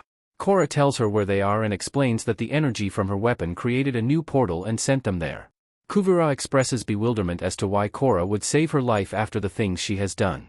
Kora replies that she thinks she saw a bit of herself in Kuvira. Kuvira rejects the presumption angrily, and Korra explains the similarities in their personalities, their determination, and occasional thoughtlessness. Kuvira, falling to her knees in the flowers, tells Korra that this is her fault and that if she had surrendered, this would not have happened. Korra retorts that Kuvira brought her downfall on herself, having had full knowledge of the wrongness of her actions while doing them. An angry and distraught Kuvira accuses Korra of being absent, thereby forcing her to do something, as Suin had chosen not to step in and take over the Earth Kingdom while it was in chaos, abandoning her people. She expresses the opinion that she had no other choice, that since no one else would act to save the country, she had to act herself. Korra, after a short pause, tells Kuvira that she thinks she understands her. Kuvira had been an orphan, and the feeling of abandonment tormented her. As a result, when she saw the Earth Kingdom thrown into chaos, she refused to abandon it to the same fate as herself. Her goal was to create a country sufficiently strong to ensure that it would never be threatened by any opposing force in the future. Korra claims that she understands her predicament and knows how Kuvira was adopted by Suin. Kuvira said that Korra could not possibly understand, as the Avatar is adored by millions, while she was rejected by her parents as if she meant nothing to them. Crying, she says that she could not allow the same thing to happen to her nation when it needed someone to guide it. Korra sits down with Kuvira in the flowers, telling her that she can relate, as she would have given anything to regain some semblance of control after being poisoned by Zahir. Real world. The three walked out before 3 mecha tanks aimed at them. "Release Kuvira, or we will attack." "Stand down," Kuvira ordered her men. "This battle is over. I owe the Avatar my life. Her power is beyond anything I could ever hope to achieve. I'll accept whatever punishment the world sees fit," she said before Zira and Lin walked over to handcuff her. "And Sue, I'm sorry for all the anguish I've caused you and your family. You're going to answer for everything you've done." Air Temple Island, a few weeks later. Bolan presides over the marriage of Varric and Julie on Air Temple Island. Varric, in his typical manner, tells the cameraman to focus on him, as it is his big day. Bolan gives a short discourse on the sometimes fickle nature of love and the bond between the two before Pabu climbs onto his shoulder with the vows tied in a ribbon around his neck. When Bolan finds a section in the vows written by Varric stating that Julie will have to scrub the calluses off his feet twice a week, he refuses to read any further, but Julie tells Varric that she doesn't mind any of that, so long as she has him. Bolan concludes the ceremony with "You may now do the thing," and Julie happily kisses her new husband as the crowd applauds. Varric breaks down into tears, telling Julie that the reason is she just makes him so dang happy. Later in the evening, the dinner party is in full swing. Tano, the former probender, plays trombone as the people, including the new couple, dance. Mako compliments Wu on his newly developed leadership abilities. "Good to see you, Prince Wu." They turn to see Naruto walk up with Korra both in their formal wear. "Or should I say, King Wu?" she asked as they stopped. "You ready to get back to Ba Sing Se and finally take the throne?" "Yeah, about that. I was thinking of stepping down as king and getting rid of the monarchy altogether." "Are you joking?" Naruto asked, raising an eyebrow. "For once, I'm not. Now, I know what you're gonna say. I'm being lazy, I'm afraid of responsibility, I'm putting my singing career before my people, but it's none of those things. I think the Earth Kingdom would be better off if the states were independent and had elected leaders like the United Republic." "That's pretty wise and mature of you." Mako blinked at that. "I think it's a great idea. The Earth Kingdom should evolve, and I'll do everything in my power to help you make that happen. And Naruto as well, right? I guess. That'll be a little muddy at first if people who are like your aunt, no offense, get elected. Looking forward to working with you, but for now, the dance floor calls." Wu smiled and danced to the dance floor. Later, Naruto and Korra look at the new portal in the middle of the wilds before hearing Tenzin. "I spoke to President Reiko. Tomorrow, he's announcing a plan to expand the city rather than rebuild downtown. I thought that was happening already to replace the buildings that became unlivable." Naruto asked before looking back at the light. "I bet Aang never could have imagined there'd be a spirit portal right in the heart of Republic City." Korra sighed as Naruto wrapped an arm around her. "Korra, you've transformed the world more in a few years than most avatars did during their lifetimes. But I feel like I've only just begun. There's so much more I want to learn and do," she said as Naruto looked down.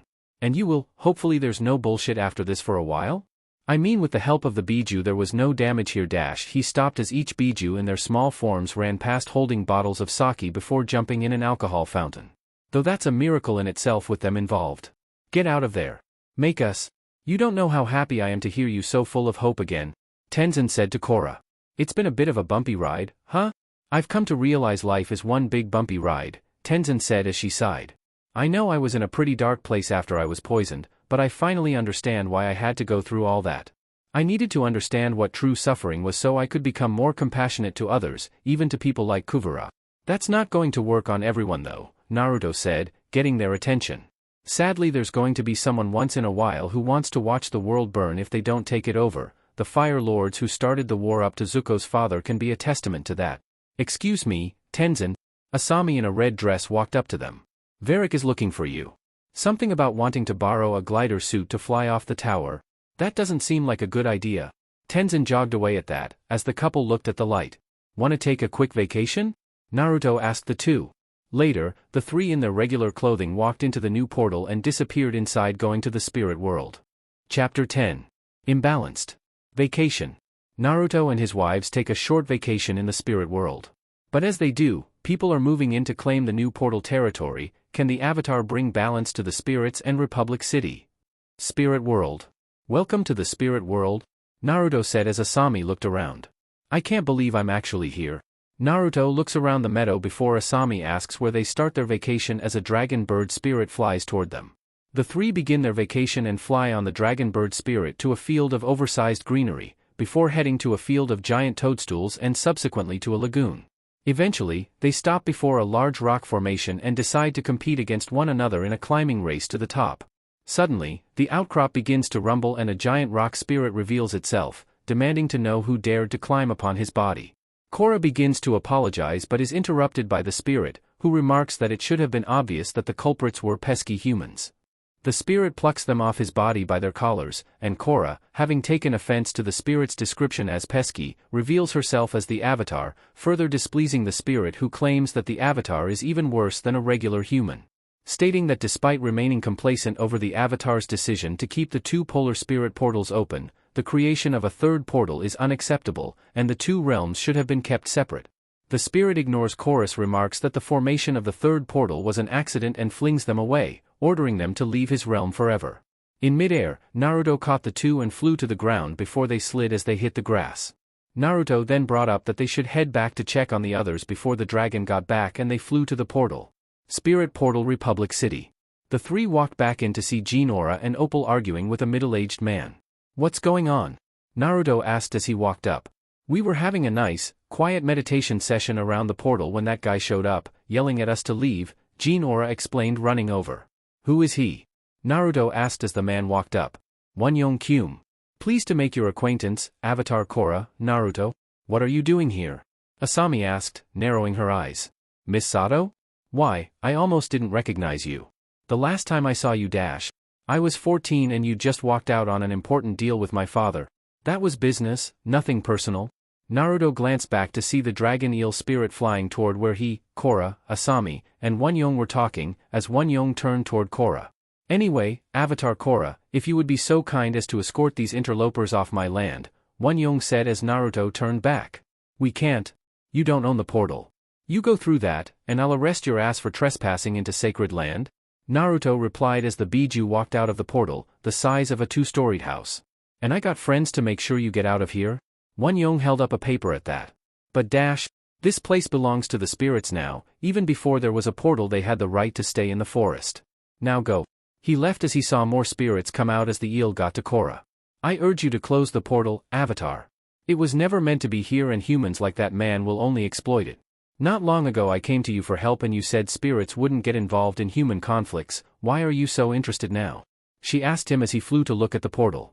Because now there is a portal to the spirit world in the middle of a metropolis. I have no choice but to protect my kind. I understand you want to keep the spirits safe. We all do.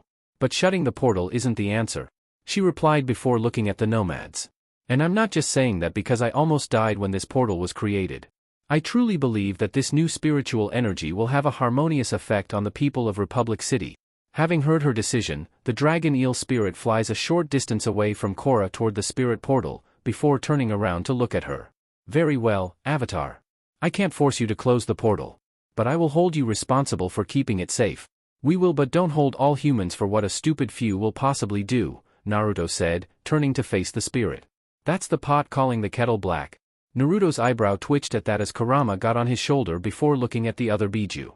Can you keep an eye here until we find a permanent solution? They all nodded at that before shrinking. Night. In the streets of Republic City. The Triple Threat Triad and a new gang are fighting each other. The new gang, the Creeping Crystal Triad, is on the offensive, attacking the Triple Threats with rocks as the Triple Threats defend using water and fire. Show these good-for-nothing Triple Threats who own these streets. Where's your new leader, Triple Threats? I bet he's too scared to show his face. As the Creeping Crystals taunt their foes, a young man with slicked back hair and wearing a brown trench coat stood on a fire escape, watching the battle. One of the Triple Threat members is then launched into the air with a rock pillar. We got them on the ropes. Let's finish them off. Two-Toed Ping defends himself with fire punches. Boss, the Creeping Crystals got us outnumbered. What do you say we skedaddle? That strategy might have worked for your old leader, but not me. This fight isn't over until I say it is, the man said as he unsheathed hook swords, and jumped off from the balcony into the fight. He swings on a pole and dodges rocks flung at him from the Creeping Crystal Triad. He lands and uses his hook swords to grab two opponents by the legs and flips them over before narrowly dodging a boulder Jargala throws at him. The Triple Threats might as well give up now. Tuuga, a woman with tan skin and long black hair pulled in a ponytail and dressed in green clothing, said as she pulled a rock up.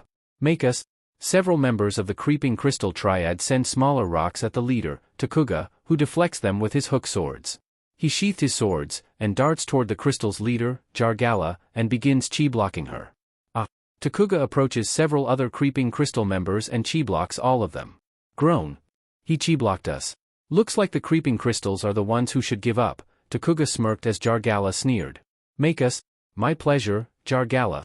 Tuuga is about to strike with his hook swords when he is disrupted by sirens blaring. The shot widens to show police airships and cars approaching. Lin swings down from one of the approaching airships. Time to go, Triple Threats. This isn't over, Tuuga. Creeping Crystals, retreat. Lin shot a cable-capturing Viper. Where are you running off to? Ah, man. Bolan, wearing a police uniform, stepped out of the police car along with Mako. Freeze. Police. I always wanted to say that. Mako attacked Mushi with fire before glancing back. Can you just stay focused on taking down the triads? I'm on it, partner. Bolan started chasing after Two-Toed Ping with rocks. You're not getting away that easily. Ping gets hit with a rock and falls over. Ah. Go easy on me, Copper. I ain't done nothin'. Two-Toed Ping.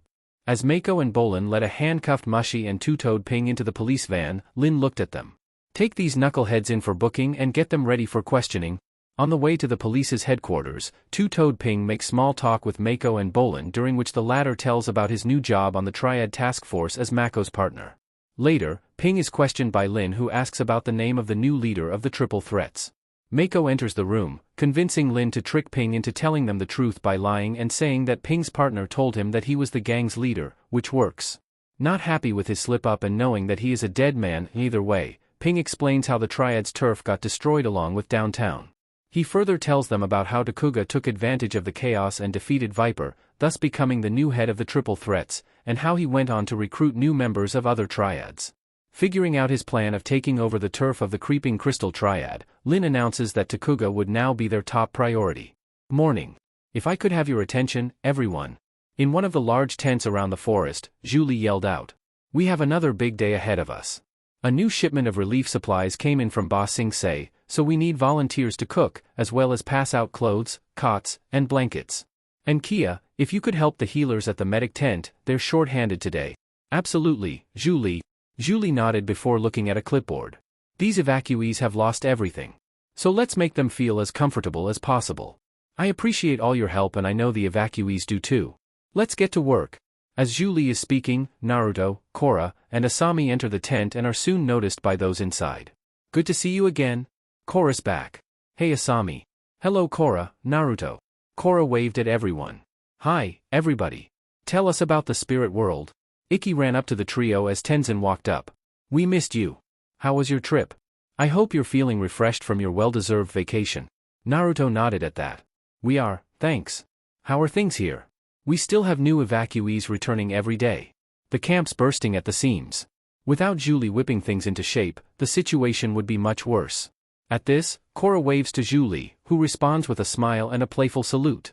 Her leadership has been very impressive, which is more than I can say for President Reiko. Why? What did he do? Korra asked as Tenzin sighed. Nothing. That's the issue. He hasn't even bothered to come down here and see the problems firsthand. He's too preoccupied with his own re-election. He's never been the most compassionate guy.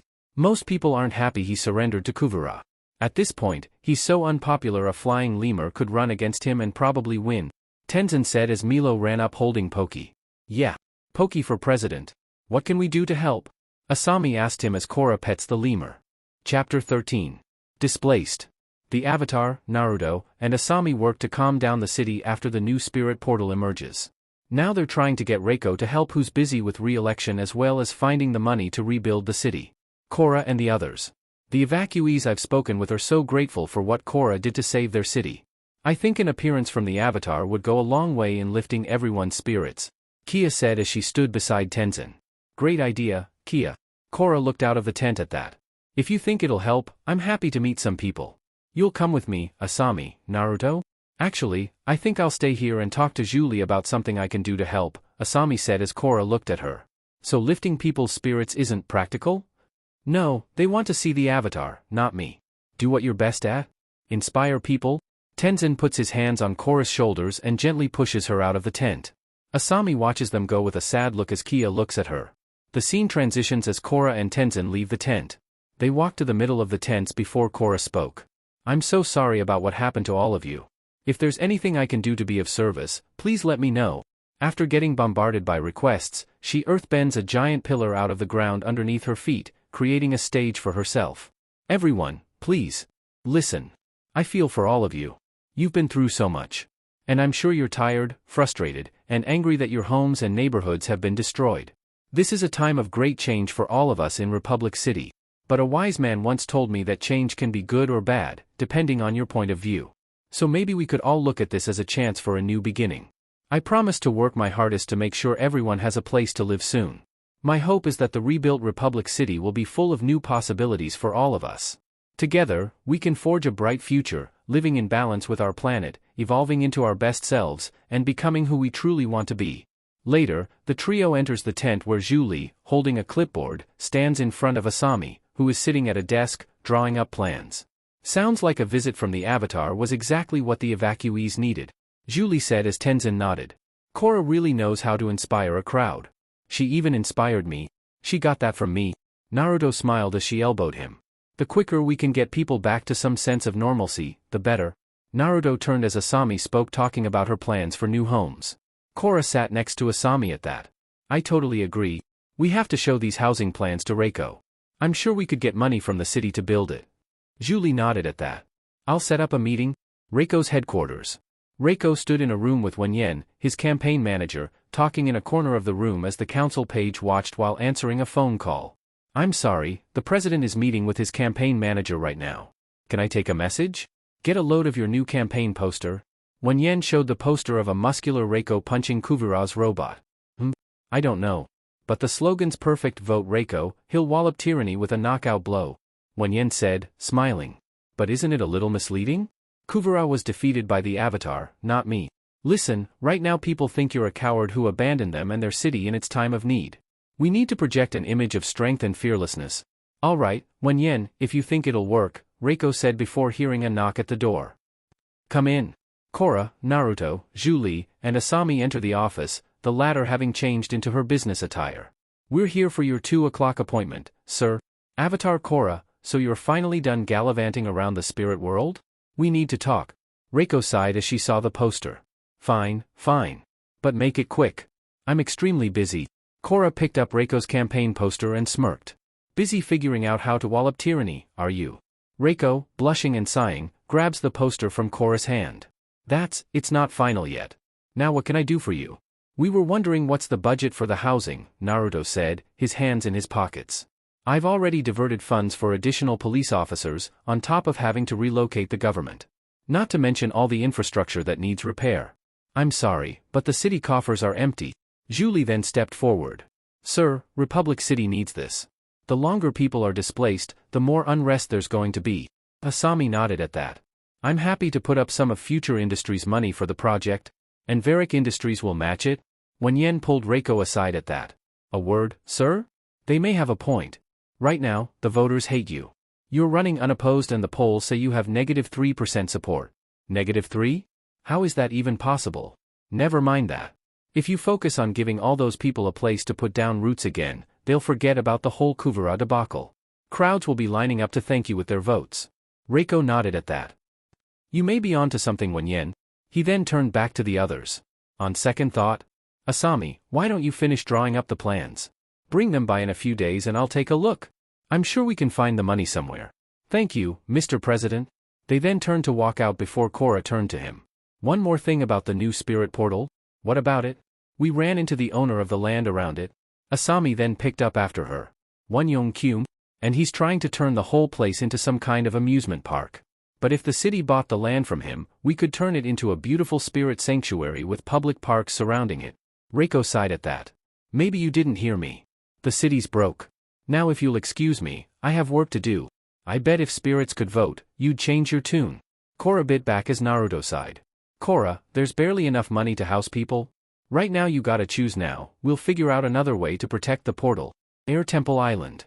Hey. As Naruto and his wives looked at the sunset, they turned to see Bolan and Mako running over. We heard you were back. Look at you, Officer Bolan. How's the force been treating you? Korra asked, seeing Bolan in his uniform. Great. I made my first arrest. Congratulations. And Opal says I look way more handsome in this getup than my old Earth Empire uniform. Korra. They turned to see Jinora's spirit. A bunch of triple threats showed up at the portal and attacked before Naruto's friends drove them off with the spirits. Wonyoung Kyum's office. Wonyoung's guard fell in being attacked with fire. Boss. I tried to stop him. Wonyoung looked up from his desk. What the? Who dares? Takuga enters shadows covering the right side of his body. You didn't warn me the second avatar's spirits were there. Takuga? What happened to you? Takuga walked into the light revealing that his face has been disfigured and he now has a tentacle for a right arm. A bunch of spirits attack me. Gu then grabbed Wonyoung, choking him and holding him against the wall with his tentacle. When you hired me to do your dirty work, becoming a freak wasn't part of the deal. You want money?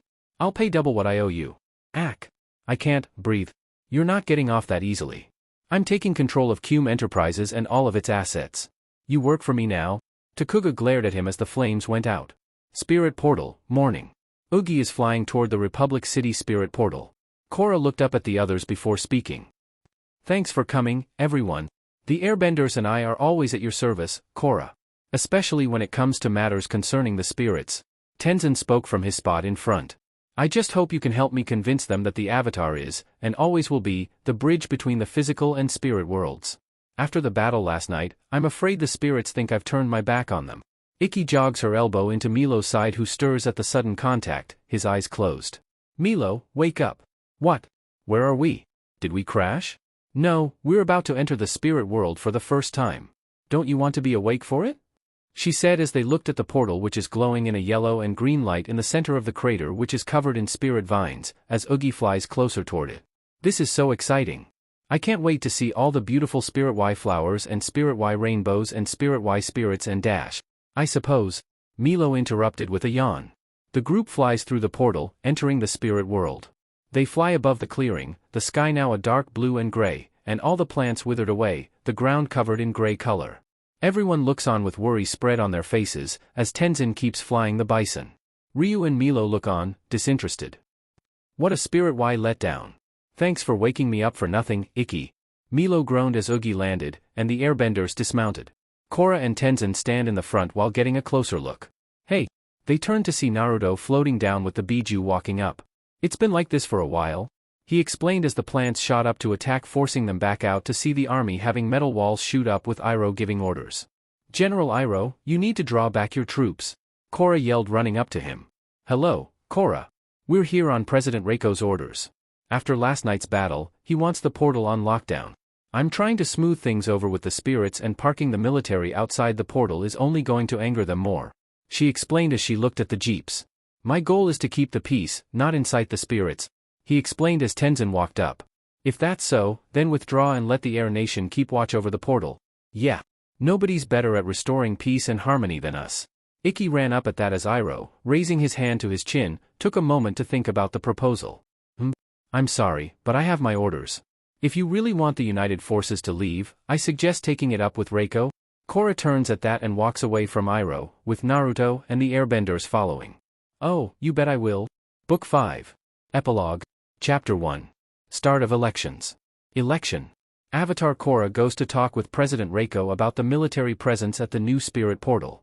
But all he has on his mind is the election. Can anyone help Korra, or run against him? Republic City Police Station.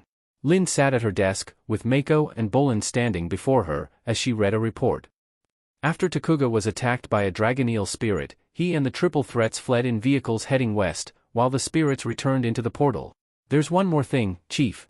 We think Tuuga was hired to attack the airbenders, Mako said, getting her attention. Hired? By who? Naruto and Korra have a hunch that it was Wonyoung-kyum, Mako replied as she dropped the files. A hunch based on what? They and the airbenders had a run-in with him at the portal a few days before Tuuga showed up. Bolan nodded and picked up after that. Yeah, Korra said that this Wonyoung guy threatened the airbenders if they didn't get off his land. No one threatens my opal. So you're buying into Korra's cockamamie theory? She asked, lacing her fingers together. It's plausible. I was thinking we could bring Mr. Kyum in for questioning and dash. Bang! Mako stopped as Lin slammed her hand on the desk. You will do no such thing. Why not? Lin turned to look out the window behind her. Wonyoung-kyum is Republic City's most powerful and well-connected land developer. That doesn't make him above the law, Mako replied as she sighed. No. But it makes him very difficult to get to. Glancing back at them, she continued. Unless you bring me some hard evidence that Kyum is in tight with the triple threats, I'm not going near the guy. Understood. Yes, Chief. Outside the office, Mako and Bolan walked down a carpeted land flanked by desks and working officers. Guess that leads a dead end, Bolan said to his brother who glanced over. Maybe not. Time to visit our 12-toed friend. Prison. Hey, Ping. Ping, who was reading on his bed, looked up from his book and saw Mako and Bolan standing on the other side of the bars. How are my two favorite officers doing on this fine day? Doing great. Thanks for asking. Bolan replied as his brother grabbed the bars. We're trying to track down your boss and I thought you might be able to point us in the direction of the triple threat's new hideout. I wish I could help you, boys, out, I do. But the thing is, Tuuga made the triple threats change hideouts every few days. I got no idea where he's holed up now. Ping replied, sitting up to pick his toes. I hate to break it to you, but Tuuga's not coming to save you. You don't owe him your loyalty anymore. Give us the info we need, and I'll talk to Beifong about getting you some better accommodations. And some socks. Bolan picked up as Ping got up and walked to the bars, looking straight at them. I'm being straight with you. It's not like Tuuga's sending me messages in here. Come on, Ping. I know you're holding out. Mako, you gotta relax. All this police work is stressing you out. Bolan, a hand on his chin, lost in thought before blinking and spoke up as he remembered something. Mako, remember how when we were kids, Lightning Bolt Zolt would use us to pass secret messages between Triad members? Yeah. Maybe Tuuga's doing the same thing. Bolan said as Mako turned to Ping. What do you say, Ping? Does that sound about right? Is Tuuga using kids to relay info to all the triple threats? Ping, averting his gaze, began to sweat. I mean, maybe. I couldn't say for sure. I'll take that as a yes. The two leave Ping in his cell and walk back down the hall toward the exit before Mako looks over. That was some good thinking back there, Bolan. You might make a pretty good cop after all. Thanks. I'm learning from the best. Construction site. Earthbenders are clearing the ground by piling loose dirt into a mound. Two metalbenders then pile drive an I-beam into the ground, and a person uses a hummingbird mecha suit to plasma cut high above the ground. Asami and Julie on a nearby rooftop are surveying the scene from above, the sounds of the site carrying faintly up to their vantage point. If everything stays on schedule, we should be able to move in the first group of evacuees in a few months. Julie nodded as she held a blueprint. Hopefully I can convince them all to be patient for a little while longer. Hearing a noise behind them, they both turned to see Reiko and Wenyen speaking to a group of refugees. What is Reiko doing with those evacuees? Asami asked as Julie folded the blueprints. My guess? He's trying to save his job. I know this has been a trying time for all of you, and that's why I've fast-tracked this new construction project. I'll be working around the clock to get you into your new homes just as quickly as possible, Reiko said to the group. And how quickly will that be? Well, a project of this scale. It doesn't just happen overnight. Reiko stopped as Wenyen picked up. You'll be sipping refreshing watermelon juice from your balconies by the end of the month. Guaranteed. So soon? That's great. Thank you, President Reiko. I love watermelon juice. Wenyen then walked over to a large picture covered by a sheet. A life of safety and security will soon be yours at. He then pulled the sheet away, revealing the concept art of the future building's appearance. The Reiko residencies. Asami and Julie approach Reiko. He takes their sudden appearance in stride. Look everyone, it's Asami Uzumaki and Julie Moon. They're overseeing the construction of your new homes. President Reiko, a word please? Julie asked as Wenyen spoke. Let's get a photo. As the four of them pose with the image behind them, the two women confront him, speaking under their breath. You need to tell your advisor to stop making promises you can't keep. And the Reiko residencies? Really? Have you already forgotten that we brought this idea to you? Asami asked as he ignored them. Always a pleasure, ladies. Wenyen then escorts Reiko away from the image and the group. Thank you all for coming. Remember, a vote for Reiko is a vote for the future. Asami sighed at that. I need Naruto for some D-dash. She stopped as she saw a flying bison in front of him. Riding on its back were Tenzin and Korra with Naruto dropping down. Reiko, we need to talk. I'll deal with this, sir, Wenyen said as he stepped forward to meet her, holding a hand out as she jumped from the bison. The president is extremely busy. If you want to speak with him, you'll need to make an appointment, just like everyone else dash. He stopped as Korra casually metal bends a thin band over his mouth, gagging him. She walks past him as he moans under the gag, trying to free his mouth. You. Shut it. Reaching Reiko with Tenzin, she points a finger in the former's face. The portal is sacred land. You can't turn it into a military base. You need to call off the United Forces, Naruto said, walking over. I most certainly will not. If you don't, you're looking at another spirit crisis on your hands. Who's going to vote for you then? Korra asked, crossing her arms under her bust. We wouldn't have a crisis if you hadn't created that portal in the first place. I didn't exactly do it on purpose. Kuvura's spirit weapon was out of control. I had to save the city.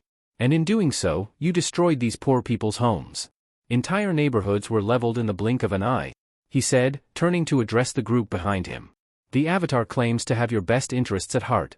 But while you were all returning to the city and picking up the pieces, guess where Avatar Korra was? On vacation. No, it wasn't like that. What kind of Avatar takes a vacation in the middle of a crisis? Disgraceful. Avatar Korra ruined my life. The people and kids spoke as Reiko pointed a finger in Korra's face, her eyes following it in confusion. Because of your recklessness and selfishness, these people's lives have been shattered. And as usual, I'm left to deal with the consequences. You have some nerve for such a coward. When Republic City needed a true leader, Korra and Naruto stepped up. Asami said, grabbing Naruto's right arm, at that. That's right. If it hadn't been for her, we'd all be living under Kuvura's dictatorship right now. Tenzin spoke up after. It's okay. Let's go, Korra said, turning with her head down as Naruto wrapped his arm around her waist. They then turn and walk away from Reiko, giving up on convincing him. They head for the mobile trailer acting as Asami's on-site office. Someone needs to put Reiko in his place. Tenzin, you should run for president. Reiko wouldn't stand a chance against the son of Avatar Aang. You'd win in a landslide? Asami said as Tenzin stopped outside the door. No, my days in United Republic politics are behind me. Leading the Air Nation is my priority now. But there's someone else much more capable of leading the United Republic. Julie blinked at that. Me? If you were able to keep up with all of Varric's ridiculous demands, leading the Republic would seem easy. Korra smiled at that. That's a great idea. It's an intriguing proposal. I've been so focused on the evacuee crisis, the thought hadn't crossed my mind. Tenzin nodded and continued. That's exactly why you would make such an exemplary leader, you're so compassionate to the needs of others. And you and I would make a great partnership. I'm tired of butting heads with Reiko. It would be nice to have a president I see eye to eye with, Korra said to her. Julie looked down at that. I don't know. She then looked up at the others again. But thank you. I'll take it under advisement. Turning away from them, she spoke over her shoulder. Tenzin, we should get back to the camp. The new shipment of food and supplies is coming in from Ba Sing Se, and I want to make sure it gets dispersed in a timely fashion. Lead the way. Tenzin followed as Asami waved at them. See you soon, President Moon. Asami then turned to her lovers. See? It has a nice ring to it. Naruto smiled as he patted her on the ass.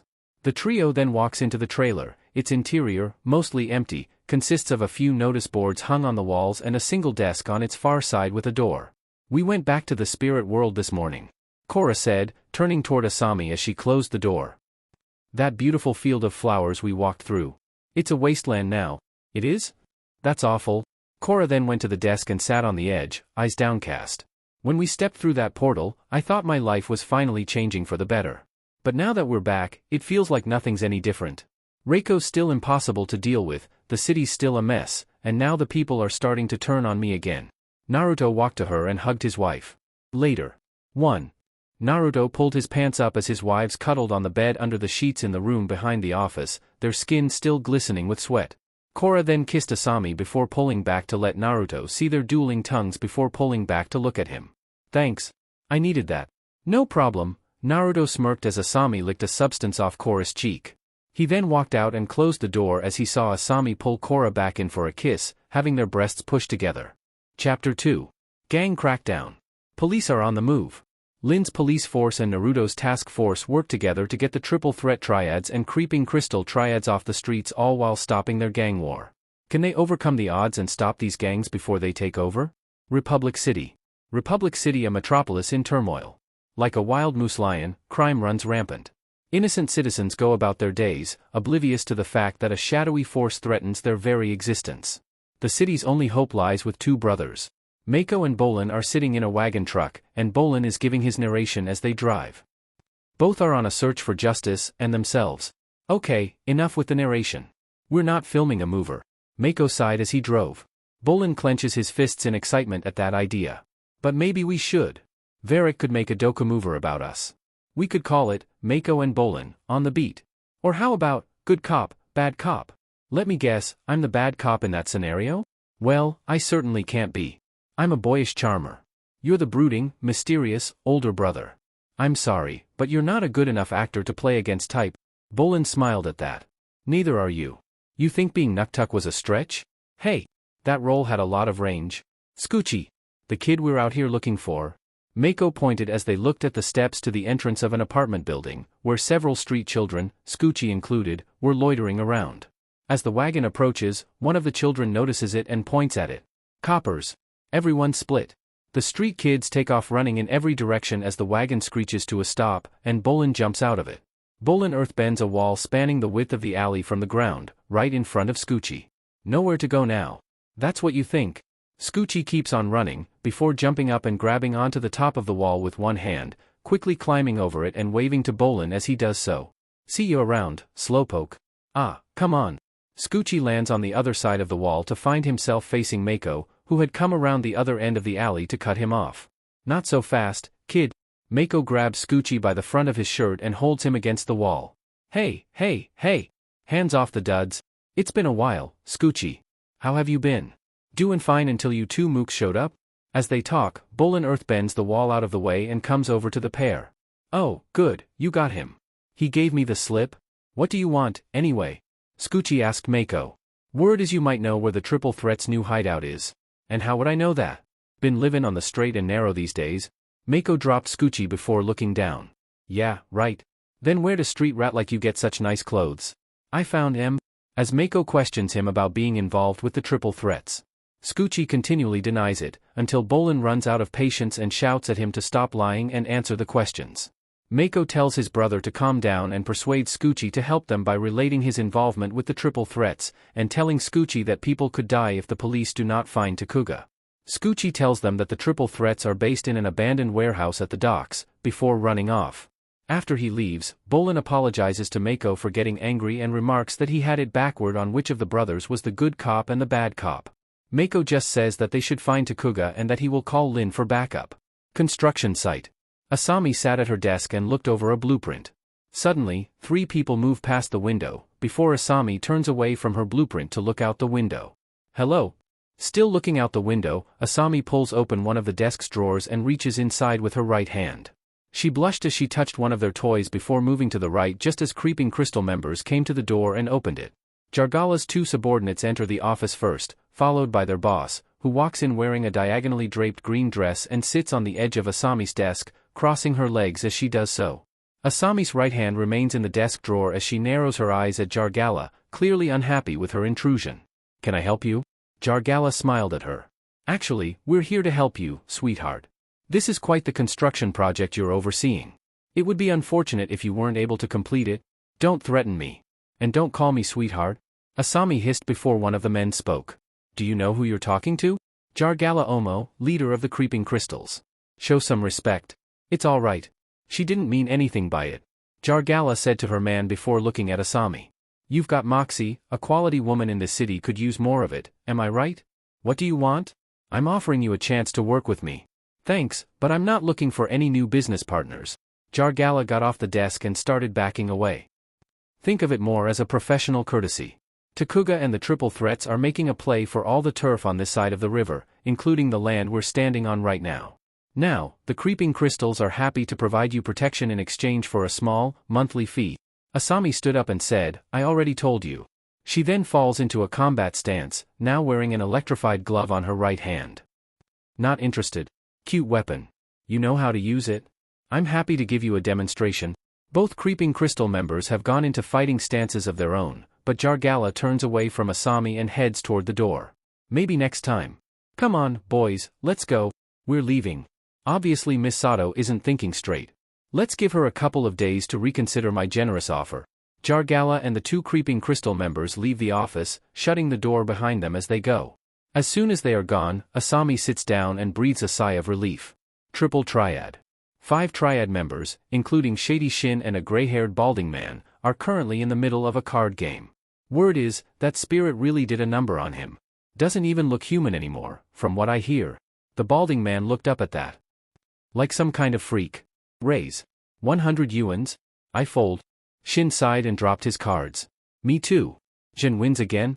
Shin and the other Triad members lay their cards down as Jin gathers a large pile of chips from the center of the table. Tuuga got what was coming to him if you ask me. When that kid took over the triple threats, he promised us all that this Triad would rule Republic City, but so far, all we've done is lose ground to the creeping crystals and nearly get wiped out by a bunch of spirits. Shin glanced over at that. But I heard Tuuga's working on a big score. I bet he'll come through. If you believe that, you're more naive than I thought, old friend. Sure, I had my problems with the way Zolt and Viper ran our Triad in the past, but I never doubted they had my back. Can anyone say the same about this new kid? Right now, Mashi and Ping are in the slammer and Tuuga's done squatting to get them out. Jin has a point. Tuuga left them high and dry. Two spoke up after. I mean, what do we really know about our new leader, anyway? He joined up a few months ago, fresh off the boat. We don't even know why he came to Republic City or who he might be running from. Yeah, but Viper vouched for the kid, Shin said as a shadow got to the door. Exactly. And now Viper's dead. Shin's expression becomes troubled, and he can think of nothing to say. Unbeknownst to the Triad members, Tuuga walks into the doorway of the bar, having evidently overheard the conversation. You want to be next, old-timer? Jin's expression turns to horror as he recognizes the voice, and he quickly jumps up from his chair as Tuuga's tentacle arm lunges toward him. Where are you going? He asks as he grabs Jin around the neck with his tentacle, before lifting him and slamming him down onto the table. Sit back down. The table splits in half from the impact, while all of the Triad members previously sat at it back away in alarm. Tuuga reaches out with his tentacle and wraps it around Jin's neck once again. Take a good look, everyone. This is the new face of your leader. So you better get used to it, because I'm not going anywhere. Outside, Mako, Bolan, Lin, and 2 metalbender cops at the docks, peeking at the warehouse Scoochie told Mako and Bolan about from around the corner of a wall. Lin pulled a walkie-talkie up. Everyone gets in position. I'll lead the recon team. Don't make a move until I give the go-ahead. Got it, Naruto said before he ran across a beam on the top with Zira. Lin's team heads toward the warehouse and makes it to the warehouse doors. Lin uses seismic sense to check the interior of the warehouse. I picked up at least a dozen people on the lower level. Get ready to move. Should have brought more men. Naruto landed on the roof in a roll before going to a window. Lin and her team moved down into the lower level of the warehouse, Mako bending a small fire in his hand to light their way. They then get to a door and Lin kicks it down. Police. Everyone, freeze. Air, Chief. The room lit up and revealed it was filled with clothed mannequins wearing sinister-looking masks. Either Scoochie lied or they found out we were coming. Naruto sighed as he came in on the other side. He then saw wires on the back before yelling. Bomb. He created a wall as the others ran out. Boom. Tuuga was one step ahead of us. But I won't let him outsmart us again, Lin said to her team. Sweep what's left of the room. See if Tuuga left behind any clues where he might be hiding. As Lin gives these orders, Mako and Bolan have already left the room and are making their way back up the stairs. They're not going to find anything down there. But there's still one last lead we haven't followed up on yet. Wanyong Kyum? But Beifong said dash. I don't care what she said. Tuuga almost killed us. If Wanyong knows something, then he's our only shot at tracking down Tuuga. Triple Triad. But in order for our takeover to be successful, I need to know you're all behind me. Victory will only come through unity, Tuuga said, still holding Jin. We're behind you, boss. 150%, Shin said as the others nodded. Yeah, I'm on board. We all are. Triple threats rule. Tuuga lifted Jin off the floor and looked at him. And what about you, Jin? Are you willing to evolve with us, or do I need to put you down like an old dog? Cough. I'm with you. Tuuga nodded at that. Good. Now prove it. I have an important job for you. Chapter 3. Turf War. A turf war begins. Avatar Korra, Naruto, and Asami are looking to still help the city and stop the gang wars. Meanwhile, Tuuga is moving behind the scenes for an attack. Can Team Avatar stop this upcoming attack and stop this turf war? Cume Enterprises. We need to speak with Mr. Cume, Mako said to the receptionist at a desk with Bolan beside him. Do you have an appointment? No. This is a police matter. It's urgent? Mako replied, hands on the desk. If you don't have an appointment, I can't help you. Two security guards approach Mako and Bolan and gesture for them to leave.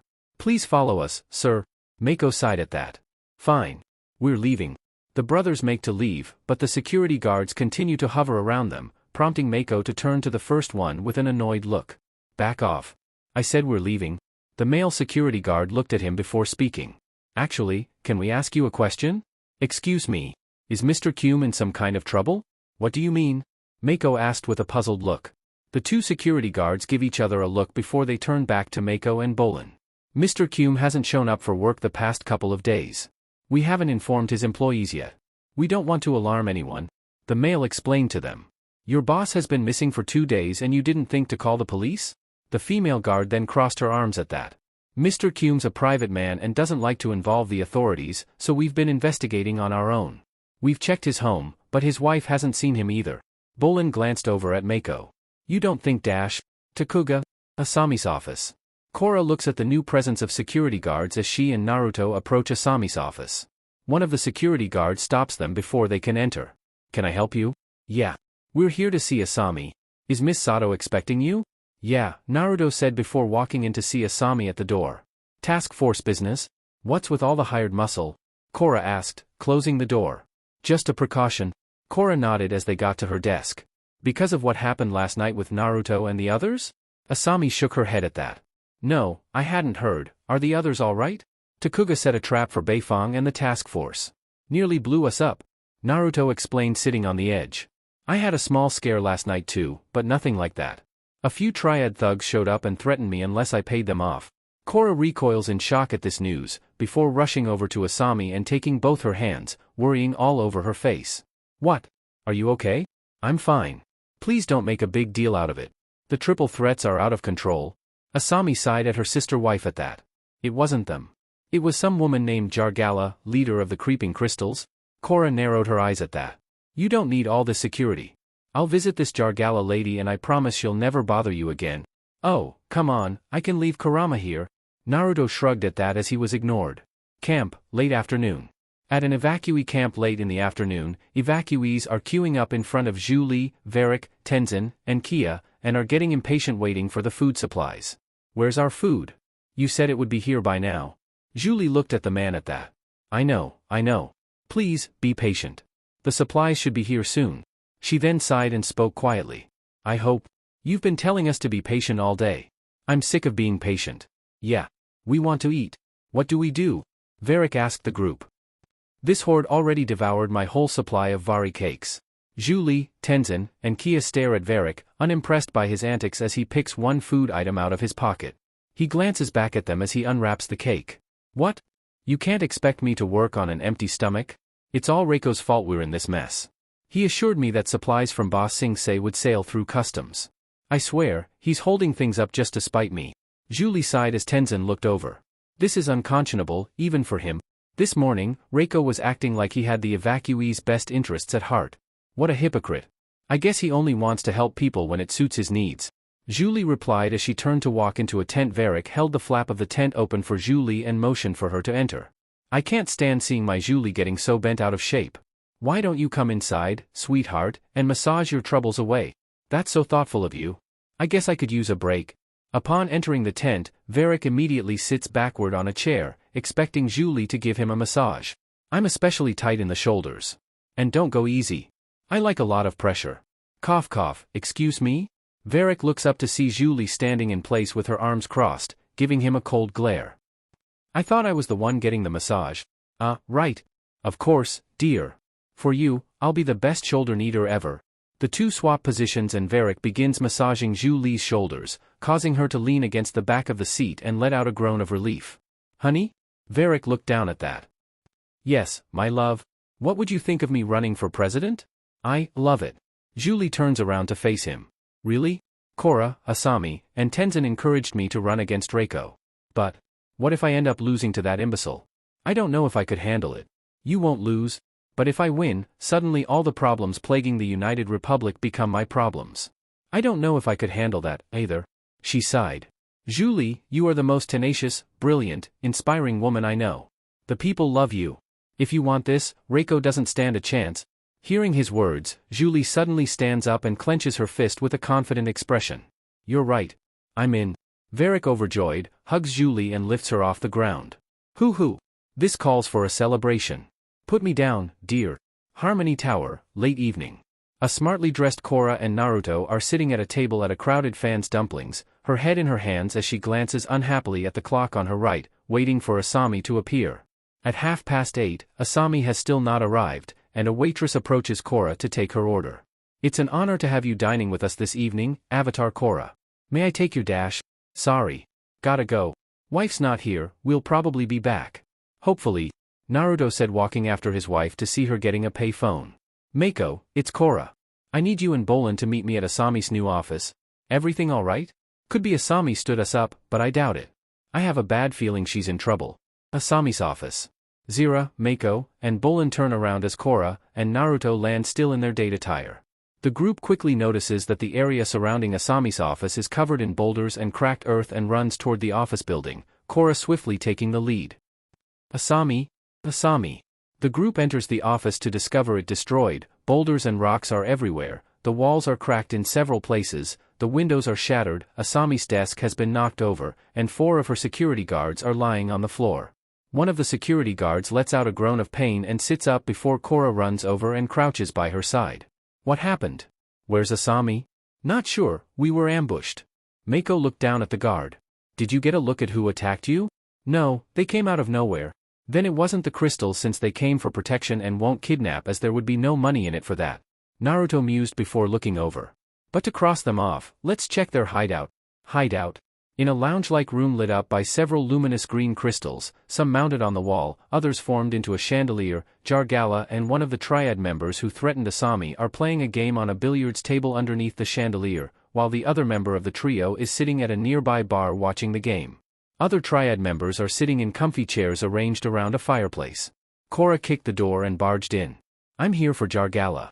The 2 creeping crystal members who were with Jargala earlier assume fighting stances while earthbending several crystals around them, which they launch at Korra. You'll have to get through us, first. Suddenly, the floor heated up before Naruto spoke. We're just here to check something. But threaten my wife and I'll melt this entire block before you can get the hell out. Later, Zira, Naruto, Korra, Mako, and Bolan are leaving while a smirking Jargala leans against the door frame with her arms crossed. Told you she wasn't here. Now get lost, Avatar. Before we make you get lost. The group drives off in an armored truck that's modified to have a bed in the back with a 4-door cab. They drive off with Zira at the wheel, Naruto in the passenger side, and the others in the back seat. Mako, it's Beifong. Are you there? Naruto grabbed the microphone at that. Uzumaki here, Lin. Mako and Bolan are here too. I need every available task force member at the police depot, pronto. It's under attack by the triple threat. Zira hits the sirens and guns the engine, turning the truck to the right and driving toward the depot. In the middle of a battle between the triple threats and the police. The triple threats have seized the depot and taken control of several tanks, mecha suits, and airships, while a group of 6 police officers attempt to contain them within the depot. Who needs bending when you have one of these babies? 3 more mecha suits blast the police officers with their flamethrowers, causing them to run away, as well as setting the surrounding area and a nearby police automobile ablaze. Look out! 2 more police officers let out yells of pain. As they flee, Takuga, standing on one of the tanks, raises one of his swords into the air. Triple threats, follow me. You're not going anywhere, Takuga. Hearing Naruto's voice, Takuga turns around to find Naruto flying toward him as Zira, Korra, Mako, and Bolan are walking toward him, Kora and Mako clearing a path through the flames with their firebending and Bolan wielding his magma shuriken. Stand down. Tuuga grinned at that. I was hoping you'd show up, avatars. Approaching Tuuga, Kora, Mako, and Bolan see his mutated form for the first time and react to it in horror, Kora letting out a gasp. Don't act so surprised, Kora, you turned me into this. What? No, I didn't mean for that to happen. I was trying to stop that spirit. She yelled back. I guess you should have tried harder.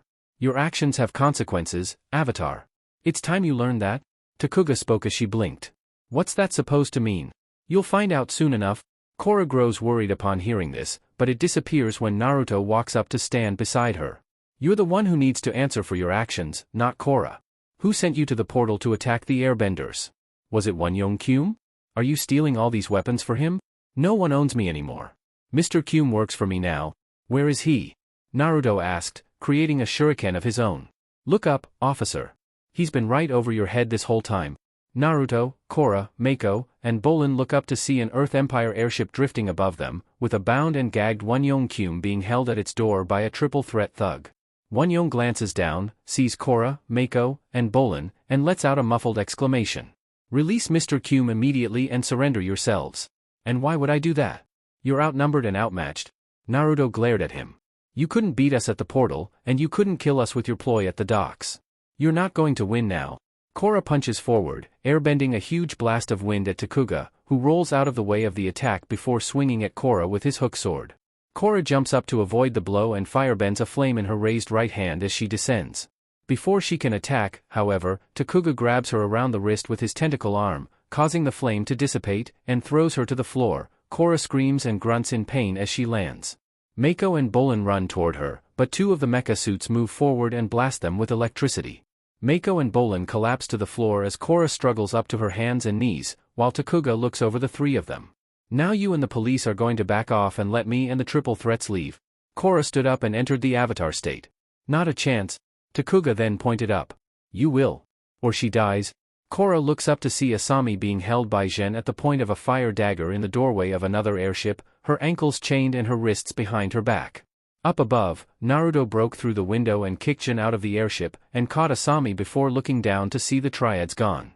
In Republic City in their stolen mecha suits, tanks, and airships, Tuuga, standing atop the central tank, raises his hook sword in triumph.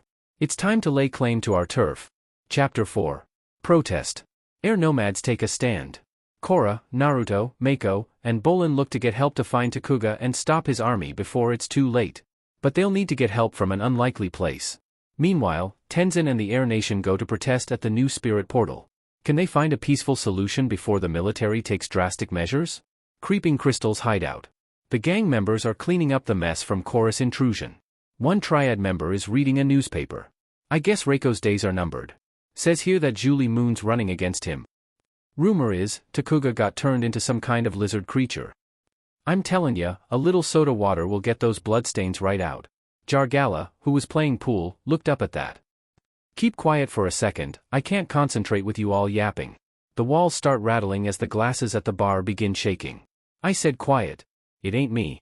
Jargala stood and marched to the window at that. That better not be the avatar again. A giant blast of fire hits the door from outside, sending Jargala and the creeping crystal members falling backward. Tuuga stands outside the blasted doorway and burning hideout with mecha suits and tanks positioned behind him. This is our turf now. Don't start celebrating yet. Tuuga grinned at Jargala. You should leave while you still have the chance. A creeping crystal triad member grabbed Jargala's arm and attempted to run out the back. He's right, Jargala. Let's go. They have us outmatched. For now. I'm not finished with you, Tuuga. They turn to run out the back of the building, as the hideout erupts in flames around them. Spirit portal. General Iroh, look. Iroh emerges from one of the tents and looks in the indicated direction, whereupon he sees many members of the Air Nation flying toward the spirit portal on a herd of sky bison. Before landing within the perimeter, what are your orders, General? Don't make a move, Iroh ordered as Tenzin and Milo dismounted from Ugi and walked toward the General. Tenzin, I'm sorry, but the President's order still stands. I need everyone out of here immediately. Oh yeah? You're gonna have to make us leave. We already discussed this, Milo. This is a non-violent protest, Tenzin said to his son. Believe me, I want to see a peaceful resolution too. Why don't you head back to the island? I'm sure President Reiko will get distracted by some other crisis and call us off soon enough. We're not leaving until the United Forces do, Tenzin spoke to Iroh. Iroh sighed and turned to walk away. Then I guess we're going to be here a while. That's right, keep walking, buddy. Creeping Crystal Hideout. Metalbender cops are on the streets, while Korra, now back in her casual attire, stands on the roof of a nearby building with Naruto, Mako, Bolan, and Lin. What are we waiting for, Beifong? You have the triple threats surrounded. Let's go after Takuga now. We can't. The triple threats aren't letting anyone leave their apartments. Takuga is threatening to turn this neighborhood to rubble if we try to move in, she said to Korra. And considering he tried to kill us, I doubt he's bluffing, Mako said from his spot. Reiko's headquarters. Reiko is sitting at his desk, reading a newspaper article titled, Zhu Li Moon announces candidacy for president, which is accompanied by a photo of Zhu Li standing on a podium addressing a crowd of people, while Varrick stands behind her. Face it, this election's over. People want a fresh face. A fresh start. Reiko sighed before Wen Yen stood up at his desk. Zhu Li's a nobody. A former assistant with no campaign experience. But she stepped up to help out the evacuees. People seem to like her authenticity. It's all an act. She's been taking advantage of their misery for her gain, Wen Yen explained. But while I was cowering during Kuvara's invasion, she was helping the avatars take down the mecha giant. She's a hero. No, she's irresponsible. Reckless. Foolhardy. Well, when you put it that way. Wen Yen smiled at that. Trust me, when I'm through spinning this, nobody will want to vote for Zhu Li. At that moment, the council page enters the room. Excuse me, sir. I have General Iroh on the line. He says the airbenders showed up at the portal and are refusing to leave. It seems you have another crisis on your hands.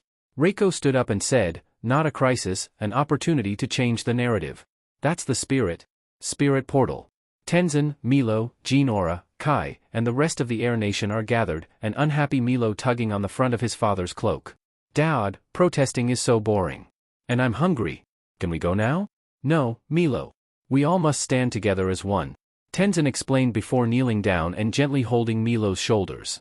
President Reiko needs to understand that we're not going anywhere until he changes his mind. And how long is that going to be? For a stubborn man like him, it could take weeks, maybe longer. You mean we might be here forever? Before Tenzin can reply, a section of the wall is metal bent down to reveal General Iroh, a metal bender, and Reiko standing behind it. Airbenders, evacuate this area immediately, or you will be forced out. Reiko wouldn't dare. Tenzin rises into the sky atop an air vortex. President Reiko. Draw back the United Forces. You have no claim to the portal. This land belongs to Wanyong Kyum. And we're here to bring attention to the fact that he intends to misuse it. Go back to Air Temple Island, Iroh said to them. We won't. Reiko turned to Iroh at that. Send in the waterbenders. Yes, sir. Tenzin dissipates his vortex and descends to the ground, heading toward the other airbenders. Airbenders, prepare to stand your ground. But no matter what happens, do not retaliate. United Forces waterbenders move forward and begin hosing the airbenders with water, who raise their arms to try and protect themselves, while Tenzin uses his body to shield Jinora and Milo from the bombardment. All right, you've made your point. Let me call them off. Iroh said to Reiko, who glanced over. Not yet. Sir, the airbenders aren't fighting back. There's no cause for this. Reiko looks around and glares at Iroh with gritted teeth, before turning his attention back to the airbenders. Fine. Order the waterbenders to cease. But keep them in position. The waterbenders stopped their attack, allowing the airbenders to regroup. I fear that was only the beginning. Everyone brace yourselves for whatever comes next.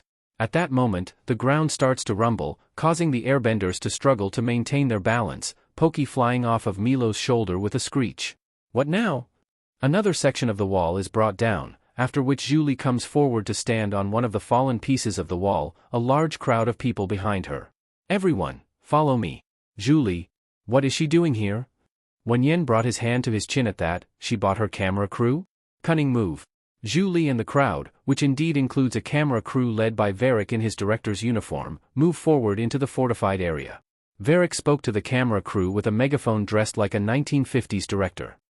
Remember, in a dokumover, there are no second takes. Make sure you frame the shot so the portal's behind Zhu Li. Tenzin shook Zhu Li's hand as she stopped by him. Thank you for coming. And to convince all these people to join you. I'm hoping that when Reiko sees all of us standing together, he'll be persuaded to begin a dialogue about the portal's future. Zhu Li turns to address the crowd, putting herself in front of the portal. This portal shouldn't be held hostage by businessmen or politicians. It is a symbol of harmony and peace and should be shared by all. We call upon President Reiko to draw down his troops. Bring peace to the portal. The portal for the people. Bring peace to the portal. The portal for the people. Bring peace to the portal. The portal for the people. As the crowd chants, Julie and Reiko look around and glare at each other. Meanwhile, Mako drives a police van through the streets, Bolan and Korra sitting in the passenger seats of the vehicle. Naruto pulled up beside his motorcycle and swerved past cars. They pull up next to a shabby building with shattered windows. Beifong got a report that a few creeping crystals were seen going in and out of this building, Mako said as Naruto got off and walked up. Are you sure about this, Mako? The chief said she didn't want any officers wasting time going after a triad on its last legs. Bolan spoke as he got out. Technically, we're not going after them. We're here to get Jargala's help. Going inside, they saw Jargala sitting on a couch. So you're here to apologize for falsely accusing me? No, we want to make a deal, Mako exclaimed, arms crossed. You know your old turf better than anyone. Are there any old tunnels or passageways under the streets? Ways to move around undetected? Sure, but what do I have to gain by telling the Avatar and a couple of cops all my secrets? Takuga, Naruto said as she looked at him. You want to help me get revenge? Don't care, just need to stop him, Naruto said as Jargala took a moment to think about it, before dropping the piece of a green gem into a flower pot containing a plant. Do you know how my triad first got its name? The gem begins to grow over the plant. From genomite, the original creeping crystal. The genomite has now covered nearly half the plant. When it comes into contact with organic matter, genomite starts to grow and grow. The genomite completely covered the plant as she looked up. Until there is no escape.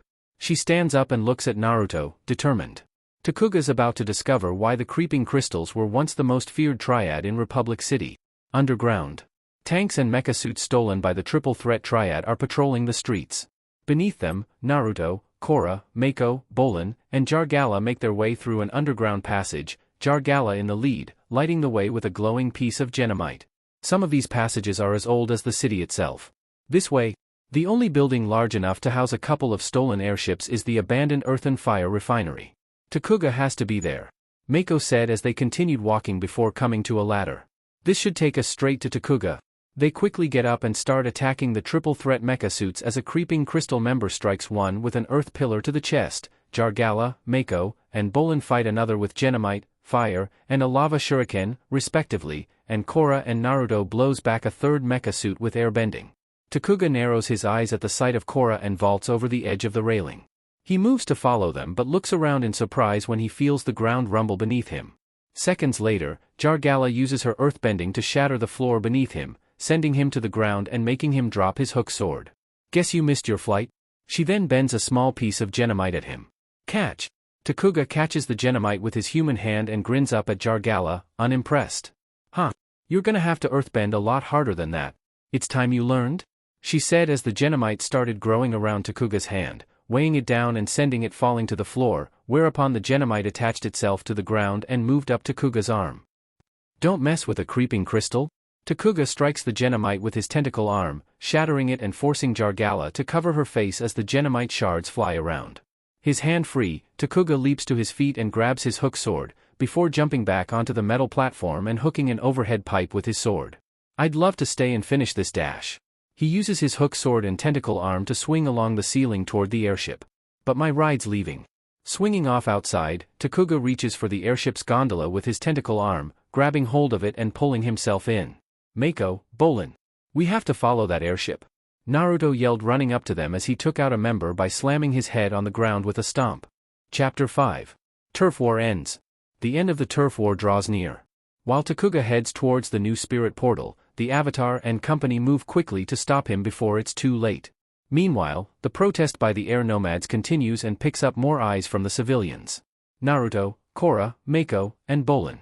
Jargala, come on. I'm not leaving my turf in the hands of these goons. Go.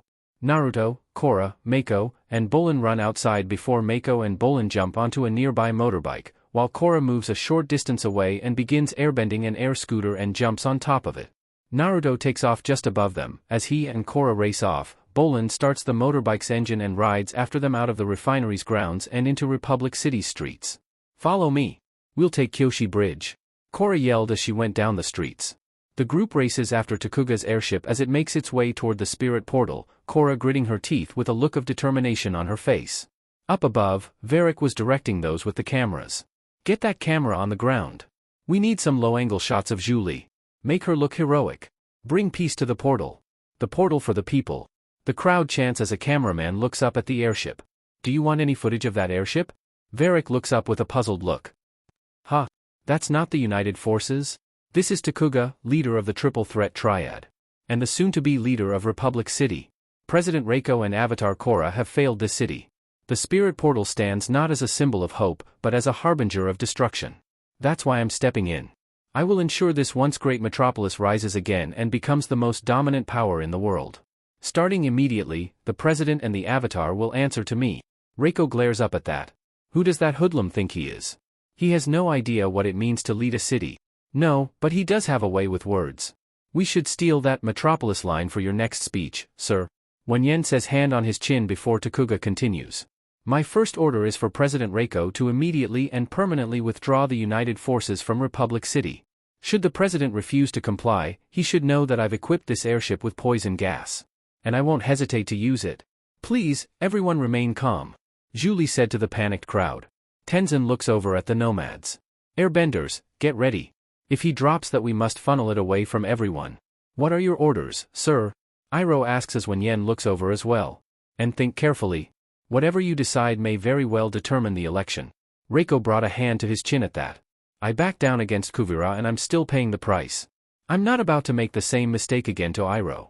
Withdraw your troops, as Takuga asked. It'll buy us some time? Iroh blinks at that. Time for what?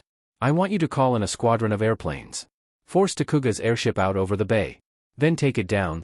Meanwhile, Julie, Tenzin, and Ikki are standing near the now calm crowd. We need to start clearing everyone out of the area. Julie says as Tenzin nods. Agreed. At that moment, Naruto, Korra, Mako, and Bolan race through the gap in the wall as Julie begins directing the crowd away from the portal. Mako and Bolan dismount from their bike and Korra dissipates her air scooter. We're going to get you all somewhere safe. Julie says, helping an elderly woman as the others walk up. Is everyone all right? Korra asks, crossing her arms under her bust. For the moment. Thankfully, Reiko's decided to withdraw the United Forces. Tenzin replies as Iroh walks over. Don't be thankful yet. You need to know that Reiko ordered me to bring down the ship. Airplanes are on their way. Isn't that dangerous? Naruto asks as he walks up. Just a little of that poison gas could be bad for the city. He wants to get it over the ocean. Naruto sighs and hovers. I can take him out quickly. I'm going to. Korra jumps up, having Naruto grab her and fly up to the blimp. Going to the side, Naruto then dived to the window before pulling a rock out of his pocket and flicking it using earthbending to send it to break the window before both dived in and rolled up to their feet. Takuga attacked with his sword, having Naruto duck as Korra swung her leg to throw fire out before Naruto uppercuts Takuga. Takuga then attacked with his tentacle, having Korra jump over it, before using the momentum from the jump to throw a roundhouse kick at Takuga, bending a gust of wind that slammed him against the other side of the gondola. Before he can recover, Korra uses her metal bending to wrap a strip of metal around his tentacle arm, trapping him in place. You're done terrorizing this city. Takuga breaks free of the metal. No, I've only just begun. Korra is momentarily stunned by this before she punches a gust of air at Takuga, who sidesteps to avoid the blow and strikes Korra with the tip of his tentacle arm. Only for fire to hit it before Naruto dives over to knock Takuga out of the window and drop him, making her yell out in pain. On the ground, Mako and Bolan have just come through the portal to see the airship hurtling downward, as well as the falling Takuga. I've got Takuga. Go help Korra and Asami. Mako says to Boli as they run in their separate directions, Bolan discovering the vines beneath his feet to be covered in thorns. Quit poking me, vines. These are new boots. Inside the crater, Julie is assisting the evacuation efforts as Varric stands nearby her, and his cameraman is filming her. That's nearly everyone. Help. Julie looks around for the source of the cry to see a little girl, lying on the ground, struggling to get to her feet as the gas approaches. Mommy. I hurt my leg. Julie starts running toward Sachi before yelling. Stay here. I'll get her. No, Julie. It's too dangerous. Now. Tenzin yells as Julie runs toward Sachi. Tenzin and the airbenders use their bending to keep the gas away from them, allowing Julie to pick Sachi up and bring her back to her parents. After Julie hands Sachi over, she is hugged by a smiling Varric. You never cease to amaze me. Whispering to the cameraman. Please tell me you got that rescue on film. I sure did. And I just got footage of Reiko hightailing it out of here like a coward. A camera woman yells out, having Varric grin. Grinning. Brilliant. The airbenders funnel the gas into a ball as sky bison hover around the portal. I think we got ourselves a Doka mover. Spirit World. In the Spirit World, Bolan runs toward the now crashed airship as Korra, Naruto, and Wukong before they look around to see an approaching group of dark spirits, the giant rock spirit and the dragon eel spirit among them. The dark spirits are back. The dragon eel spirit looks at Korra. Haven't you brought enough turmoil to our world, Avatar? I promise, we're not here to cause any trouble, Korra said, walking up. As long as that portal remains open, there will be strife between humans and spirits, the spirit explains as Wukong looks over. How can there be balance when men like him are determined to exploit our world? Korra looks down and sighs. Maybe the spirits are right? Keeping the northern and southern portals open was one thing, but maybe this one was never meant to exist. No, you can't close it.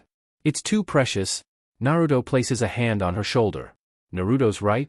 Everyone looks at Wonyoung, Korra, and Naruto looking surprised, as the property developer approaches the dragon eel spirit.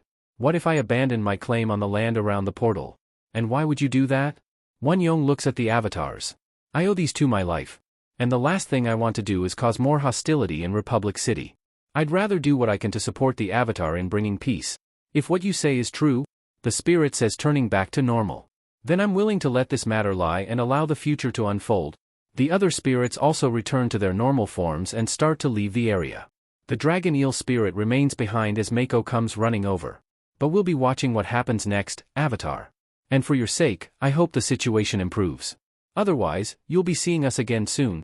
He leaves as Korra sighs in relief. Thank you, Mr. Kume. Takuga's gone. I searched the area where he fell, but there was no sign of him. And I didn't see him go back through the portal. Mako pants as he runs up to them. I bet he'll lay low for a while. But I doubt we've seen the last of him. 3 weeks later. Naruto sat at a table in a ballroom listening to Shiro, who was talking into a microphone as a mover of the crisis played. It's election night here in Republic City. The panel changes to show him sitting at a table in the hotel ballroom, a microphone and some notes on the table in front of him. And this is Shiro Shinobi coming to you across the airwaves, live from the fabulous Four Elements Hotel ballroom. Everyone who's anyone has come here tonight in support of Zhu Li Moon, hoping to see her become the next president of the United Republic. Reiko's hasty retreat during the crisis at the portal has left many voters scratching their heads. Many folks have praised Zhu Li's selfless heroics that day and say she's exactly the kind of leader the United Republic needs. But did her actions do enough to change the voters' minds? We'll soon find out.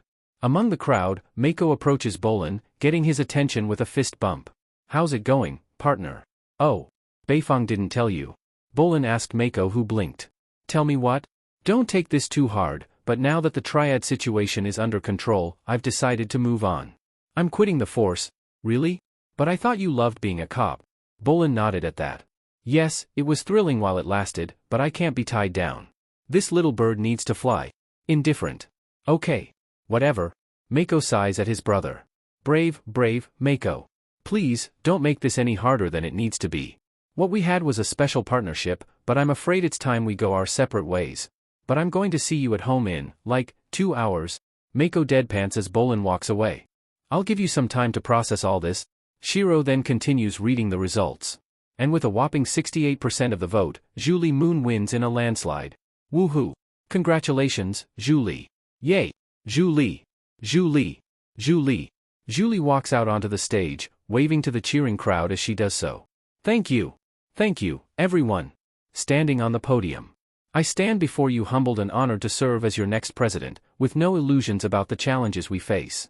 If the events of the past several months are any indication, there are still dark times ahead, she said to the crowd before continuing. And our path is far from certain. Our republic and this city are unique in the world.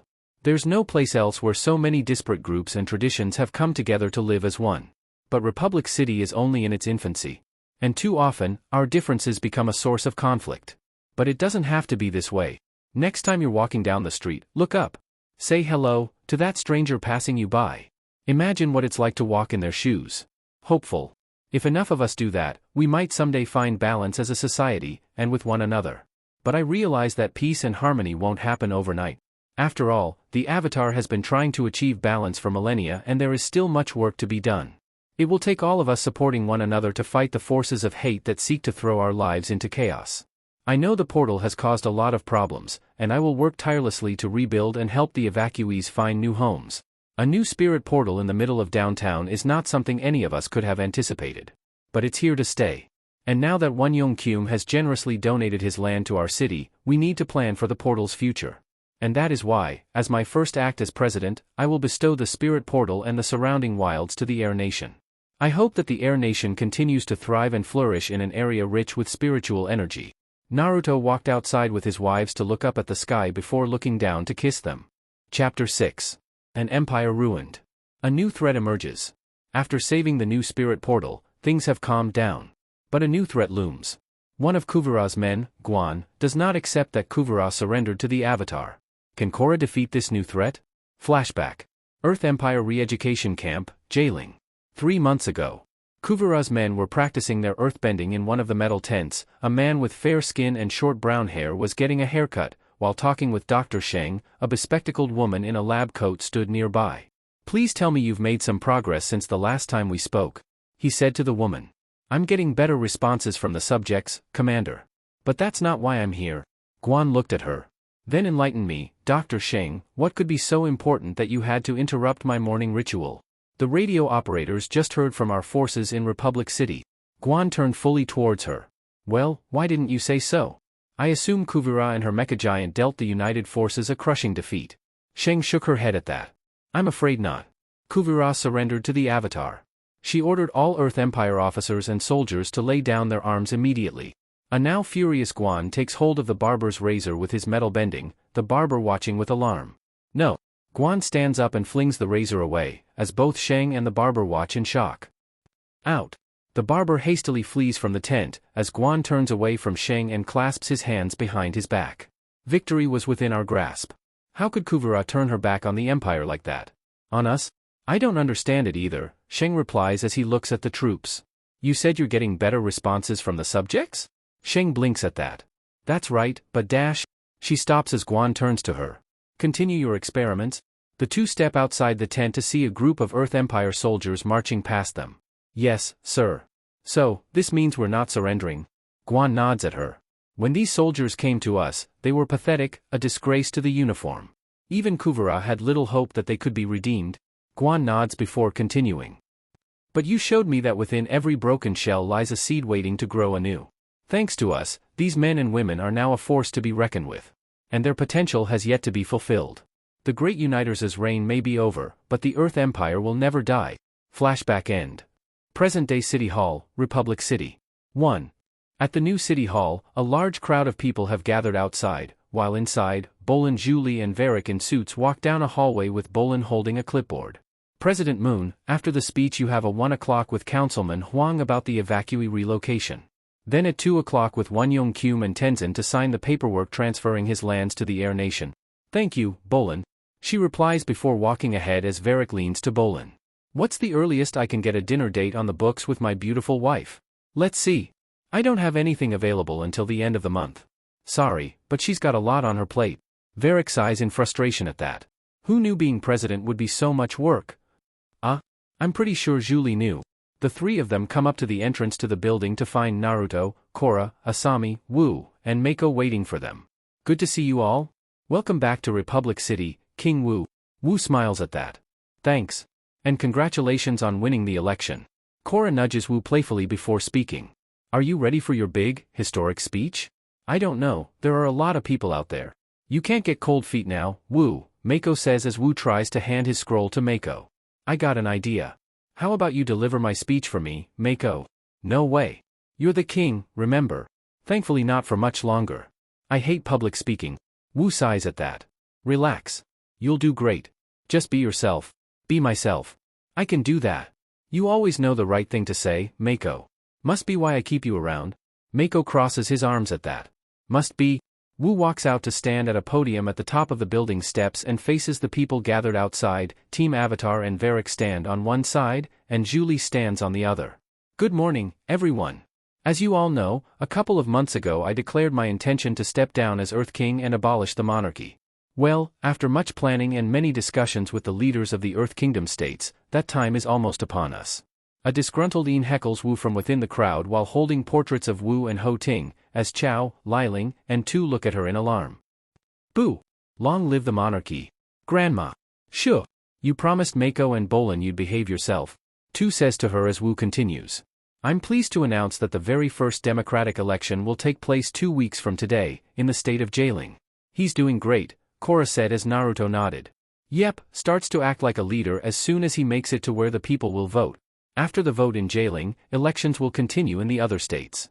Within a year, the Earth Kingdom will have completed its peaceful transition to democracy. Any questions? The reporter raised their hand. Do you think your timetable is realistic? How are you going to ensure the elections are fair?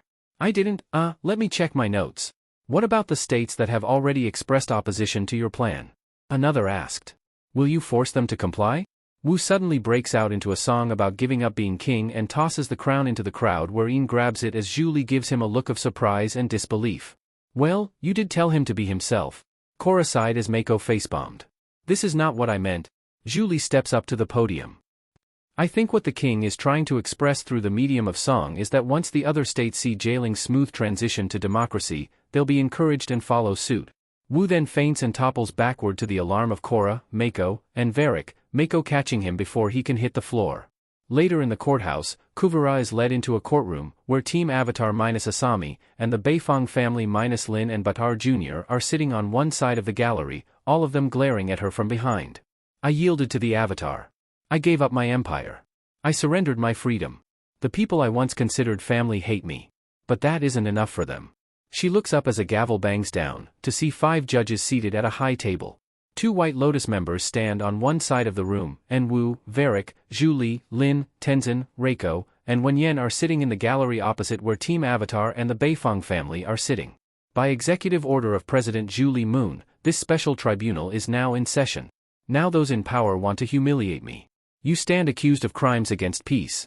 During your reign as the leader of the Earth Empire, your transgressions included refusing to turn over emergency powers granted to you by former President Reiko and King Wu, numerous wars of aggression throughout the Earth Kingdom states, presiding over inhumane prison camps, invading the United Republic, a sovereign nation, and the use of spirit energy as a weapon of mass destruction. The judge reads the charges against her, and Kuvara's only reaction is to look up at the judge with a scowl. How do you plead? Kuvara looks down at that. I am sorry for the harm I caused to the people of the Earth Kingdom and this city, I truly am. She then looks up at them. But this tribunal seems all too eager to list my offenses, without giving any consideration to my achievements. Please, enlighten us, he says to her. After the fall of the Earth Queen, the kingdom fell into chaos. When no one was willing to step up, I brought back the order. I dragged an ancient culture out of the Dark Ages and modernized it. Everything I did for the greater good of the Earth Kingdom and its citizens, she explains as the judge looks at her. How do you plead? Not guilty. Later, the groups are outside talking to each other. They all look around when the courtroom door opens and Kuvara is led out past them. Not guilty? The whole world knows what you did, Kuvara. Suin states as she stands in front of her. What are you trying to prove? She asks as Kuvara looks away from her. Don't turn your back on me. Kuvara, still looking away, speaks. I know I hurt you and your family. But you all turned your backs on me long before the Earth Empire ever existed. That is a lie. I gave you a home. I provided for you. As the argument continues, Korra moves toward the other 2 women. But I was never really part of your family, was I? Kuvira asks her as she turns to face Suin. You attacked Zaofu. You almost killed my son. And I've apologized. Numerous times. When will you see through all your anger to forgive me? That's what you don't get. Being sorry isn't enough. You need to take responsibility for what you've done. Suin finishes and then turns to leave. Goodbye, Kuvira. As Suin leaves, Korra watches her go, while Kuvira glances to the side. Zhu Li's office. Bolan shows Naruto, Korra, Asami, and Mako inside as Zhu Li reads through a file at her desk, and Wu sits on one of 2 couches on either side of a coffee table while enjoying a glass of lemonade. Welcome. Please help yourself to some cherry berry lemonade and vari cakes. How's the new job going? Mako asks his brother. Great. I think I've finally found my true calling. Serving vari cakes? No, politics. Mako deadpanned at his brother. Yeah, we'll see. That's what you said about pro-bending. And acting. And working for Kuvira. And being a cop? Bolan gasps and feigns taking offense. Are you suggesting that I'm fickle? I'm saying you have an aversion to commitment. Mako turns and walks off at that. Bolan crosses his arms while looking glum. Just because you found yourself doesn't mean the rest of us have. Mako sits down on the couch next to Wu as Naruto, Korra, and Asami take the opposite couch, Korra helping herself to some lemonade as Julie walks over. Thank you all for coming. No problem. I used to dread meetings with the president. Now I look forward to them. Naruto smiled at his wife. Your favoritism's showing. Bolan takes the seat next to Mako as his brother looks up at Julie. So, what's going on? King Wu called this meeting. I'll let him explain. Wu stands up to reply and address the others. As he does so, Bolan sees Mako's hand moving toward the vari cakes and lifts the tray out of his reach while glaring at him, causing Mako to glare at him in turn. Thank you, President Moon. I've asked you all here because I'd like Team Avatar to join me in jailing for the upcoming election. If you just want us there, for show, forget it. We're not your entourage, Wu. Mako says as Wu waves his hands. No, it's not like that. Well, maybe it is a little. Anyway, I promise there's a legitimate reason I need you here with me. Okay. What is it? My kingdom is being threatened by the Earth Empire.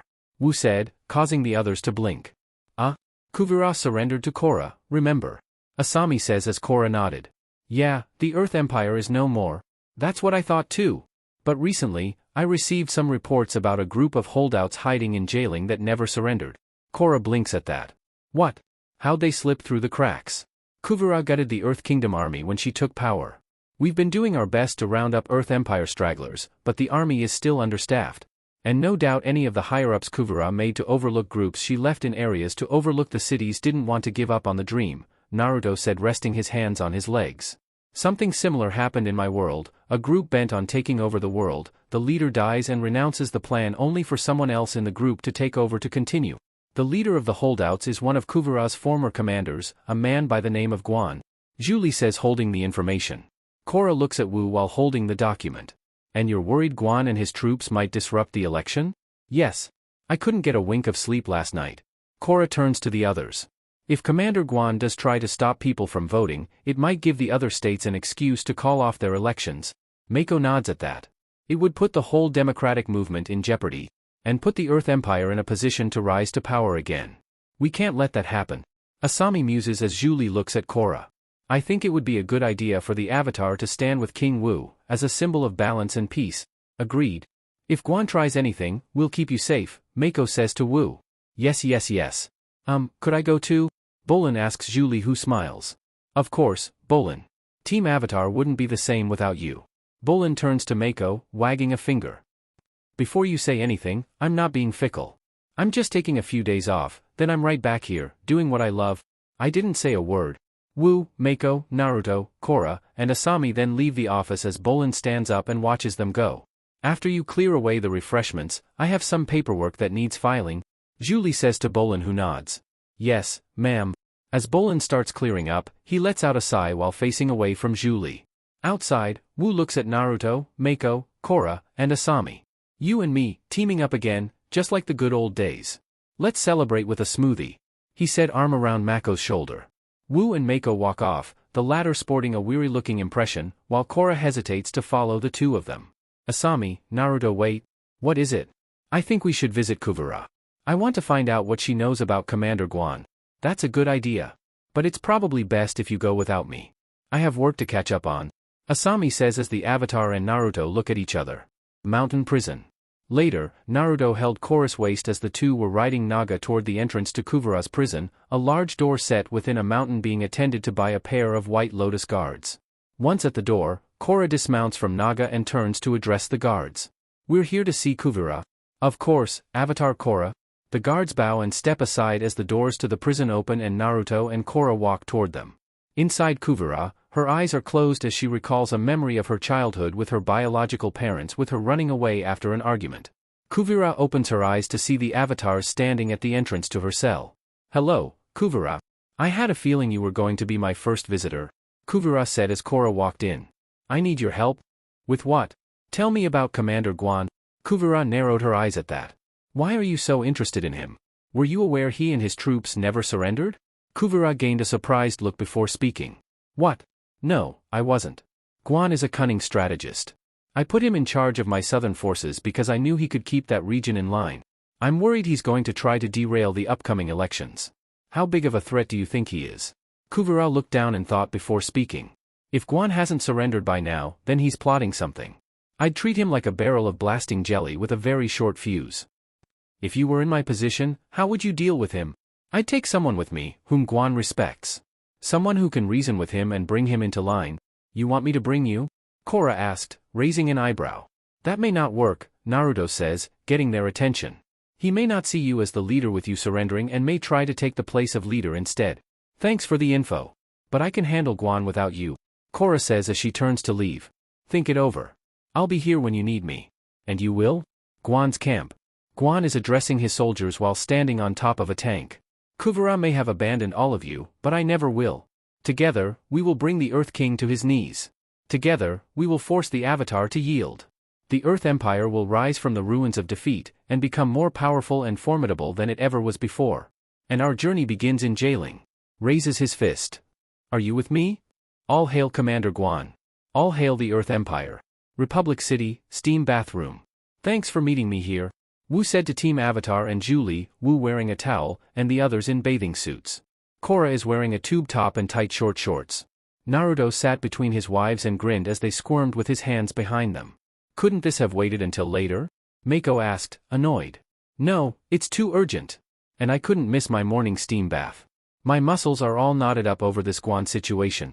We've received reports that the Earth Empire holdouts are on the move in jailing. It appears Guan and his troops are heading toward the capital. Julie explains from her spot. Which means they're going to try to stop the election, just like we feared. Democracy is doomed. Take it down a notch. Naruto sighed, pulling his hands up to rest on his knees. What about sending in the United Forces? They could pressure Guan to back off. Mako asks as Julie shakes her head. No, I will only deploy them if there's no other option. I don't want to incite another war. Wu nods at that. I agree. There's gotta be a way to resolve this peacefully. Korra raises a hand as she bends some water from the bucket under her feet.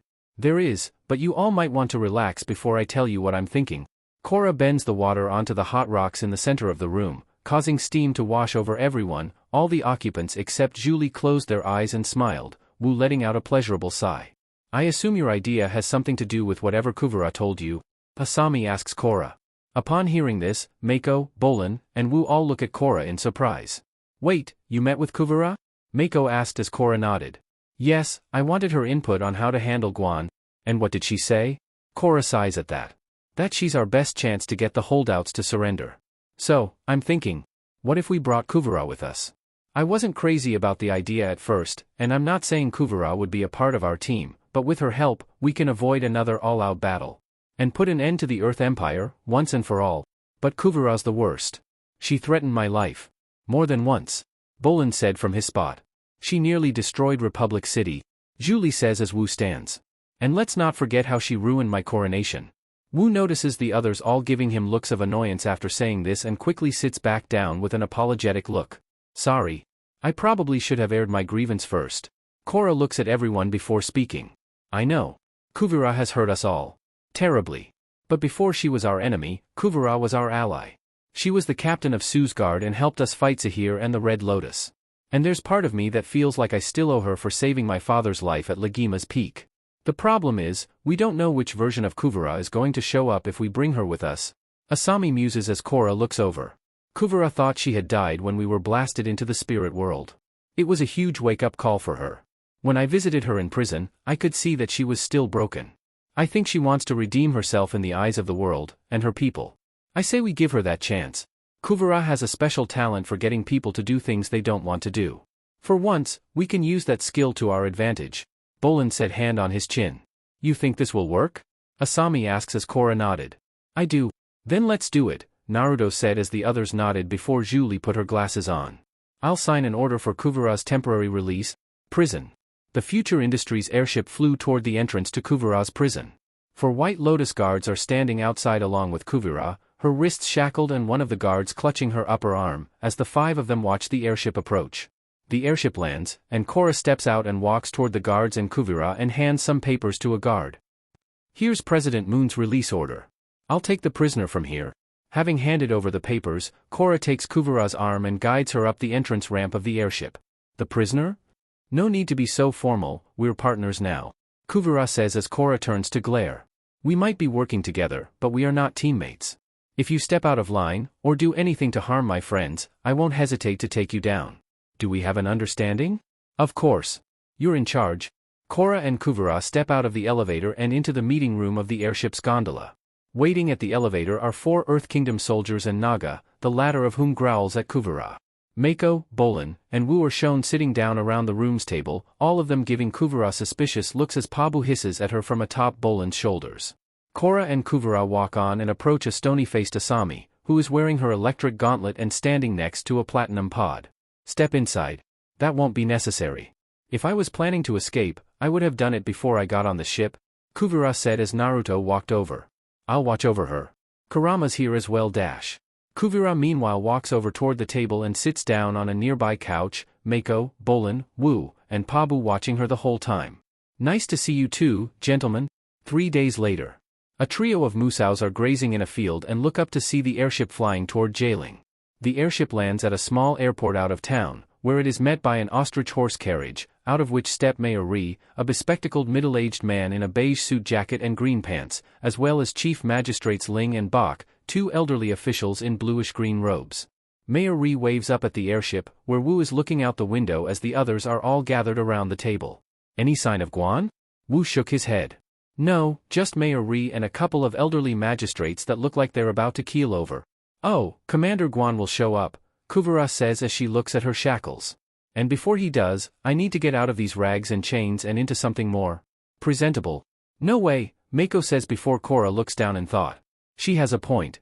Guan might refuse to meet with us if we show up with Kuvira looking like a prisoner. Asami sighs as she crosses her arms under her bust. I have some extra clothes Kuvira can borrow. I'll go pick something out. Korra walks away while holding a radio. While Kuvira changes, King Wu and I will meet with the mayor. I'll radio if we need you. Come on, Naga. Jailing City Hall. Naga sat outside the building entrance at the top of a large set of steps. Inside, Mayor Ri leads Korra, Wu, and the Earth Kingdom soldiers into a room with voting booths on either side. On the far wall in front of them are portraits of Chief Magistrates Ling and Bak. And this is where the voting will take place. As you can see, everything is in order. King Wu. Ah, the sweet smell of democracy. He smiles as Korra walks up to the portraits. Wait, are those the candidates running for governor?